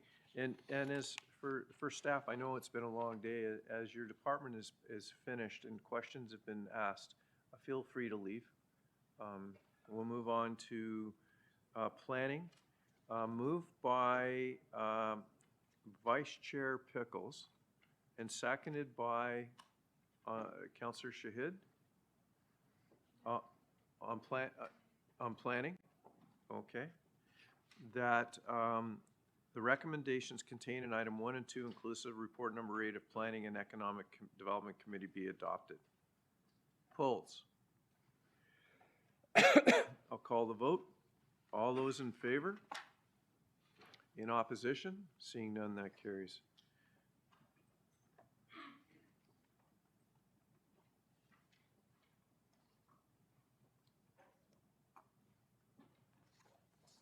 Mr. Clerk.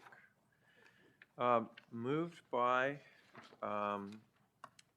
Mayor Barton and seconded by Councillor Miriam Pietri that recommendations contained in items 1 to 3 inclusive of report number 8 of the Works Committee be adopted.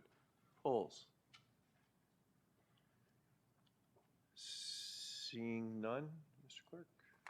Clerk. On the items, we'll call the vote. All those in favor? Opposed? None, that carries. Pardon? We should. Questions? No questions. Thank you. We'll move to Committee of the Whole report. Okay, I'll need a mover and a seconder. Moved by Councillor Kerr, seconded by Councillor Pickles.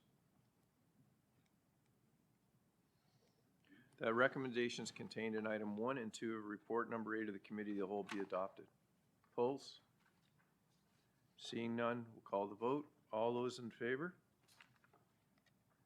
In opposition? That carries. Okay. Departmental report. Okay, just give me 1 second. I'm just... Okay, moved by report number 10.1, moved by, 10.1, report number 2023P25, moved by Mayor Barton, seconded by Councillor Leahy. The report is on the floor. We'll call the vote. All those in favor? In opposition? Seeing none, that carries. We've done the notices of motion. There is no unfinished business.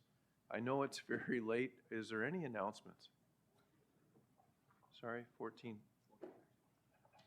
Sorry, did I miss 14 too? No, that's next. You're good. Sorry. Oh, bylaws. I'm sorry. Okay, announcements. It's been a long day. Thank you, members of council, for. I'll come to you in a second. I'll go to the chat box and I'll come right to you. Okay. Councillor McCaughey on announcements.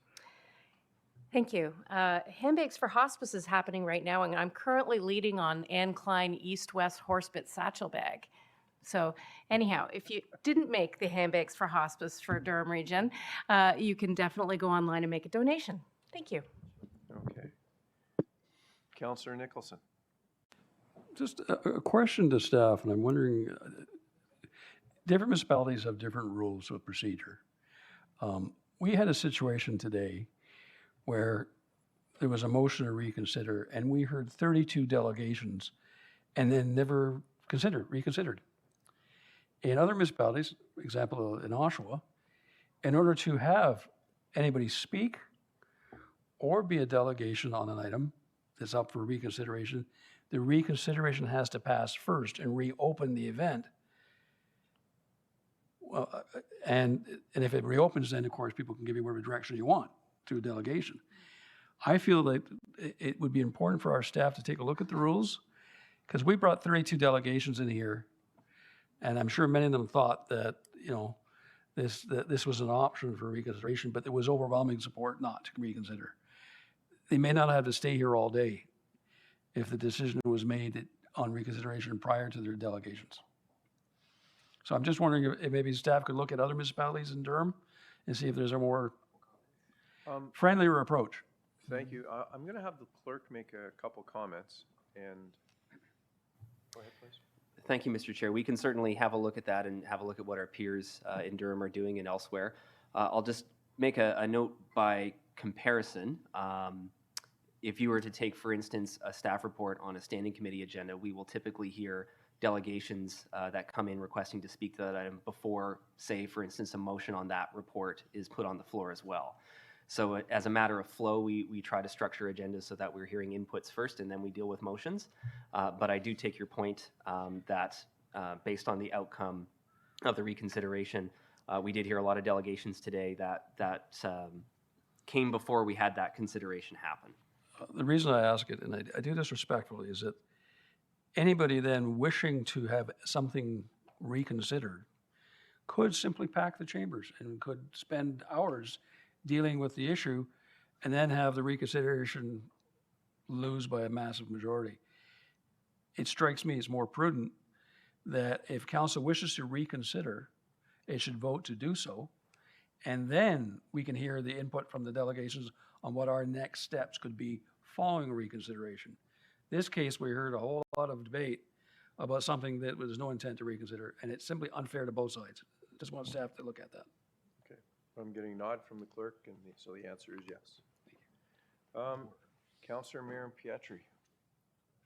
So, Mr. Chair, I'll make it quick because I think everyone's going to get hungry after I finish speaking about this because it's getting late and all of our municipalities have great places to dine. We've got some great food experiences throughout each of the municipalities. The region is a fantastic place. Like we're becoming a mecca for different food experiences. But the City of Oshawa, through the Chamber of Commerce and Oshawa Tourism, have launched a culinary compass. So I invite everyone to go to oshawaculinary.com or the Chamber of Commerce website, or if you want to visit the city's website, and you'll find the culinary compass, which includes a range of different food experiences. And it's a new document, a very, very exciting new booklet that we've put out containing a number of the new experiences that we've had open up and enjoyed in our community, as well as some old school staples. So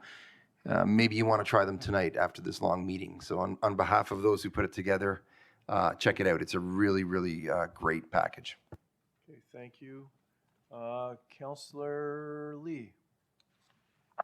Thank you, Chair. I just have three quick ones. First one is November 12th is Diwali. So to all our Hindus, brothers and sisters across the region, we celebrate the Festival of Light with you. On November 3rd, I think I said February, November 12th, that's when Diwali is. November 3rd, Girls Inc. is having the Power of the Purse, a fundraiser for programming for girls across the region. We hope you can join us at the Audley Rec Center at 7 p.m. Tickets can be found at the Girls Inc. website. And finally, on the 13th, which is a Monday, BACD begins their Entrepreneurial Week, the Durham campaign. And there'll be events throughout Durham, and we hope to see regional councillors there. Thank you, Chair. Okay, thank you. Councillor Jubb. I'd like to invite everyone to the Cannington Haunted Attraction this weekend. It is the second weekend, and tickets are still available online. Thank you, Mr. Chair. Councillor Jubb, we didn't quite hear you. Can you say that again, please? Sorry, I just wanted to invite members of the public and council to the Cannington Haunted Attraction this weekend, and tickets are available online. Okay, thank you. Haunted attractions, thank you. In Cannington. Councillor Kerr. Thank you, Chair. Two quick points. First of all, in counterpoint to what Councillor Nicholson said, whilst I understand what seems to be a frustrating situation, I came in here today not knowing whether I was going to vote to reconsider or not. And frankly, after hearing all of the delegations from both sides of the issue, that helped me make up my mind. This was a very big issue. So for what it's worth, it was helpful to me today. My point concerns a very special fastball team and the fact that City of Oshawa is dedicating a plaque in their honor in Alexandra Park on November the 2nd. This is the Oshawa Tonys. They dominated Senior A fastball in this province for 10 years. An incredible one-loss record. If you can imagine, at Alexandra Park, they averaged 700 to 800 people at a fastball game. They packed up. After that, along came the Blue Jays, and everybody started watching Major League Baseball. But for that amount of time, the biggest audience they ever had was a team from Detroit that came up. There were a lot of ex-major leaguers on it. It was a heck of a game. There were 2,500 people at Alexander Park. This team was an institution and helped put Oshawa on the map. And I'm not saying anybody in the council can make it, but it's 11:30 on November the 2nd, and these great old athletes deserve another good crowd. It might not be 700 to 800, but I'm hoping to get 70 to 80 for them, and I think we're going to do it. So thank you very much, Mr. Chair. Thank you, Councillor Kerr. I can remember as a kid that there was actually an agricultural fair in Alexander Park and snowmobile races. Well, I wasn't there for horse racing, Councillor Nicholson, but for the other two events, I might have seen that. So, Mayor Ash, we're going to do bylaws. I'm going to ask you to do 14.1 first, because Councillor Nicholson's requested a recorded vote. It's moved by myself and second by Councillor Barton that bylaw number 61, 2023 be passed. Okay, so this is on the first bylaw. We'll call the vote. All those in favor? Okay. Mayor Ash, if you would do the second bylaw, please. Thank you. It's moved by myself, also second by Councillor Barton, that bylaw number 61, 2023 be passed. Okay, recorded vote was called by Councillor Nicholson on the item. Thank you, Mr. Chair. Recorded vote is starting now.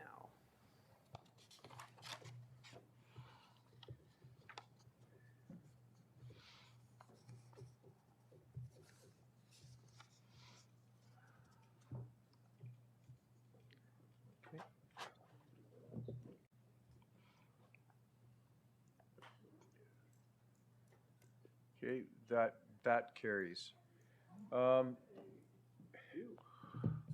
Mayor Ash, on the confirming bylaw, please. Moved by myself, second by Councillor Barton, that bylaw 63, 2023 being a bylaw to confirm the proceedings of the Council of the Regional Municipality of Durham at their meeting held today, the 25th day of October 2023 be passed. Okay, we'll call the vote. All those in favor? In opposition? Seeing none.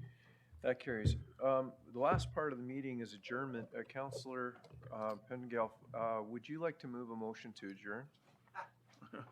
She'll never want to be back. Okay, a motion to adjourn. I need a seconder. Councillor Yamada. On adjournment, we'll call the vote. All those in favor? In opposition? Seeing none, that carries. To staff and council, thank you it was a very busy day, and thank you.